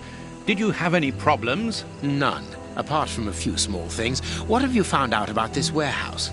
Prince Woodville's soup is loaded and contaminated by hands. And in the direction of Whitechapel. Watson, In a few hours, Moriarty will have at his disposal a formidable army, more powerful and more terrible than anything that has ever existed. What? The soup is destined for a poverty-stricken, starving population who have been conditioned for months against the ruling powers. Moriarty won't have any trouble in sending thousands of raving mad people to ravage the city, sowing death and destruction. No force would be able to resist them, not the police, not even the army. A perfect army, knowing neither fear nor pity. A tidal wave of humanity which will cover London and will fall away again, leaving a city of desolation behind it. What horror! And the chaos will only make Moriarty's coup d'etat even easier. But how will he guard himself against this bloodthirsty crowd? The chaos will only last for the time he needs. You mean to say that these poor wretches will all die 48 hours after ingesting the soup, according to our good Dr. Shielman. So the victims will be joined by their executioners. An immense mass murder. What Moriarty would call clearing up after work, no doubt. Good. Have you found a way of stopping Hans's process? Yes, I think so. If we can weaken the reservoir's feet with the explosives, for example, it will collapse and take the building down with it. Good work. What are you looking at? Have you ever seen anything like this before? Never.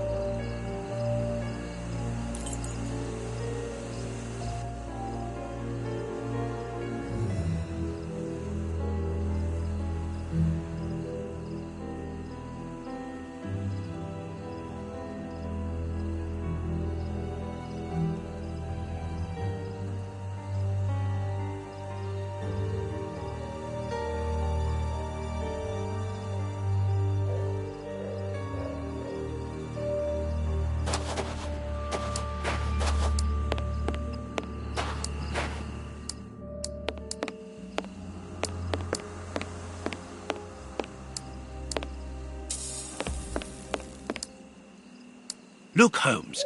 With an antenna.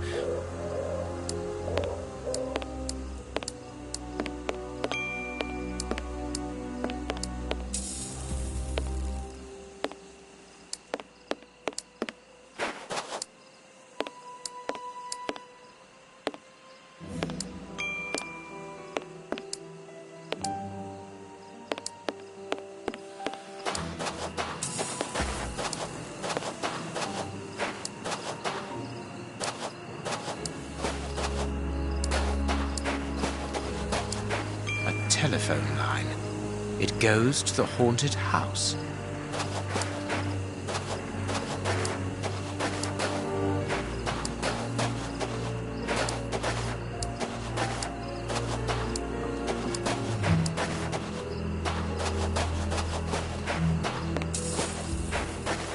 I can hear noises.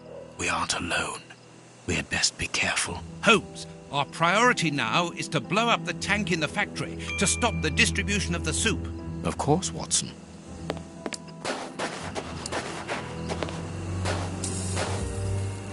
It seems that this window is more vulnerable than the main door. I think it is too high. It's protected by bars with a closed window behind it.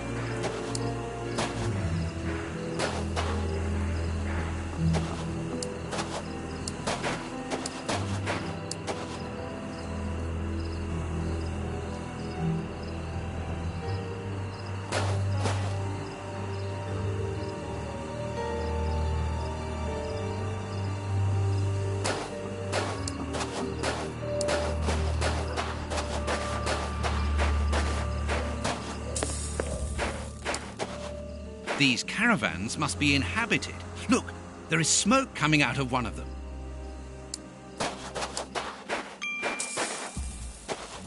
This ladder is only held back by a bolt.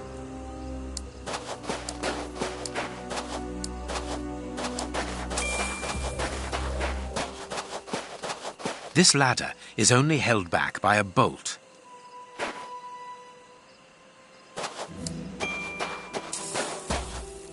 I can hear noises. This stall is a washroom. I can see water basins inside. The door can be blocked from the outside. Interesting. Apparent. Gallons of vodka.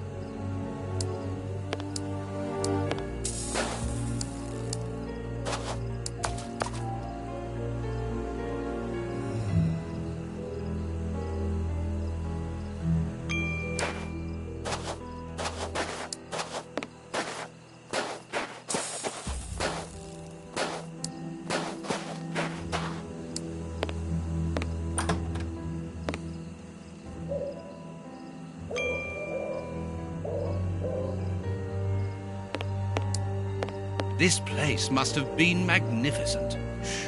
Watson, look, on the stage. Prince Woodville.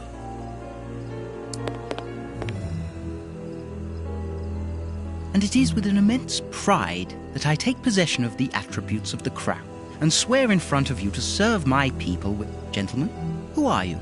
I don't believe I know you. Not as yet, Your Royal Highness, but I am overjoyed that you are familiar with the crowning ceremony. Of course. A good king should know it. That makes my duty so very much easier. Let me introduce myself. My name is Howard Sawbury, and I am in charge of the aforementioned protocol and the master of ceremonial events at Buckingham Palace. Yes, and I'm Sir John Cannard, in charge of the peacocks in the royal gardens. Congratulations, Sir John. Excellent imagination. I am pleased to meet you, gentlemen, but what brings you here? Do you mean to say that no one has informed you? Have you not been in the city? It is Queen Victoria, of course. She has been dethroned. Really? So soon?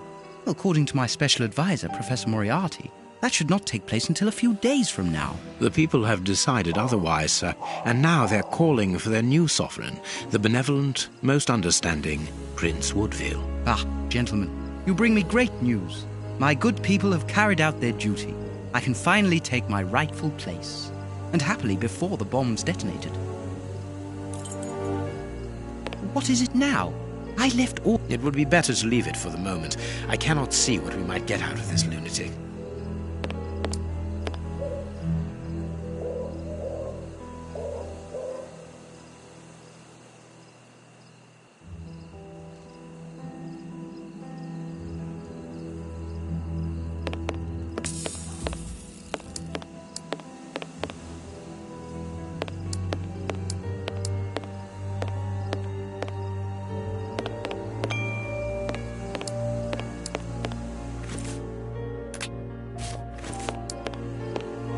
What is it now? I left order... It would be better to leave... What is it? It would be... What is it?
I pity the people who...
An international anarchist's manifesto written in several languages. A metal plate, very solid.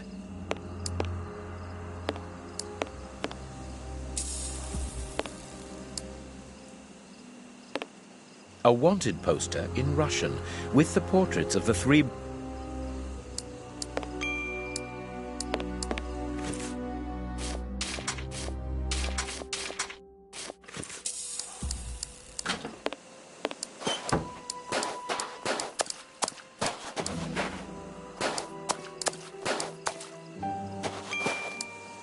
Closed.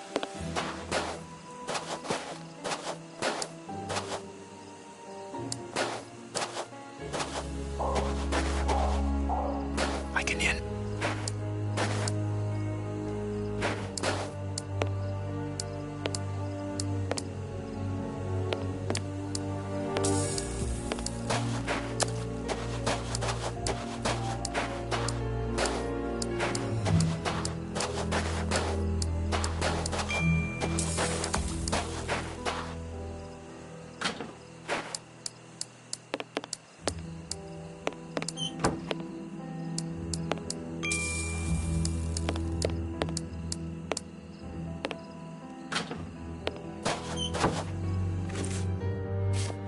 Closed.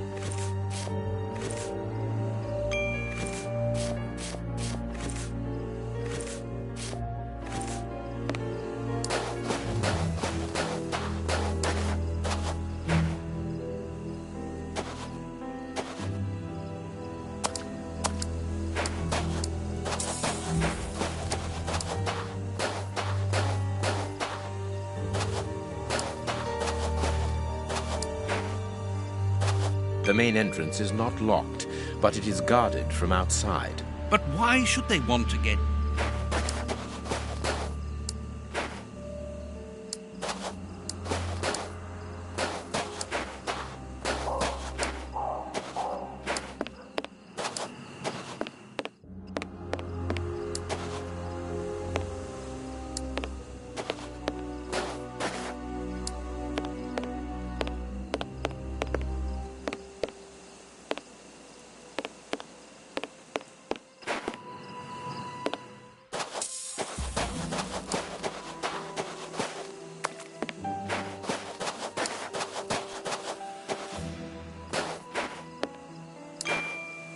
Look, Holmes, the three Russian brothers. With a coal stove and dynamite. What should we do next, Holmes? And then the dynamite would be very useful for blowing up the tank. Good idea. But in order that we can get it, we'll have to get them out of there without their knowing we are here. The best thing to do is to carry on exploring this place, Holmes.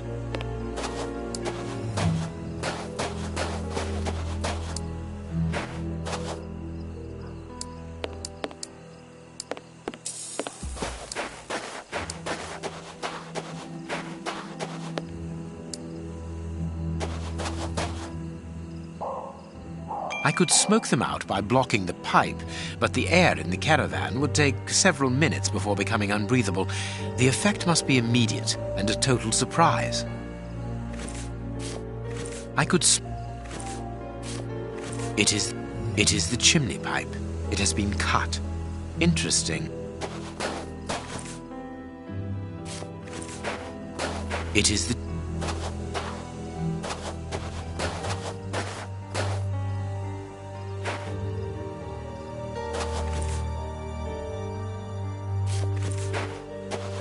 I could smoke...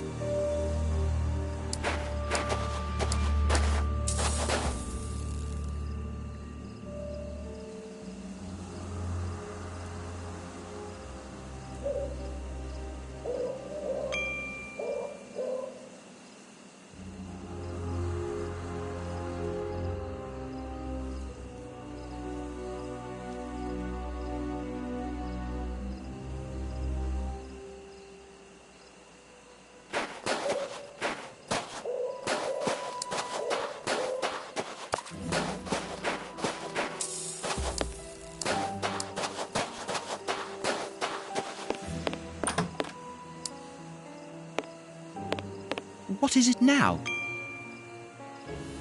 Actually, sir, we're here to warn you that you are in grave danger. What do you mean? Among your close advisors, I regret there are traitors who are already plotting against you. We have reliable information that these terrorists are part of an international anarchist network, and... Ah, gentlemen, I know who you are talking about. I'm sure you mean the strange gentleman employed by Professor Moriarty. Asians or, Russians, sir. Whatever. These men must be stopped before their bombs explode. Their bombs? Yes, Sir John. Bombs placed all over London. I was not at all fond of the idea, but Professor Moriarty was quite adamant. Do you know where these bombs are precisely? Of course not. But I do know that those anarchists created their exploding devices here. You must tell us everything that you know about the bombs, sir. Why should I? You're not a pyrotechnist, are you? I must speak urgently with Professor Moriarty.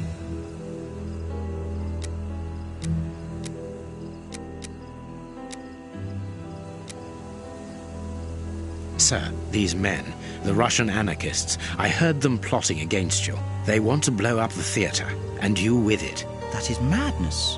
Why would they do that? Tell us everything that you know about the bombs, for we must defuse the one that is hidden here. I have not moved from here since I arrived, and no one apart from you has entered the theatre. You are lying, or you are their accomplices. We most certainly are not. That is enough. Leave me. They are dangerous anarchists who have committed murderous acts in their own country against the Tsar's line. That is impossible. The professor assured me of their loyalty. Moriarty does not require you anymore, sir. He does not wish to give you the throne. He desires it for himself. The devil. Sir, we are going to help you. You must tell us where the bombs are planted. The people will never forget a sovereign who began his reign by saving his subjects from such atrocities. I confess that I do not know where they are. But surely the Russian anarchists must know. What do the bombs look like? They appear very complicated. It is impossible to defuse them. I remember that they were put together here, in a wooden stall between two tents, next to the Russian caravans. They were the only ones who had a key, besides that traitor Moriarty, of course. We're going to try to open that stall. Wait, I demand an explanation. If everyone is plotting against me, then how do I know that you are not also party to the plot? But we... Bring me Professor Moriarty, Mr. Sawbury, without delay. Sir John will remain here with me. I should be able to remove the prince without endangering Watson's life.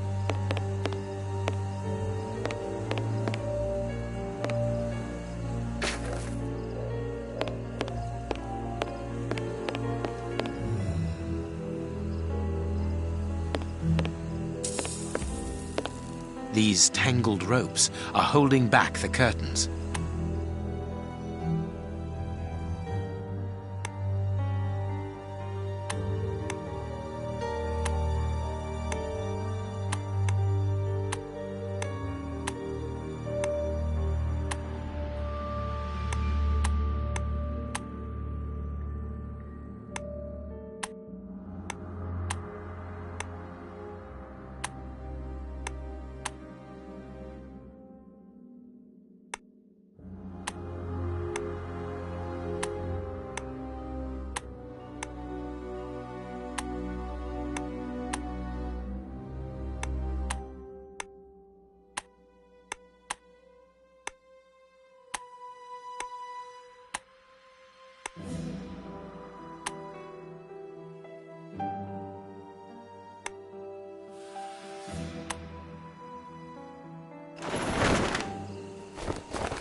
He is not moving. He appears to have passed out. But he could come around at any moment and sound the alarm. Yes, before leaving the theatre, we must make certain that that does not happen. Not so long ago, those words coming from you would have frozen my blood. Rest assured, my friend, that Sherlock Holmes no longer exists. Get rid of him now. There is a label underneath. Hey, presto, it's magic. No more paranoid prince. Well done, Holmes. Look, Holmes, Prince Woodville lost his ring during the fight.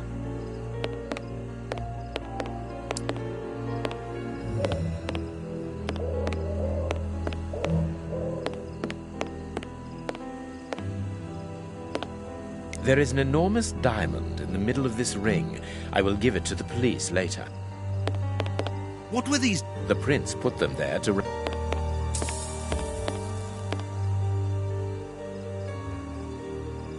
This magician has a leather belt, very solid. There is a small bag attached to it.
Gallon.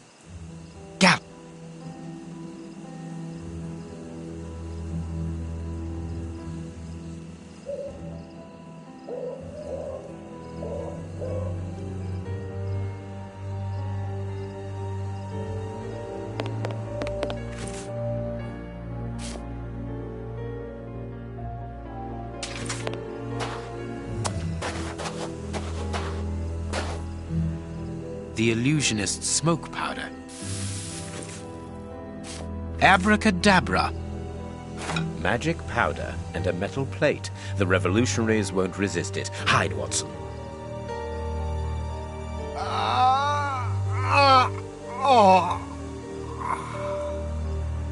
Water! Water! The way is clear.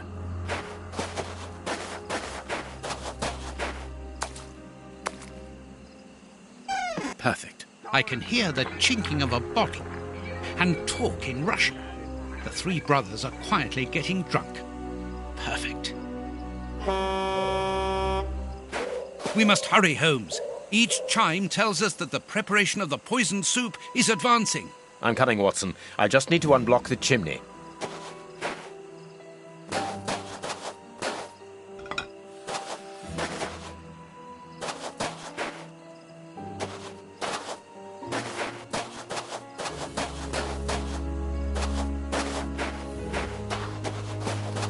This caravan is as disgusting as the first one. A Russian-English dictionary. Wire. This piece of art... The names of the targets are written in Russian and are unreadable, in my case, that is, and apparently the brothers have made notes before every name. This list has something to do with the dictionary open on the table. The dynamite shell.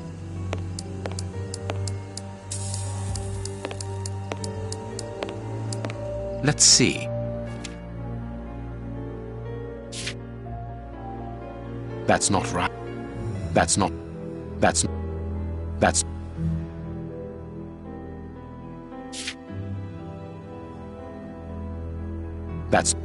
That's not right.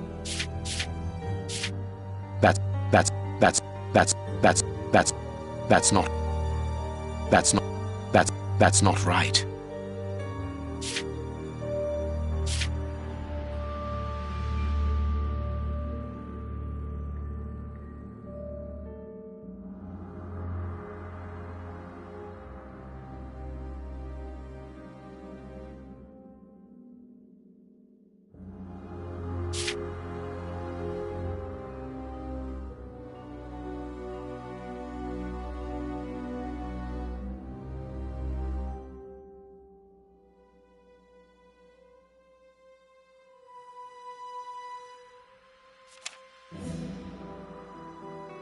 That's not right. That's not. That's not.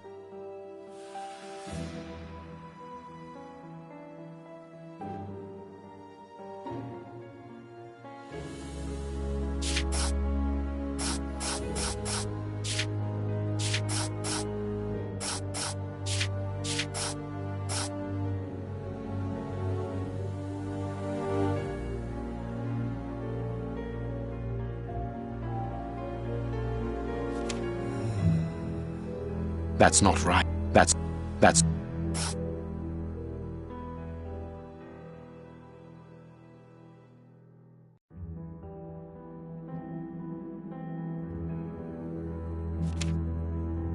not right. That's not. That's not. That's not. That's not. That's not.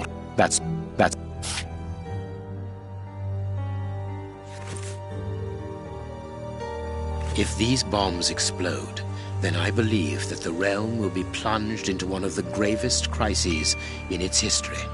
What are you going to do with this information, Holmes? Hand it across to Inspector Lestrade. How? By telephoning him. The haunted house is connected to the telephone exchange. I'm going to try to slip in there discreetly. Shall I accompany you? You can help me to get in, but while I search for the telephone, you should collect as much information as you can about the bombs. The explosive experts at Scotland Yard will need it. Understood.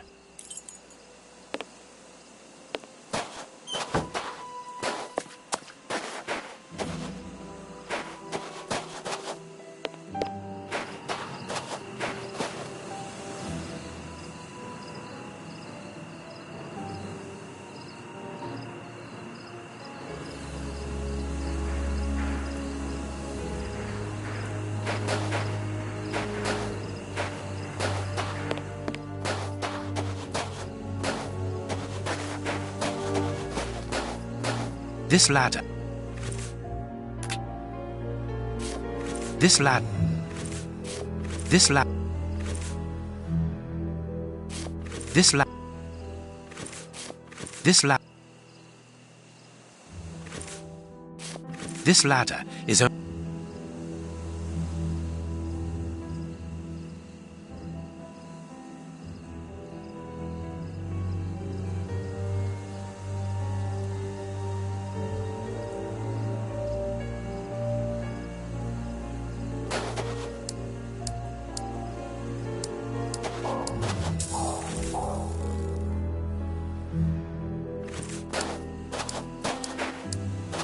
This ladder.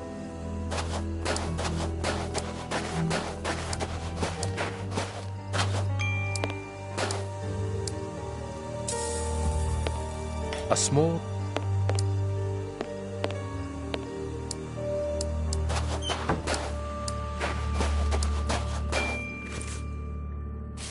This ladder.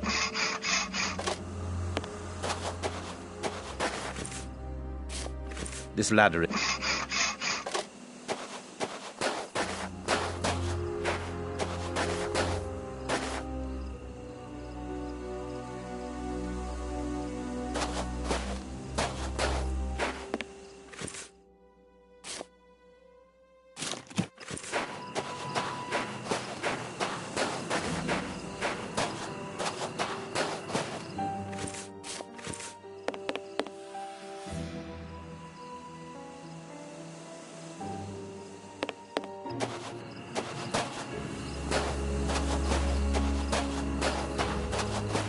I need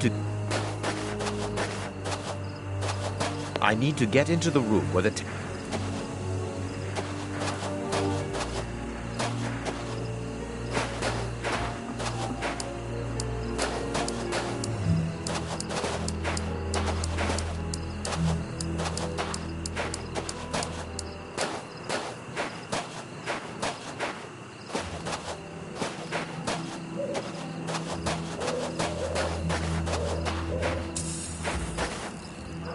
I can't do that.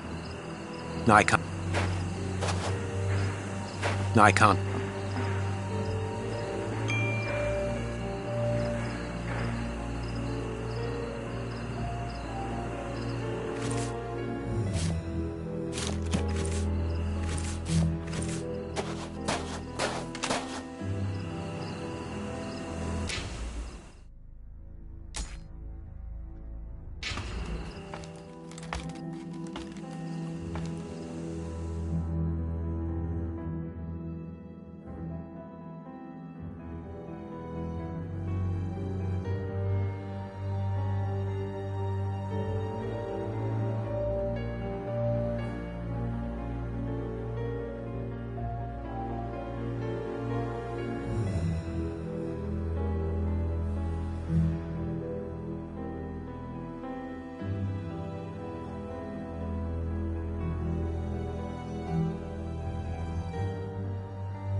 These bars are...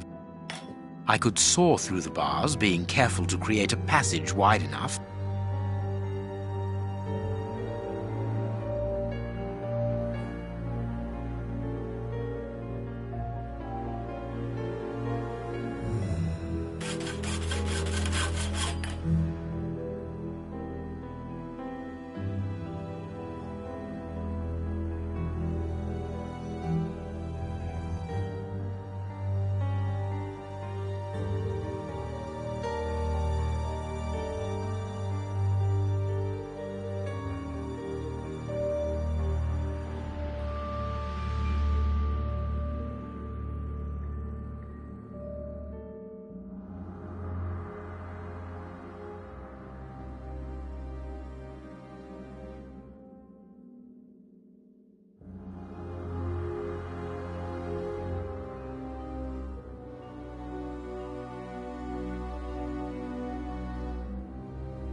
No, it would be better not to break the window. A good idea to use the diamond in the ring, Holmes. I remind you. Well done, Holmes. It's open. It's time for me to go into the beast's lair. Watson, I have no idea how long it will take me to locate the telephone. Use the time to try to get into the stand where the bombs were put together. I'm on my way. I'll join you later.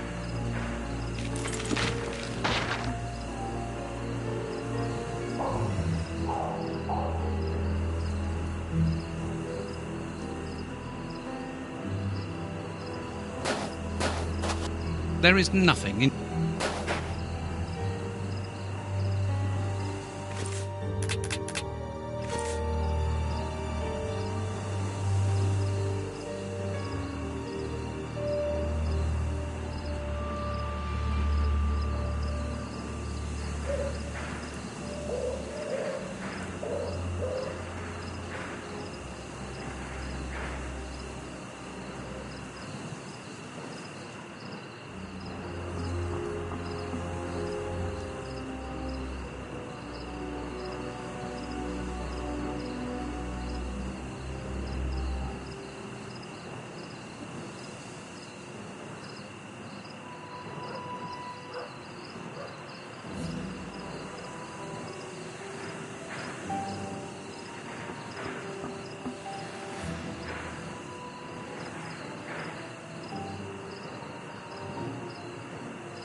place is calm thanks to the supply of vodka in the washroom. The anarchists probably haven't even noticed that they're locked in.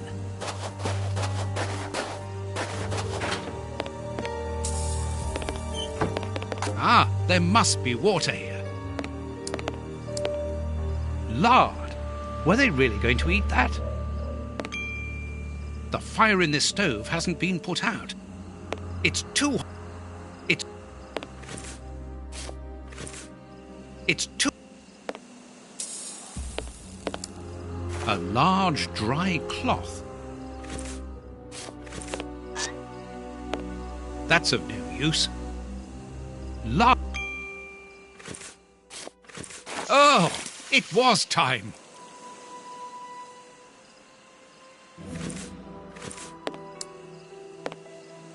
A key.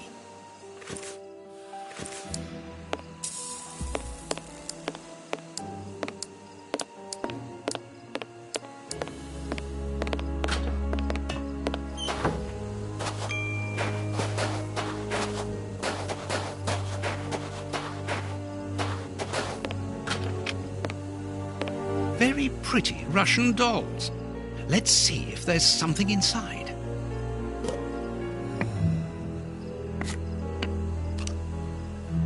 A key.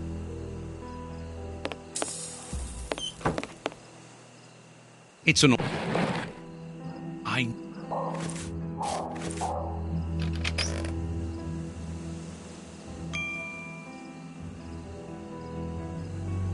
A bag of marbles. They're marvellous. A clock's hand. Strange handymen, these anarchists. A Cyrillic letter with a strange symbol. A pretty...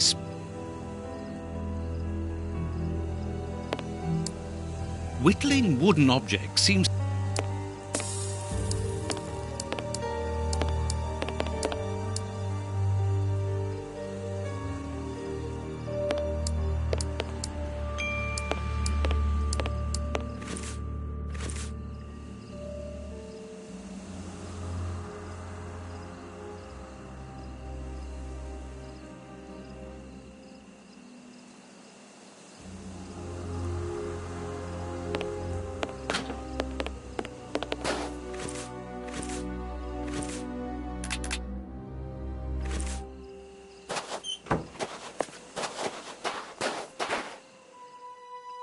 The Russian...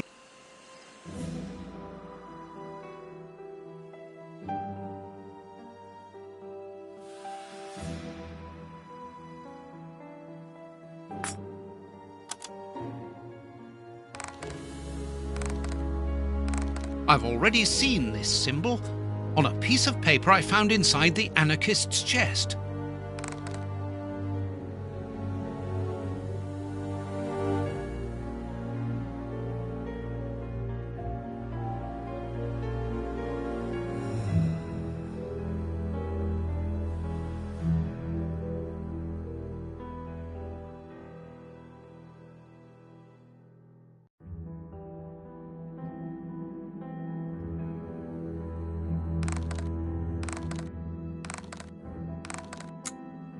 It's not very difficult after all.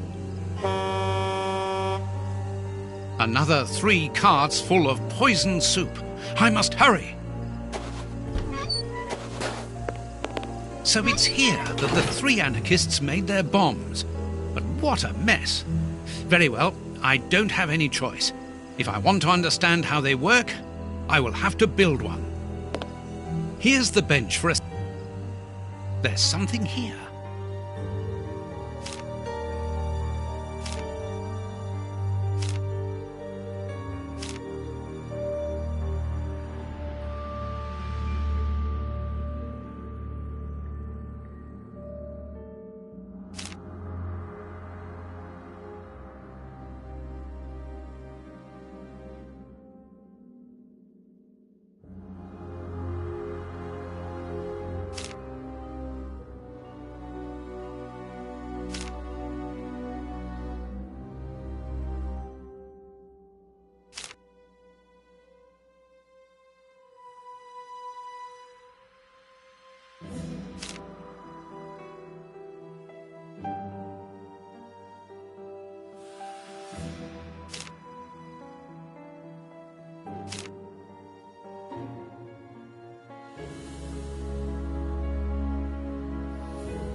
A plan for Russian bombs on a Japanese origami to blow up key places in England. Very cosmopolitan. That's of no use. That's of no use.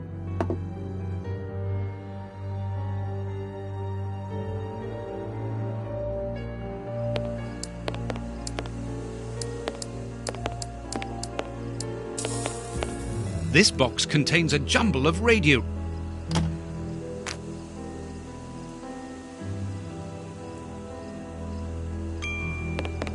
Locked. Locked. Locked.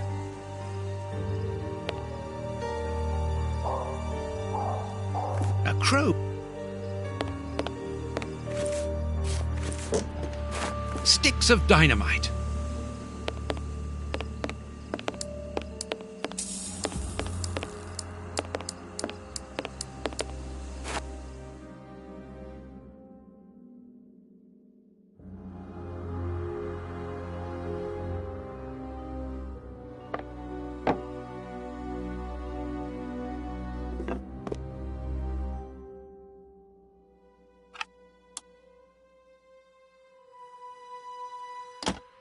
Apparently, the radio is plugged in.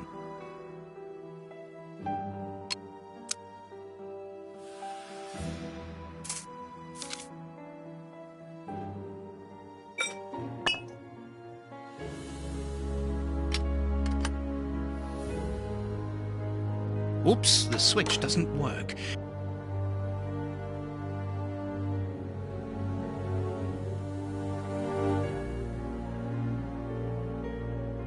The best thing will be for me to go to the merry-go-round with my bomb. I'll take the bomb with me. Oh, it's heavy.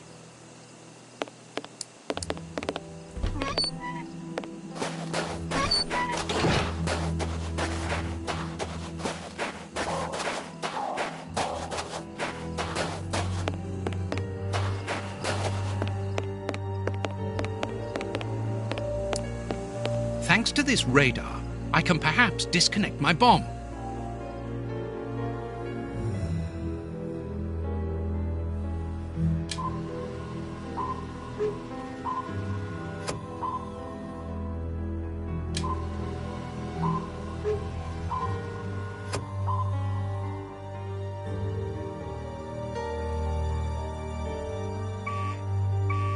I'll have to...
Oh my God!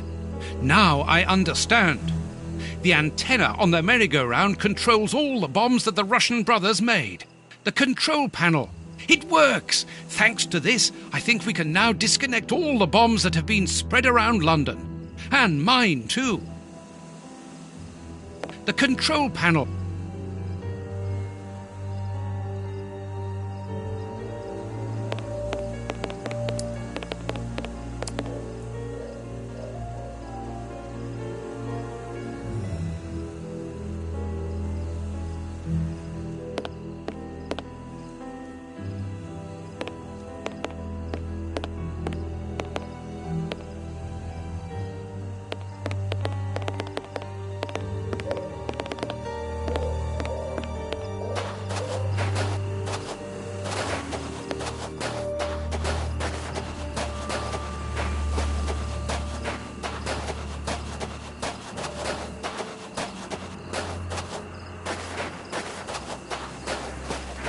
I need something. I need something.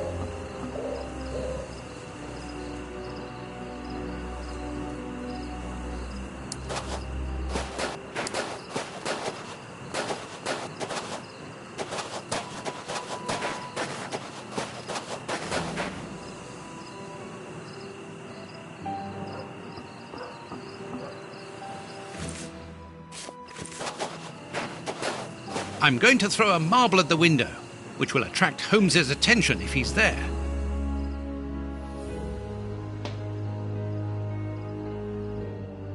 Holmes isn't answering. It will be better to wait until he reaches the room where the telephone is. The best thing will be for me to go to the merry-go-round with my bomb.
The best thing will be for me.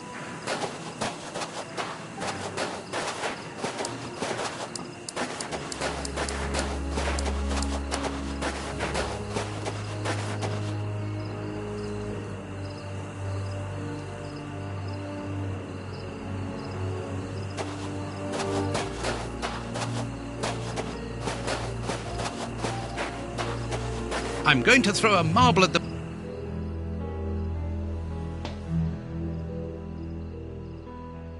Holmes isn't answering. It will be better to wait until he reaches the room where the telephone is. The best thing will be for me to go to the merry-go-round with my bomb.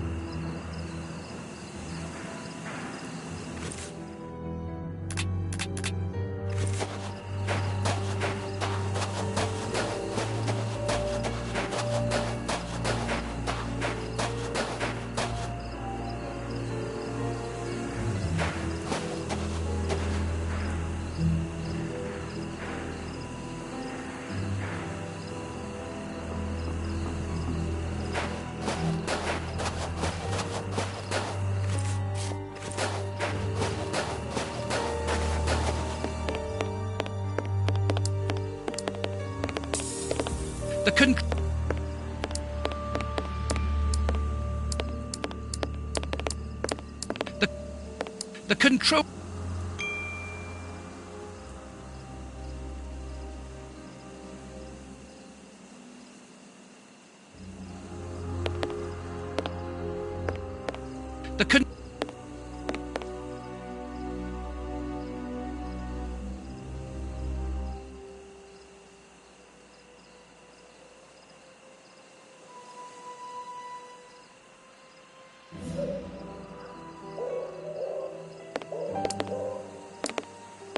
We can branch a telephone here to call Lestrade. I must warn Holmes.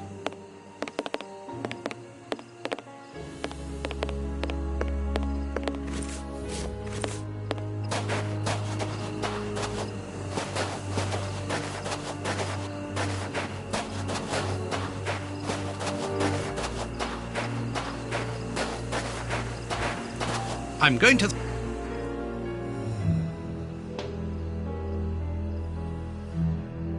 Holmes isn't answering.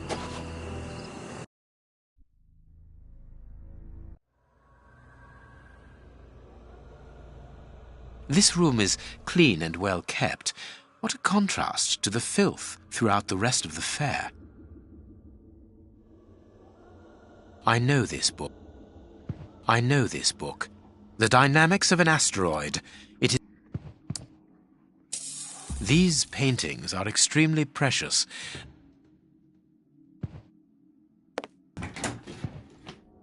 That could be useful. That could... A magnificent hunting rifle.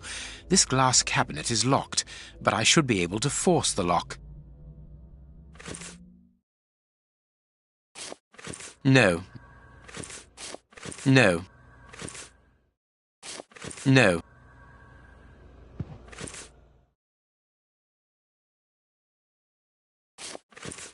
No. This chest is the same as Ferg... I can't do...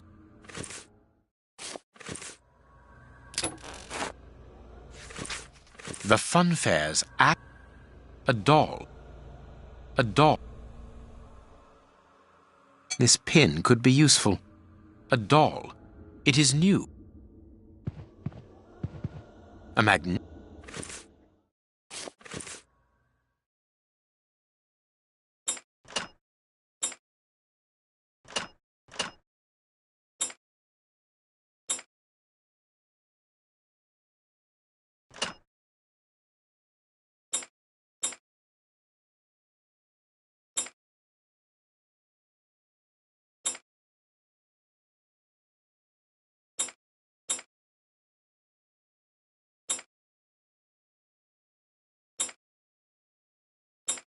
That's not right.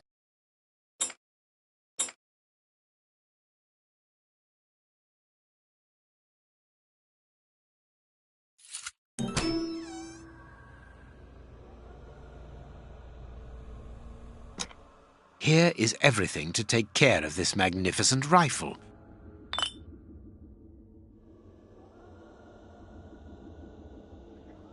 This weapon.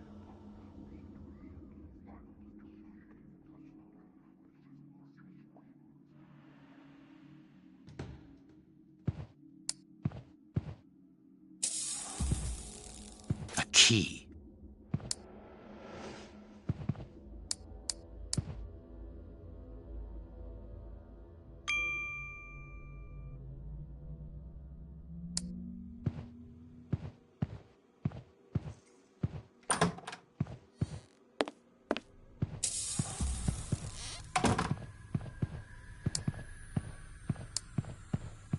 Wooden skeleton.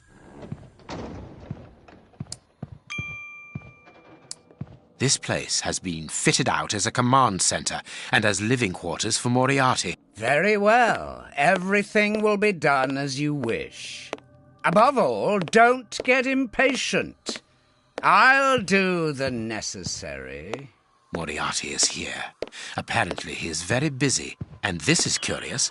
He seems to be obeying his interlocutor. Moriarty is a hired hand?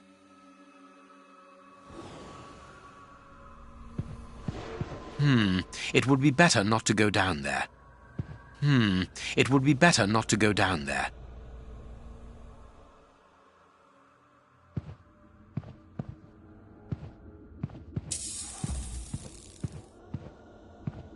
I need something. If I...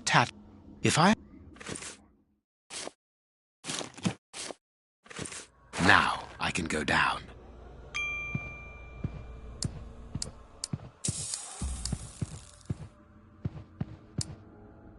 These shelves seem solid.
These partitions are on pivots. At the bottom there appears to be a set of cogs upon which a wheel is fixed. It is rusty. If I turn the wheel, it is possible that the mechanism's squeaking will alert Moriarty.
No, I can't.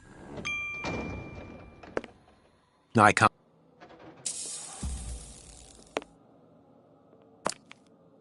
No, I can't.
No, I can't.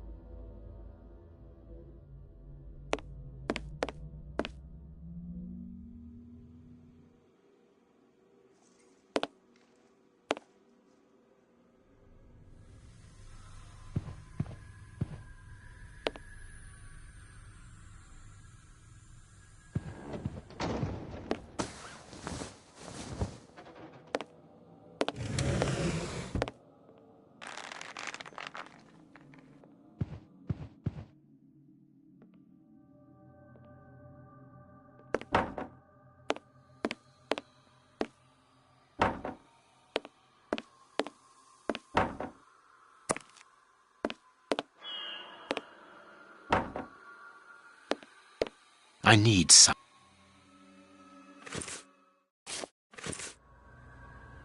I need something.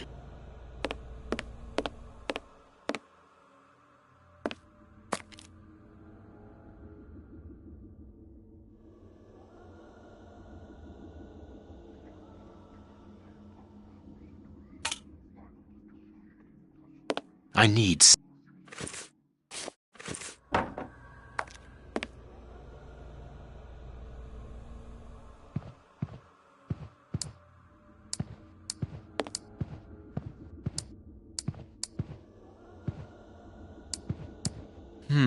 it was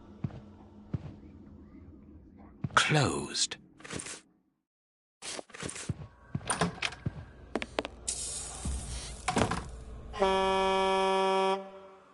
Another bell ringing in the warehouse. That is not a good sign. Let's hurry.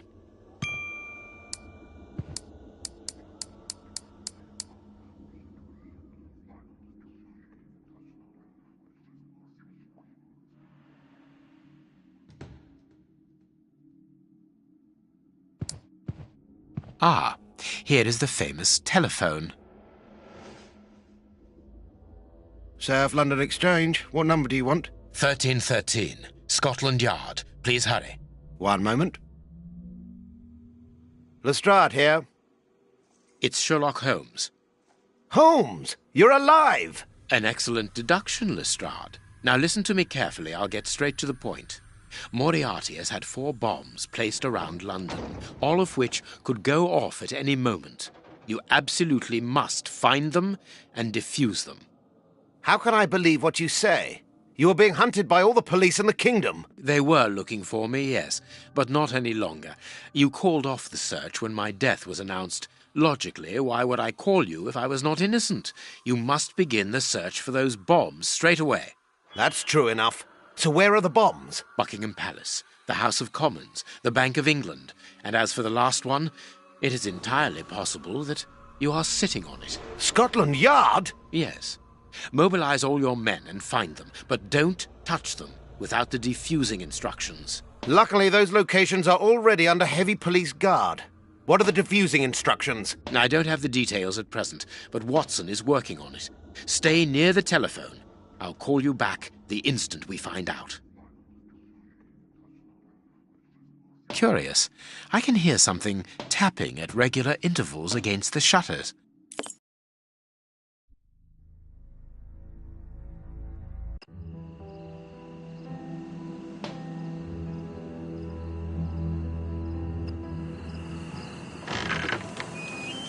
Watson? I think I know what we must do in order to defuse the bombs, Holmes. Good work, Watson. Yes, well, no, not really, because the bomb I have with me, I think I understand. How do you always manage to get yourself into these situations? I didn't really have any choice in the matter. It's primed, isn't it? I'm afraid so, and I need you to stop it. Perfect. We need to go to the merry-go-round. Can you bring the telephone with you? Well, I hope you know what you are doing. You'll understand when you see the control panel installed under the merry-go-round. But please hurry. I really would like to get rid of this infernal device. On the contrary, we must keep a careful hold of it. We are going to use it to destroy the warehouse where the soup is made. Step aside. I'm going to jump. Quite simply, Holmes, the bombs all have a switch that allows them to be defused. But it's not as simple as that, is it?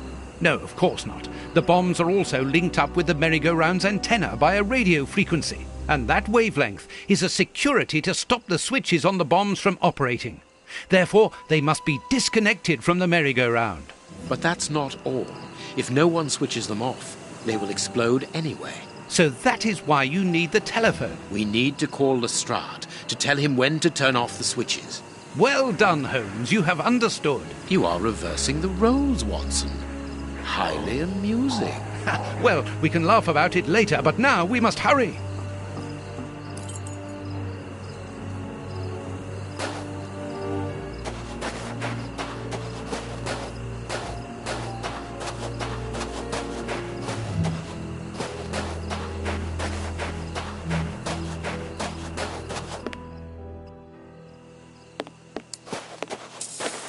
First of all, we must plug in the telephone. First of all, we...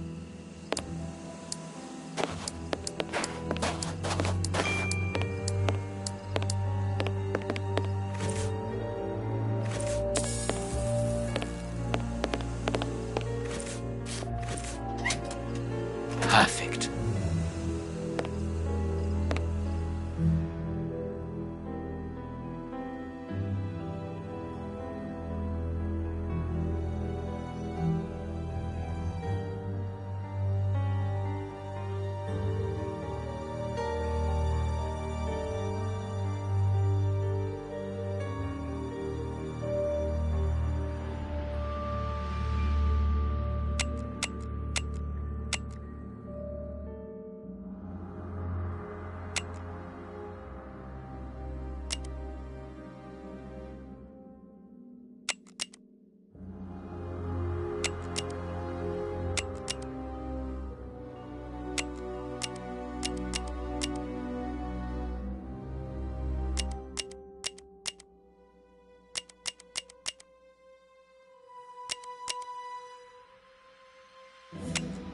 Hurry up, Holmes.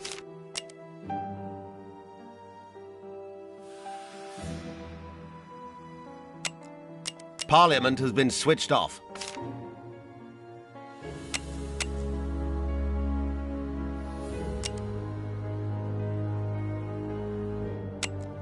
Buckingham has been switched off.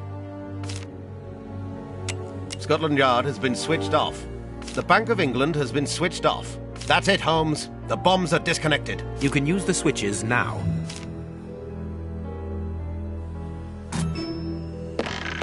Let's hide, Holmes. The bombs were due to explode 5 minutes ago. You, go and get the anarchists and take them to the warehouse. Stay there. I'm going to the warehouse to check on the soup. Let's get out of here. Holmes, where are we going? Watson, what do you intend to do with that primed bomb at your feet? My God, there's not much time left. It would certainly be more useful elsewhere. Come, let us go, and let us try not to ruin the last chance we may have to save London.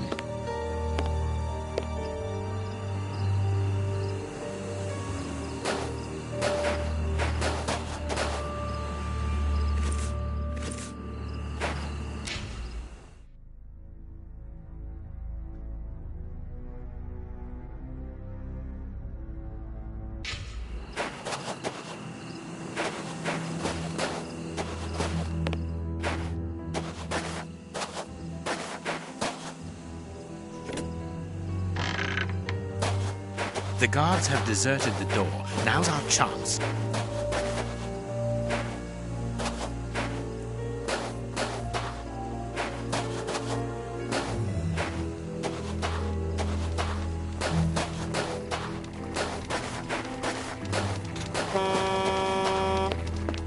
Holmes, I don't think that I told you about this siren. No, but I can guess that it carries some connection with the poisoned soup. Without going into too much detail, the next time that it sounds, the carts will leave to stock up Prince Woodville's network throughout London. And it will be impossible to prevent the population from being poisoned. We must hurry. Moriarty's men are looking for us. The soup production is nearly finished, and I am carrying a primed bomb in my hands. Quick, jump into the cable car.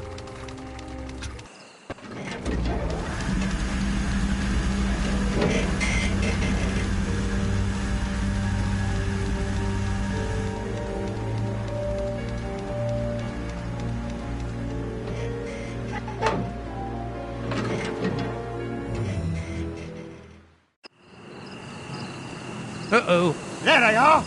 Hey! Hey! They've seen us. There they are, boss. In the cable car. The esteemed Sherlock Holmes, back among the living. I am afraid that your resurrection can only be a temporary one at best. Have we ever been in such a perilous situation before? Very rarely, I must admit. Well, gentlemen, what are you waiting for? Are you afraid, Holmes?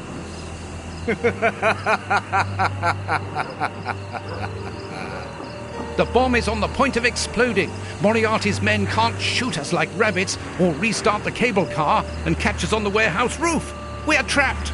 Moriarty wants us alive. That much is evident. So let us take advantage of the few minutes we have left. I need some.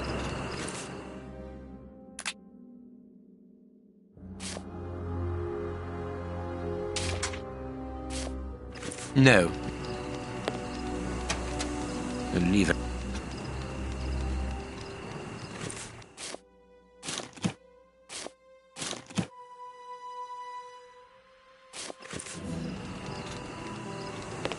Perfect. I understand, Holmes. Fine. Leave everything.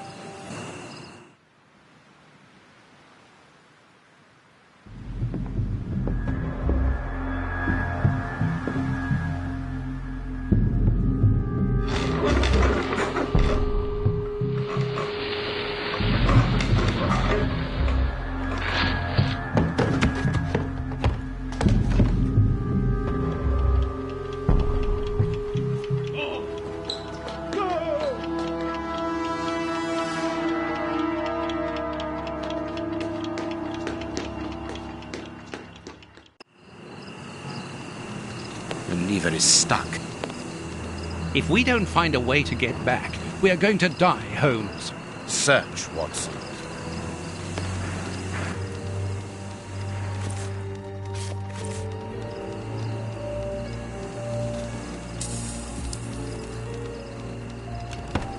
What are you doing, Holmes? The manual emergency system is behind this trapdoor. It works. We are safe here. Yes, there are only a few seconds left before...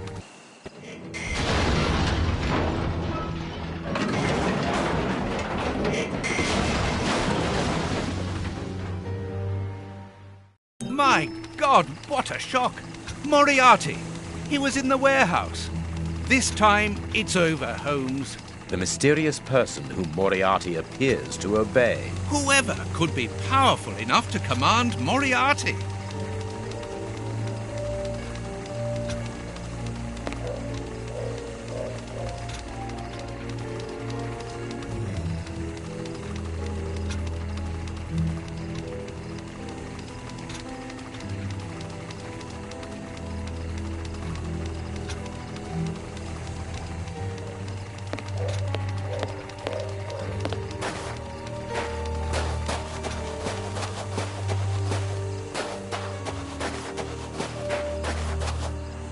The way is clear.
The doors are wide open.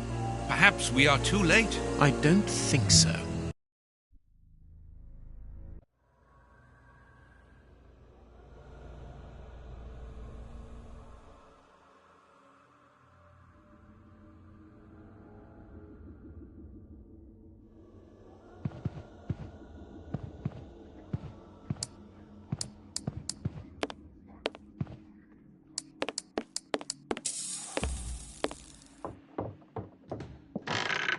Don't touch that door!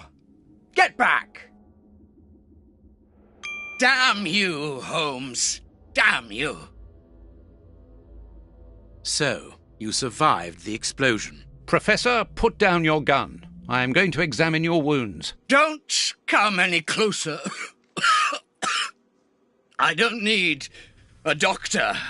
It is over, Moriarty. You have failed. Not entirely.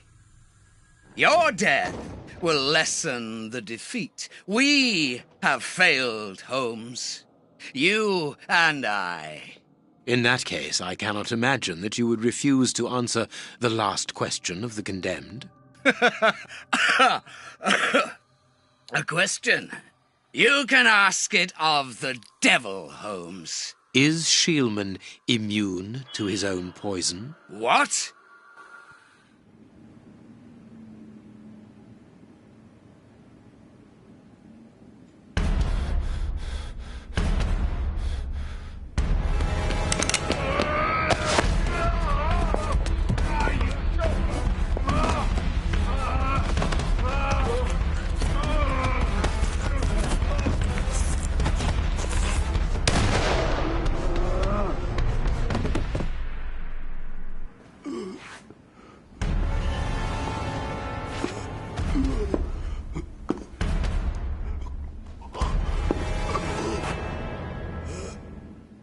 Don't leave her alone, Holmes. I always tried to do my best for her. Only you are worthy to teach her. Take her.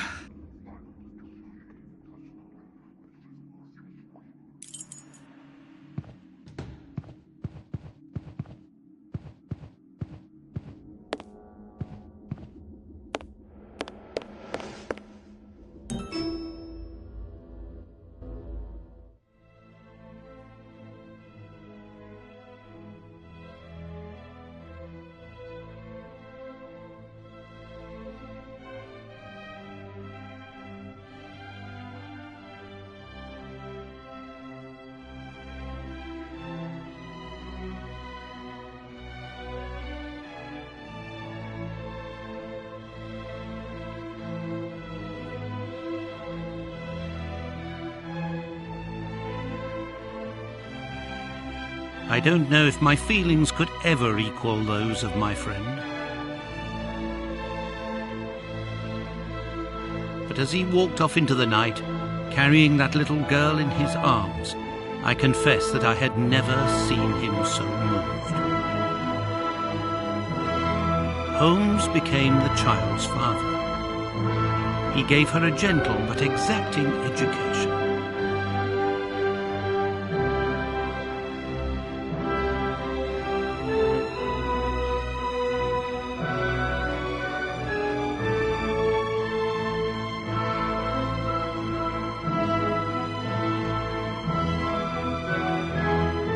He finally realized, thanks to this child, the simple happiness that life could bring, and also something that had previously always escaped him: love.